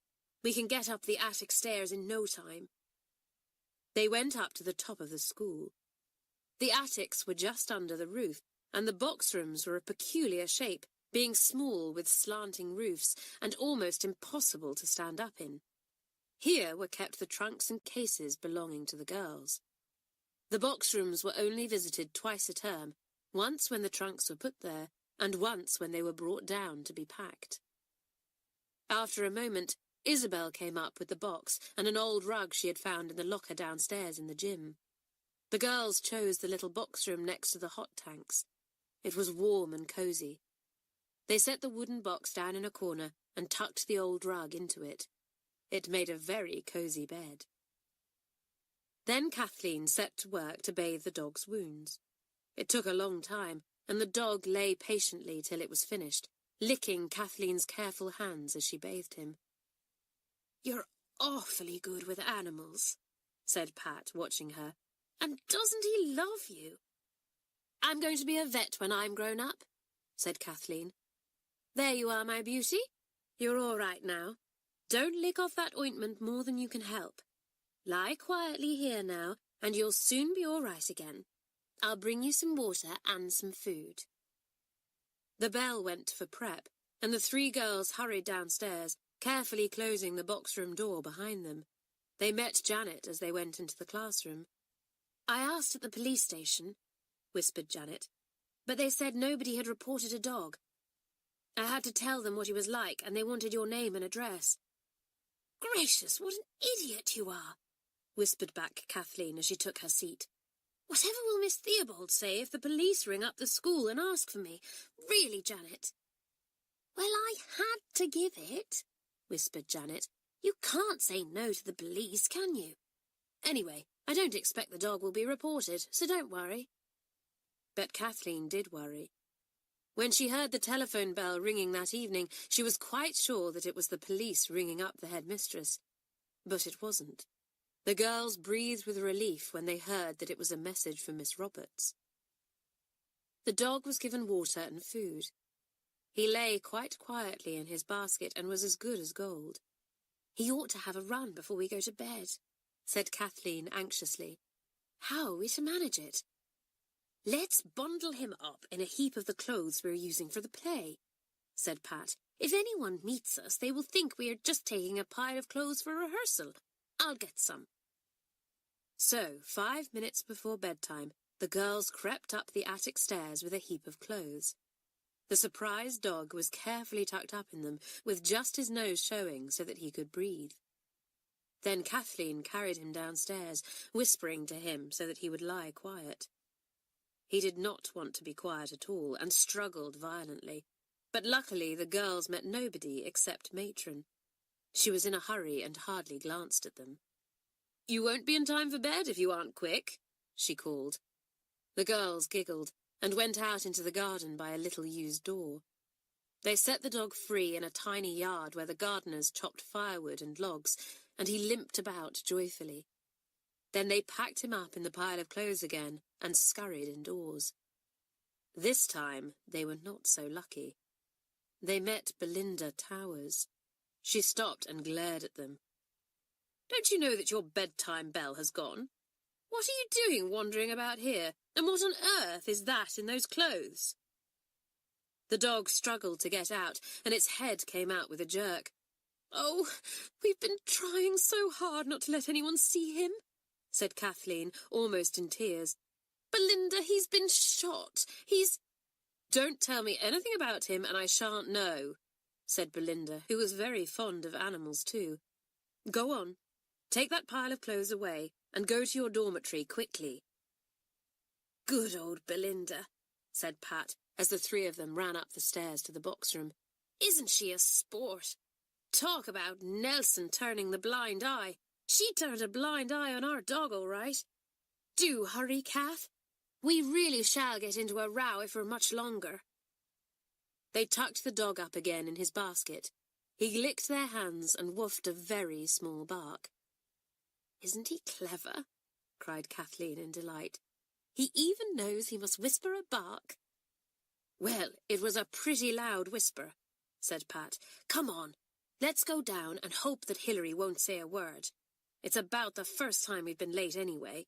I hope the dog doesn't bark the place down in the night." "Of course he won't," said Kathleen, shutting the box-room door carefully. "He'll sleep all night, and in the morning, very early, I'll take him for a run again." They tore down to their dormitory to find Hilary getting most exasperated with them. "Where have you been?" she demanded. "You know it's my job to see you're here on time at 9 o'clock. It's too bad of you." "We've been putting a dog to bed," whispered Kathleen. Hilary stared in surprise. "What did you say?" she asked. "Putting what to bed?" "Shall I tell everyone?"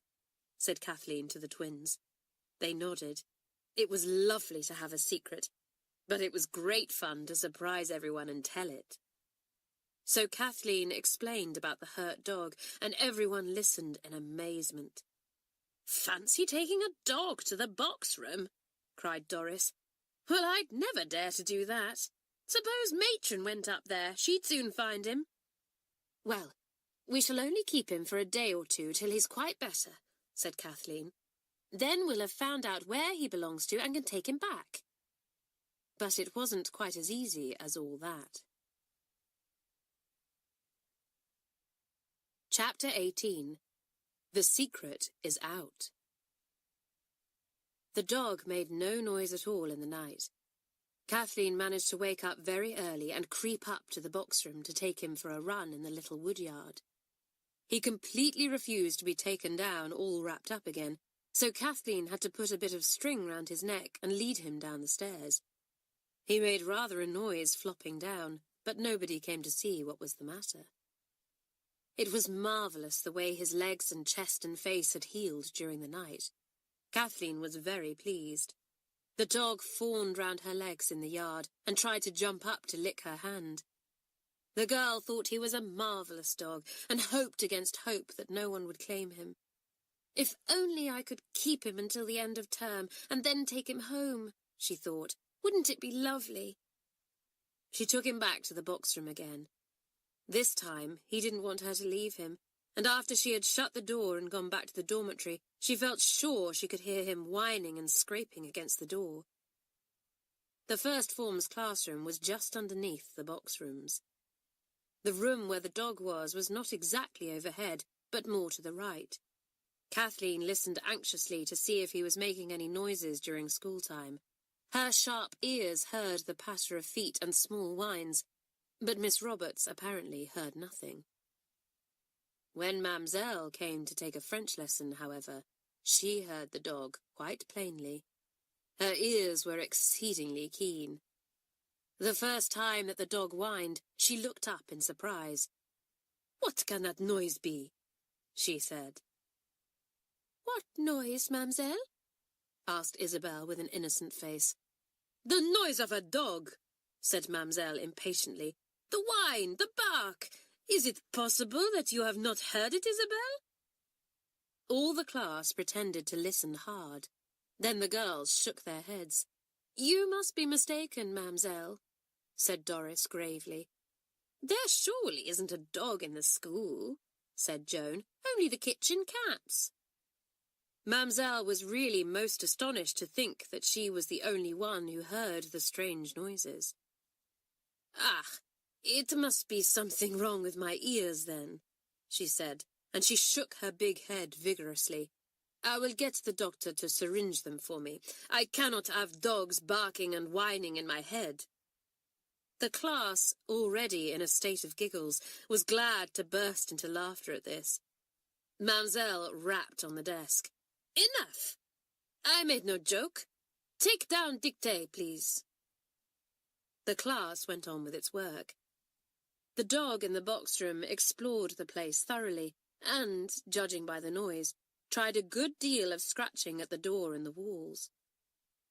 Mamselle looked extremely puzzled once or twice and glanced at the girls to see if they too had noticed the noises, but one and all went serenely on with their work and appeared to hear nothing, so Mamselle pressed her ears thoughtfully and made up her mind to see the doctor that very same day.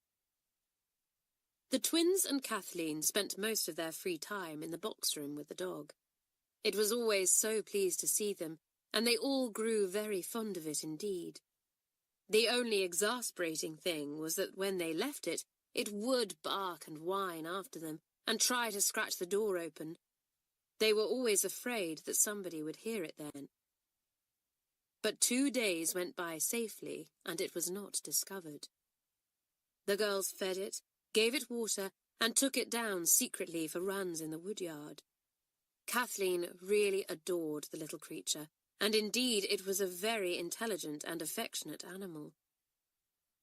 As nobody has claimed to be its owner, I really think I might keep it for myself, don't you? Asked Kathleen anxiously, as she and the twins stroked the dog up in the box room one free half-hour. I do love him so. He really is a darling. I couldn't bear to take him to the police station now and leave him there. You know, if nobody claimed him at all, the police would have him put to sleep. Well, you keep him then, said Pat. There isn't much longer till the end of term, but you'll have to move him out of here when the cleaners come up to get down our boxes for us. That's very soon. I don't see what you're going to do, really I don't. However, the twins and Kathleen did not need to bother about what was going to happen, because the dog soon decided things for himself. One morning, about 4 days after he had been found, he lay down in a bit of wintry sunshine that came slanting through the attic window. It made him feel restless, and he jumped up and prowled round. He came to the door and stood sniffing at it. Then he began to jump at the handle.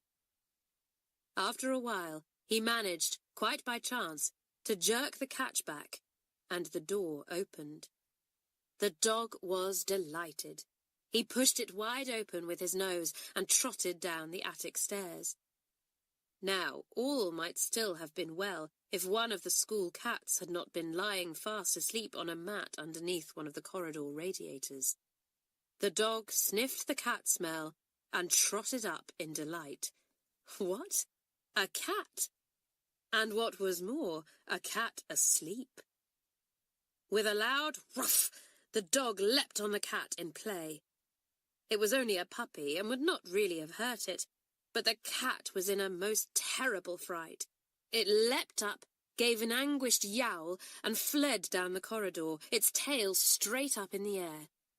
The dog gave chase at once, prancing along on all 4 puppy legs. And that was how Miss Theobald met the dog. She was going along to one of the classrooms when first the cat and then the dog shot round her legs. She turned in amazement. Cats there were in the school, because of mice, but where in the world did a dog suddenly appear from? The cat leapt out of a window. The dog paused, surprised that the cat had disappeared so suddenly. Then he decided to go and find Kathleen. He thought he had smelt her somewhere along the passage, so off he trotted again, and soon came to the first form classroom. He stood up on his hind legs and whined and scratched. Mamselle was once again giving a French lesson, and the whole class was busy correcting its French prep and writing out various mistakes. When the dog jumped up at the door and whined, Mamselle leapt to her feet. Tiens, this time it is not my ears. It is in truth a dog. She marched to the door and opened it. In ran the dog, his tail wagging 19 to the dozen, and went straight to Kathleen. How all the class stared. And after him came Miss Theobald, determined to unravel the mystery of the dog. She looked into the classroom and saw Mamselle stamping up and down, and Kathleen doing her best to quiet the excited dog. "What is all this disturbance?" asked Miss Theobald in her quiet, serious voice. Mamselle turned to her at once, her hands wagging above her shoulders as she poured out how she had heard a dog some days ago, and how he had come to the door and scratched. "I think perhaps Kathleen knows more about him than anyone," said Miss Theobald, noticing how the animal fawned on the girl, and how she stroked and patted him. "Kathleen, come with me, and perhaps you can give me an explanation." Kathleen, rather pale, stood up. She followed the head to her room, the dog trotting amiably at her heels. Miss Theobald made her sit down. "I didn't mean to do any wrong," said Kathleen, beginning her tale. "But he was so hurt, Miss Theobald, and I do so much love dogs, and I've never had any pets of my own, and—" "Begin at the beginning," said the head. So Kathleen told the whole story, and Miss Theobald listened. At the end, she reached for the telephone and took off the receiver. She asked for the police station. Kathleen's heart stood still. Whatever was the head going to say? Miss Theobald inquired if any dog had been reported missing. Apparently none had. Then she asked what would happen if a dog that had been found hurt was kept. "It had no collar when it was found," she explained. After a while, she put down the receiver and turned to Kathleen, who now had the dog on her knee. "I can't imagine how you have kept the dog hidden all this time," she said, "and I am not going to inquire. I know you are fond of animals. Well, apparently there is no reason why you should not keep the dog for yourself if no one claims it within a certain time. So I propose to let you keep it until you return home for the holidays, and if your aunt will let you have it, you can take it back. But it must be kept in the stables, Kathleen. For once, in a way, I will relax the rule that says no pet must be kept, and let you have the dog until the holidays." If Kathleen had not been in such awe of the head, she would certainly have flung her arms round her neck. As it was, she could hardly swallow a lump that suddenly appeared in her throat, which made it very difficult for her to say anything. But she managed to stammer out her thanks. The dog was not in awe of Miss Theobald, however, and he went to her and licked her hands solemnly, for all the world as if he knew what had been said. "Take him to the stables now, and get one of the men to find a good place for him," said Miss Theobald. "And next time you want to do anything peculiar, Kathleen, come and ask either me or Miss Roberts first. It really would save quite a lot of trouble." Kathleen hurried off, her eyes shining. The dog trotted after her.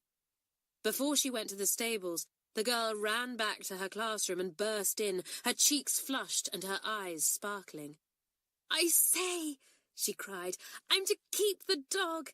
I'm to take him home if my aunt—" "Kathleen, I will not have my class interrupted in this scandalous way," cried Mamselle, rising in wrath from her desk. Kathleen took one look at her and disappeared. She went to the stables and found one of the gardeners. He soon gave the dog a place, and Kathleen left him, happy in the thought that now she could come and take him for a walk whenever she wanted to. On her way back to her form, she met Belinda Towers, off for a practice in the lacrosse field.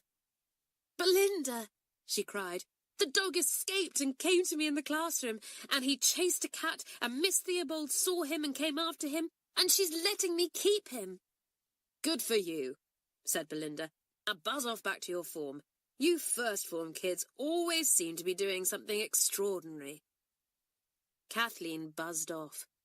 She went very, very quietly back to the French lesson and sat down. Mamselle still had a lot to say, but the words rolled off Kathleen's head like water off a duck's back. She sat and dreamt of the dog, who was really to be her very own. "And if you do not pay more attention to me, I will give you a 3-page essay to write about dogs in French," she suddenly heard Mamselle say, and pulled herself together. The whole class was grinning at her. Mamselle was glaring, half angry, half amused, for the girl had really not heard a word until then. Kathleen didn't at all want to write a 3-page essay in French. Good gracious, she wouldn't be able to take the dog for a walk. So for the next 20 minutes she worked harder than anyone in the class, and Mamselle said no more. And during the half-hour between morning school and dinner, 4 girls crowded round an excited dog and quarrelled as to what name he should be given. "I'm his owner, and I'm going to choose," said Kathleen firmly. "His name is Binks. I don't know why, but he looks like a Binks to me." So Binks he was, and Binks he remained till the last day of term came, and he went home with Kathleen. What a time he had till then, with dozens of girls clamouring to take him for walks, and bringing him so many things to eat that he grew as fat as a barrel. Even the mistresses loved him, and gave him a pat when they met him out with Kathleen. All but Mamselle, who thought that school was no place for dogs. "He is abominable," she said whenever she saw him. "That dog! How he disturbed my class!" But there was a twinkle in her eye, so nobody took her seriously. Chapter 19. A Shock for Isabel. Exams began. The twins were very anxious to do well in them, for they badly wanted to be top in something. They had caught up well with the rest of their form, but as most of the other girls had been there a good deal longer than they had, Miss Roberts told them that they could not expect to come out top that term. The maths exam came first. It was quite a stiff one, for Miss Roberts had taught her form a good deal that term and expected them to make a good showing. Pat and Isabel groaned over it, but did their best. "I know I got questions 3, 4, and 5 quite wrong," said Isabel when they compared their papers afterwards. "I think I got the problems right, though, but they took me so long to puzzle out that I didn't do them all." "I bet I'll be bottom," said Pat dismally. She still at times resented being a nobody, as she put it, though she was rapidly forgetting all the high and mighty ideas she had held at first. French wasn't so bad. Thanks to Mamselle Abominable's coaching, the twins were now well up to the average of their class in writing. It was poor Doris who fell down in French. She stammered and stuttered in the oral exam and drove Mamselle nearly frantic. "Have I taught you 3 terms already, and still you speak French like a 4-year-old in the kindergarten?" she stormed. "Now repeat to me again one of the French verses you learnt this term." The crosser Mamselle got, the worse poor Doris became. She gazed hopelessly round the class and winked at the twins. "Ah, you wink! You will soon wink the other side of your face!" cried Mamselle, getting all mixed up. "You will have naught for your oral French." As Doris had expected to be bottom anyhow, this did not disturb her a great deal. She sat down, thankfully. Joan was next, and as she was good at French, Mamselle calmed down a little. The exams went on until only the geography one was left. The twins examined the lists each morning and were sad to see that they were not top in anything at all. They were not even second in anything. Pat managed to get 3rd in nature, and Isabel 5th in history, but that was the highest they reached. "Golly, our exam marks won't look too good on our reports," sighed Pat. "We were always top in most things at Red Roofs, long before we were head of the school. Mother and Daddy won't like us not being top in a single thing here." "They'll think we did what we said and didn't try at all," said Isabel. "Oh, blow, and we have been trying. What a pity we said all we did before we came. I don't see how Daddy can help feeling we've slacked all this term. He's so used to getting reports that show us top in nearly everything." "Well, there's only the geography exam left," said Pat. "We might be top in that, but I doubt it. I don't feel I know an awful lot about Africa, though we've been studying it all term. Which part of it do the Zulus live in? I never can remember." "I wish we could just be top in it," said Isabel, getting out her geography textbook and turning over the pages. "Pat, let's cram hard all tonight and really see if we can't do well. Come on." So the two of them bent their heads over their textbooks and solemnly began to read through the whole of the lessons they had had that term on Africa. They looked at the maps they had drawn and drew them roughly again 2 or 3 times. They made lists of towns and ports and sent them to one another. They pored over the rivers and learnt those too, and read up about the peoples of Africa, the animals, and the products. "Well, I really feel I know something now," said Isabel with a sigh. "I especially know all the products of Africa and the rivers." "And I especially know all about the climate," said Pat. "But I bet we shan't get asked questions about those things. Exam questions always seem to deal with the things you missed because you were ill or forgot to look up or for some reason simply can't remember at all." "Well, I can't do any more work tonight," said Isabel. "I want to finish the sleeve of the jumper I'm knitting. I've only got a few more rows to do. Where did I put the pattern book?" "Can't imagine," said Pat. "You're always losing it. I think you took it into the form room with you this afternoon." "Blow," said Isabel. "So I did." She got up and went out of the common room.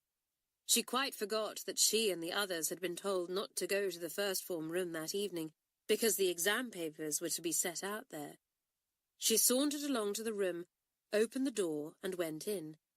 She walked over to her desk and opened it. Yes, there was the pattern book. Good. Isabel took it, and then picked up a pencil that belonged to Miss Roberts.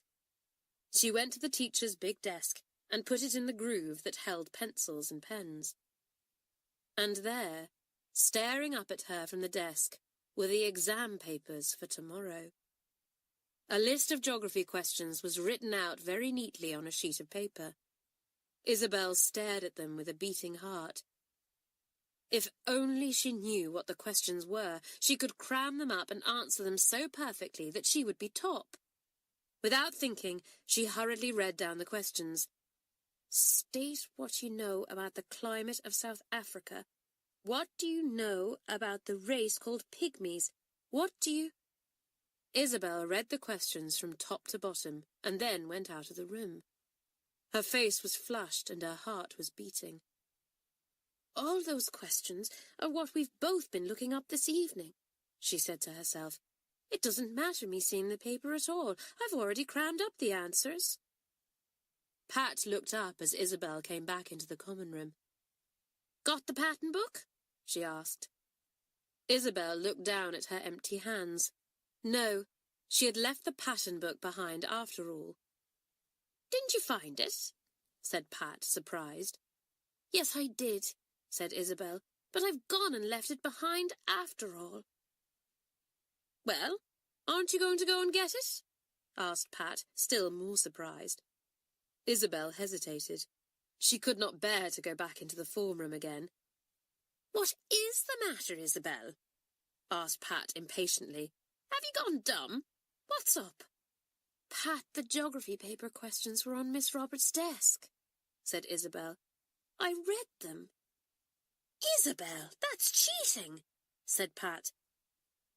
I didn't think about whether it was cheating or not, said Isabel in a troubled voice. But it's all right, Pat. The questions were all about what we've been looking up this evening, so it won't matter. Pat stared at Isabel. Isabel would not look at her. Isabel, I don't see how in the world you're going to sit for the geography exam tomorrow when you know you've already seen the questions, she said at last. I dare say you could answer them all quite perfectly without any further looking up at all, but if anyone knew about this, they'd think you were a cheat, and you're not. You've always been straight and honourable. I just don't understand you. I did it all in a hurry, said poor Isabel. Well, you'd better tell Miss Roberts, said Pat. Oh, I can't, said Isabel in horror. You know how strict she is. I can't. Well, you must answer all the questions so badly that Miss Roberts will be angry with you, and then you can tell her why you've done it, said Pat. If she knows you haven't taken advantage of seeing the questions, she can't think you're a cheat. You'll have to own up before or after. Go on now, Isabel. You know you must. Well, I'll own up afterwards, said Isabel. I'll sit for the exam and do the answers so badly that I'll be bottom. Then when Miss Roberts rows me, I'll tell her why. Oh, blow! Why was I so silly? I did it all in a hurry. I might even have been top, you know, because all the questions were ones I could answer quite well. Don't tell me what they were, said Pat. I don't want to know, else I'll feel awkward about answering them. Cheer up, Isabel. I know you well enough to know you didn't mean to cheat. Anybody can be silly. Isabel was not very happy that night. She tossed and turned, wishing to goodness she hadn't seen the geography questions. She could so easily have answered them correctly and got high marks. What an idiot she had been! The geography exam was to be held first thing after prayers next day. At 9 o'clock, all the first form filed into their room and took their places. Isabel saw that the exam questions were still on the desk. Pat saw them there too, though of course it was impossible for anyone to read them. Miss Roberts came in. "Good morning, girls," she said. "Good morning, Miss Roberts," chorused the class, and sat down. "Geography exam this morning?" said Miss Roberts briskly. "Do well, please. Joan, come and give out the questions." Isabel watched Joan go up for the slips of paper. She felt miserable. It was not nice to have to do badly on purpose, but there was nothing else to do. Just as Joan was taking up the papers, Miss Roberts gave an exclamation and stopped her. "Wait! I don't believe these are the right papers." "No, they're not. How stupid. They are the exam questions for the second form who have been doing Africa too. Go to Miss Jenks with these and ask her to give you the papers I left on her desk. Tell her I've left the first form's exam questions there and that these are for her form." Joan took the papers and disappeared out of the room. Isabel looked at Pat. Pat was smiling in delight. When Miss Roberts turned to write something on the board, Pat leant across and whispered to Isabel, "What luck! Now you can do your best instead of your worst, old girl. You saw the wrong questions. Hurrah!" Isabel nodded. She was really delighted too. It seemed too good to be true. Miss Roberts turned round. "No talking. If I catch any girls whispering during exams, I shall deduct 10 marks from their papers. Do you hear me, Pat?" "Yes, Miss Roberts," said Pat meekly. Joan came back with the right papers and distributed them round the class. Isabel read hers quickly. Yes, they were quite different from the questions she had read last night. How marvellous! Now she could set to work and really do her best to be top. She would never be such an idiot again. She hadn't meant to be a cheat, but it was horrible to feel like one. But poor Isabel was rather nervous now after her experiences, and did not do nearly such a good paper as Pat. Her hands shook as she drew the maps required, and she made some silly mistakes. So when the papers were gathered up and corrected, Isabel was nowhere near the top. She was 6th, but Pat was top. Isabel was as pleased to see Pat's name heading the list as she would have been to see her own. She squeezed her twin's arm hard. "Good for you, Pat," she said. "I'm jolly glad. One of us is top in something anyhow." Pat glowed with pleasure. It was marvellous to see her name heading the list. Miss Roberts came up and patted her on the back. "You did an excellent paper, Patricia," she said. 83% is very good. But I was surprised that Isabel didn't do better. Why was that, Isabel?" But Isabel did not tell her, and Miss Roberts laughed and went on her way. Surprising things happened in exams. Probably next term, those O'Sullivan twins would be top in nearly everything. Chapter 20. The Concert. And now the end of the term was indeed drawing near. Miss Theobald and the other mistresses were busy making out reports, putting up lists, helping the girls with the great concert, and going through exam papers. The girls themselves were restless, looking forward to the holidays, getting ready for the concert, wondering what their reports would be like, and nearly driving Mamselle mad with their inattention. Miss Roberts was more lenient, But even she grew impatient when Isabel told her that there were 14 ounces in a pound.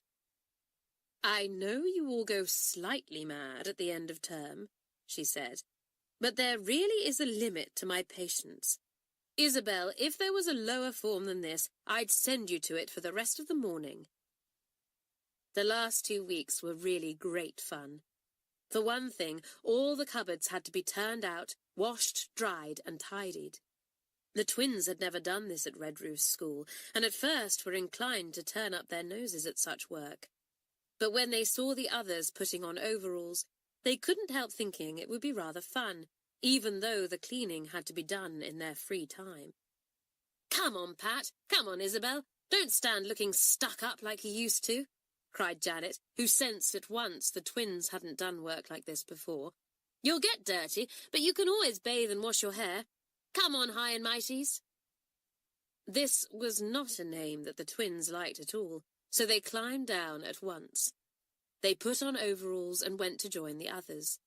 Hilary was in charge of the first form cleaning. It really was fun. Everything had to be taken out of the cupboards, and there were squeals and shrieks of delight when things long lost came to light again. "Oh, I thought I'd never see that ruler again," squealed Doris, pouncing on a small ruler in delight. "Wherever has it been all this time?" "Golly, here's Miss Roberts' fountain pen," cried Hilary a little later. "Look, tangled up in this bundle of raffia. Oh, I know how it got there. Do you remember, Janet, when you dumped a whole lot of it onto Miss Roberts' desk in handwork one day, and she objected, and you carted it all off to the cupboard again? Well, I bet you took the pen with you. My word, what a hunt we had for it." "Well, for pity's sake, don't remind her that it might have been me," said Janet. "She's always going off the deep end about something now. Look, take her the pen, Isabel, and say we found it in the handwork cupboard. You've been in her bad books today, so maybe you'll get an unexpected smile." Isabel did. Miss Roberts was delighted to see her pen, and beamed at Isabel with pleasure. Isabel wondered if Miss Roberts was in a good enough temper to be asked something. She tried. "Miss Roberts, I'm so sorry I made a mess of my maths this morning. If I promise to do better tomorrow, need I do those sums all over again? I've such a lot to do today." But Miss Roberts was not to be caught like that.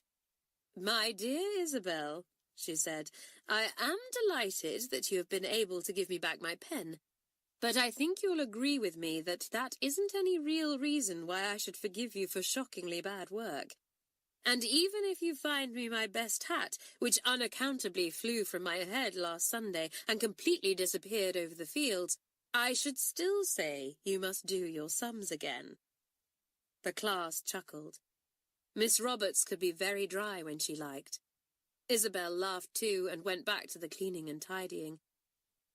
"I wish I could find her hat for her," she said. "She's jolly strict, but she's an awful sport." There was great excitement when the night of the concert came. For the last few days before the concert, the girls had been in a state of great excitement, getting their lines perfect and rehearsing everything. Each form was to do something, and the concert was to last 3 hours, with a break in between for refreshments. Mamselle had taught French plays and songs to each form, and pestered the girls continually to make sure that they were word perfect. The 6th form were doing a short Greek play. The 5th were doing an absurd sketch that they had written themselves called Mrs. Jenkins Pays a Call, and borrowed all kinds of odd hats and clothes from the mistresses, and even from the school cook. The 4th form had got up a jazz band, which sounded simply marvellous, though Mamselle said that she could easily do without the side drum, which could be heard rat-a-tat-tatting from a music room at all kinds of odd hours. The 3rd form were doing part of a Shakespeare play, and the 2nd and 1st were doing plays and odd things such as Doris's solo dance and Tessie's recitations. Sheila was tremendously excited. She knew that if she had been given a part in the history play at the beginning, she would never have had the chance of such a big part. Now, because of Vera's accident, she had a fine part. She practiced it continually, thinking about it, putting in actions that Vera had never thought of, and astonishing everyone by her acting. "She's going to be jolly good," whispered Janet to Pat. "I'm quite getting to like old Sheila now. Who would have thought there was a hard-working, interesting little person like that underneath all those old posings and boastings of hers?" Pat and Isabel worked their hardest for the concert too. All the mistresses and the staff were coming, and the whole school would be watching. Nobody must forget their words or do anything silly. Each form had its own honour to uphold. The great night came. There were gigglings and whisperings all day long. Lessons slacked off that day, except Mamselle's French classes. Mamselle would surely not allow even an earthquake to spoil her lessons. No wonder that the girls were such excellent French scholars by the time that they reached the top form.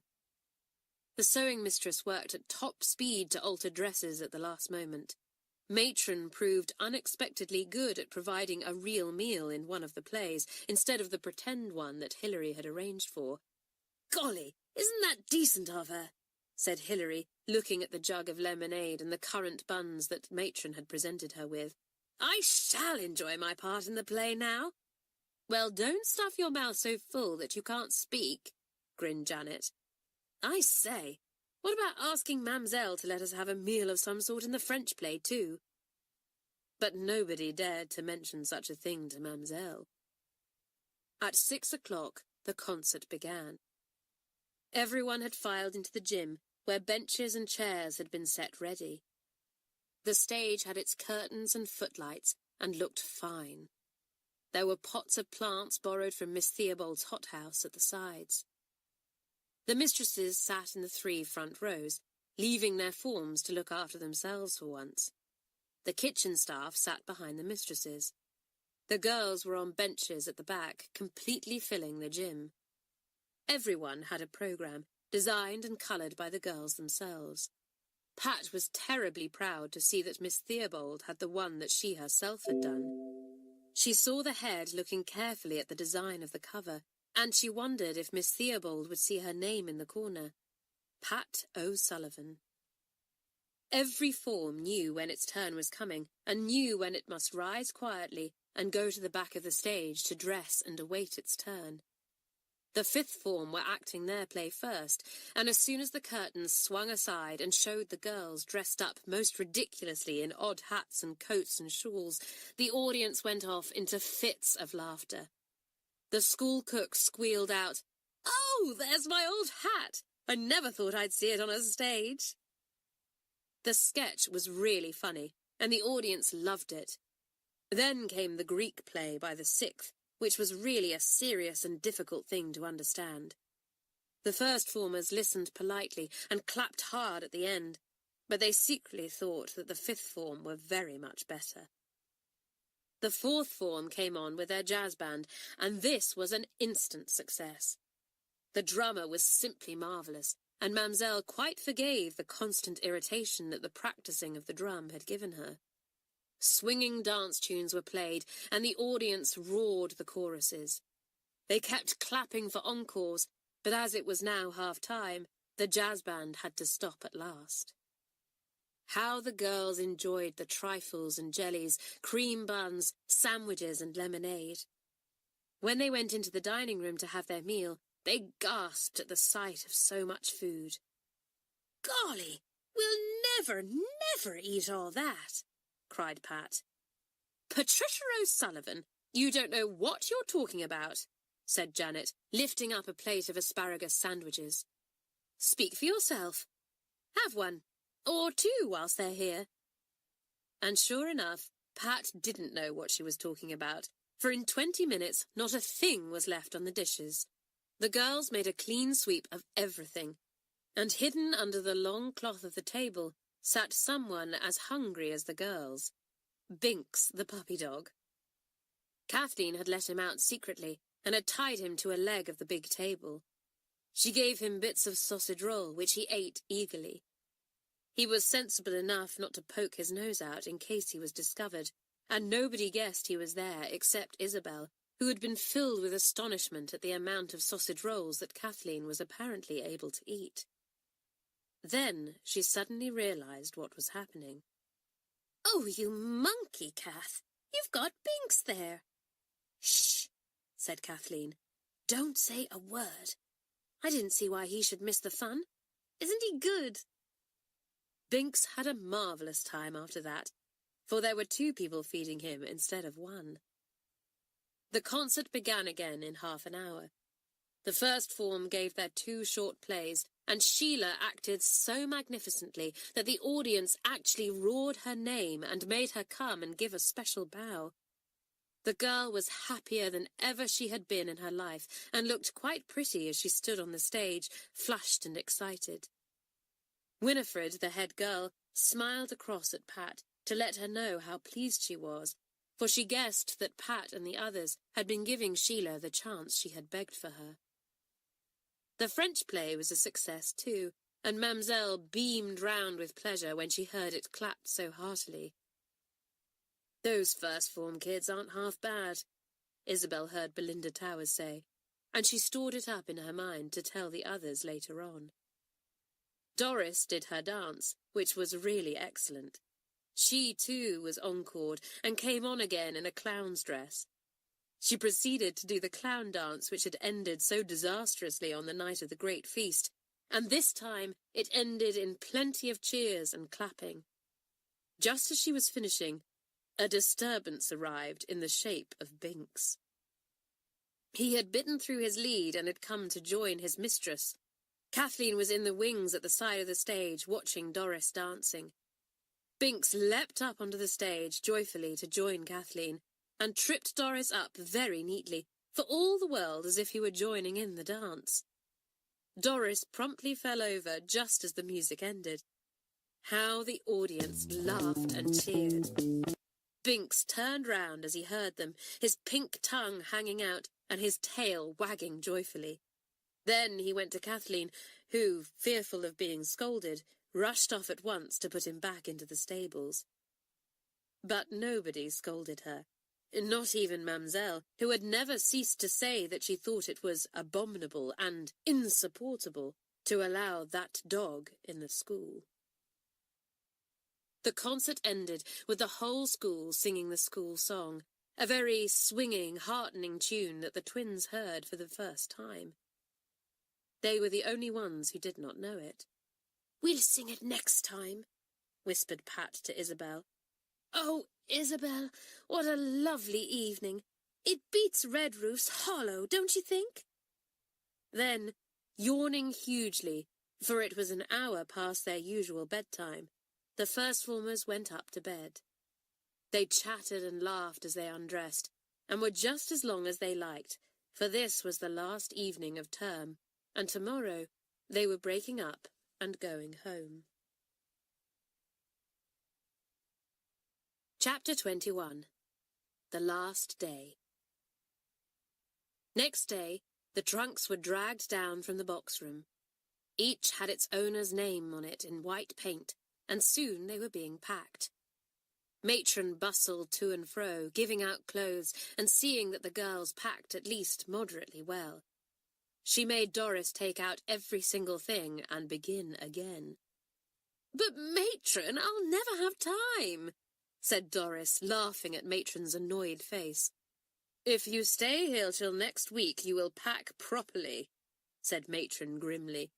"Doris Elwood, your mother and your 2 aunts came here years ago, and they never learned to pack, but you are going to. It is not sensible to put breakable things at the bottom of your trunk, and shoes and boots on the top of your best things. Begin again." "Kath, what's your home address?" yelled Pat. "You said you'd give it to me, and you haven't. I want to write to you for Christmas." Kathleen went red with pleasure. No one had bothered to ask for her address before. She wrote it down for Pat. Then there was a general exchange of addresses and promises to telephone and invitations for parties after Christmas if so-and-so could only manage to come. The school didn't seem like a school anymore. Everywhere there was babbling and chattering and giggling, and even when mistresses came into the classrooms and dormitories, nobody thought of being quiet. The mistresses were excited too, and talked laughingly among themselves. "I'm pleased with my lot this term," said Miss Roberts, watching Sheila throw something across to Pat. "2 or 3 of them have altered so much for the better that I hardly know them." "What about those O'Sullivan twins?" asked Miss Jenks. "I thought they were going to be a handful when they came. They were called the stuck-up twins, you know, and at first I couldn't bear the look of their discontented faces." "Oh, they're all right," said Miss Roberts at once. "They've settled down well. They've got good stuff in them. One of these days St Clare's will be proud of them, mark my words. They're monkeys, though. Look out when you get them in your form sometime next year." "Oh, they'll be all right after a term or 2 in your tender care," laughed Miss Jenks. "I never have any trouble with girls that come up into my form from yours. It's only the new girls that come straight into my form that I have bother with." Mamselle sailed by, beaming. She always entered every girl's address in a little black holiday notebook, and most conscientiously wrote to every one of them in the holidays. "Good old Mamselle Abominable," whispered Pat as she went by. Mamselle's sharp ears heard what she said. "What is that you call me?" she demanded, towering over Pat as she knelt packing her trunk. "Oh, nothing, Mamselle," said Pat, horror-struck to think that Mamselle might have overheard. The other girls looked round, grinning.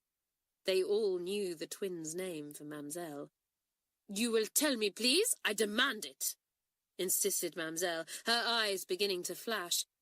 "Well," said Pat reluctantly, "I only call you Mamselle Abominable because at first you called me and Isabel and our work abominable so often. Please don't be cross." But Mamselle was not cross. For some reason the name tickled her sense of humour, and she threw back her head and roared. "Ha! Mamselle Abominable! That is a fine name to call your French mistress. And next term your work will be so fine that I shall say you are magnifique, and you will then call me Mamselle Magnifique. N'est-ce pas?" At last all the packing was done. Each girl went to say a polite goodbye to Miss Theobald. When the twins went in together, she looked at them seriously, and then smiled an unusually sweet smile at them. "I don't think you wanted to come to St Clare's, did you?" she said. "And now, somehow, I think you've changed your minds." "Yes, we have changed our minds," said Pat honestly. She never minded owning up when she altered her ideas. "We hated coming here. We were going to be really awful, and we did try to be. But, well, St Clare's is fine. And we shall simply love coming back again next term," said Isabel eagerly. "It's hard work here, and things aren't a bit the same as at our old school, and it's odd being one of the young ones after being top of the school, but we've got used to it now." "One day, maybe, you'll be one of the top ones at St Clare's," said Miss Theobald. But the thought of being as grand and great as Winifred James was too much for the twins. "Oh, no," said Pat. "We could never, never be that." But Miss Theobald smiled a secret smile. She knew far more about the girls than they knew about themselves, and she felt sure that she was right. These troublesome twins had the makings of fine girls, and she and St Clare's would see to it that they fulfilled the promise they showed. "Here are your reports," she said, and gave one to each girl. "Give my love to your mother, and tell her that I haven't had to expel you yet." "I hope our reports are good," said Pat. "We told Daddy we weren't going to try a bit, and if they're bad, he'll think we were jolly mean." "Well, you'll see when you get home," said Miss Theobald, smiling. "But I wouldn't worry very much if I were you. Goodbye." The twins said goodbye to everyone, and received fat kisses on each cheek from Mamselle, who seemed unaccountably fond of every girl that day. Miss Roberts shook hands and warned them not to eat too much plum pudding. Miss Kennedy looked rather sad as she said goodbye, for her friend, Miss Lewis, was now quite well and was coming back to take up her old post the next term. "I shan't see you again," said Kenny, as she said goodbye to the twins. "I'm going to miss you all very much." "Goodbye, Kenny," said Pat. "We were pigs to you at first, but you do forgive us for being piggy, don't you? And I do promise to write. I won't forget." "Neither will I," said Isabel. And then Janet and Hilary and the rest came crowding up, and Miss Kennedy grew quite tearful as the girls poured goodbyes and good wishes on her. What a good thing it was that she hadn't been a failure after all. The most uproarious soul that day was Binks. He was set free and spent his time taking chocolate from his friends and going round licking people's hands and faces as they knelt to pack. No mistress had the heart to complain about him, and he had a marvellous time. "He will hate leaving me when I come back to school again," said Kathleen as she patted his wiry head. "But never mind, we shall have a whole month together. Miss Theobald wrote to my aunt, and Aunt is going to see if he behaves." "Of course he'll behave," said Janet. "But I expect he'll take after you, Kathleen. Sometimes he'll behave well, and sometimes he won't." Kathleen laughed and gave Janet an affectionate punch. She didn't live a great way from the twins, and they had already made plans to cycle over and see one another. She was very happy. The bell rang to say that the first coach was ready to take the girls to the station. That was for the first form. Shouting goodbyes to their teachers, the girls ran helter-skelter down the stairs and piled into the big coach. What fun to be breaking up! What fun to be going home to Christmas jollities, parties and theatres.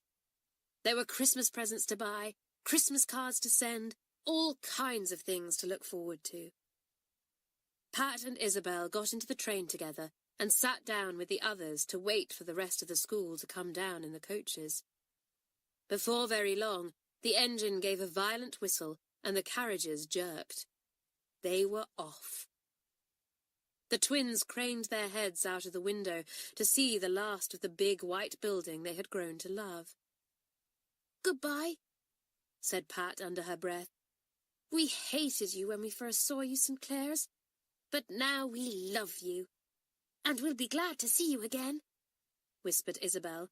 "Oh, Pat, it's marvellous that we'll be going back in 4 weeks' time, isn't it? Good old St Clare's." And then the school disappeared from sight, and the train rattled on its noisy way, singing a song that seemed to say over and over again, "We're pleased we're coming back again to St Clare's. We're pleased we're coming back again to St Clare's." A funny song, but quite a true one, thought the twins.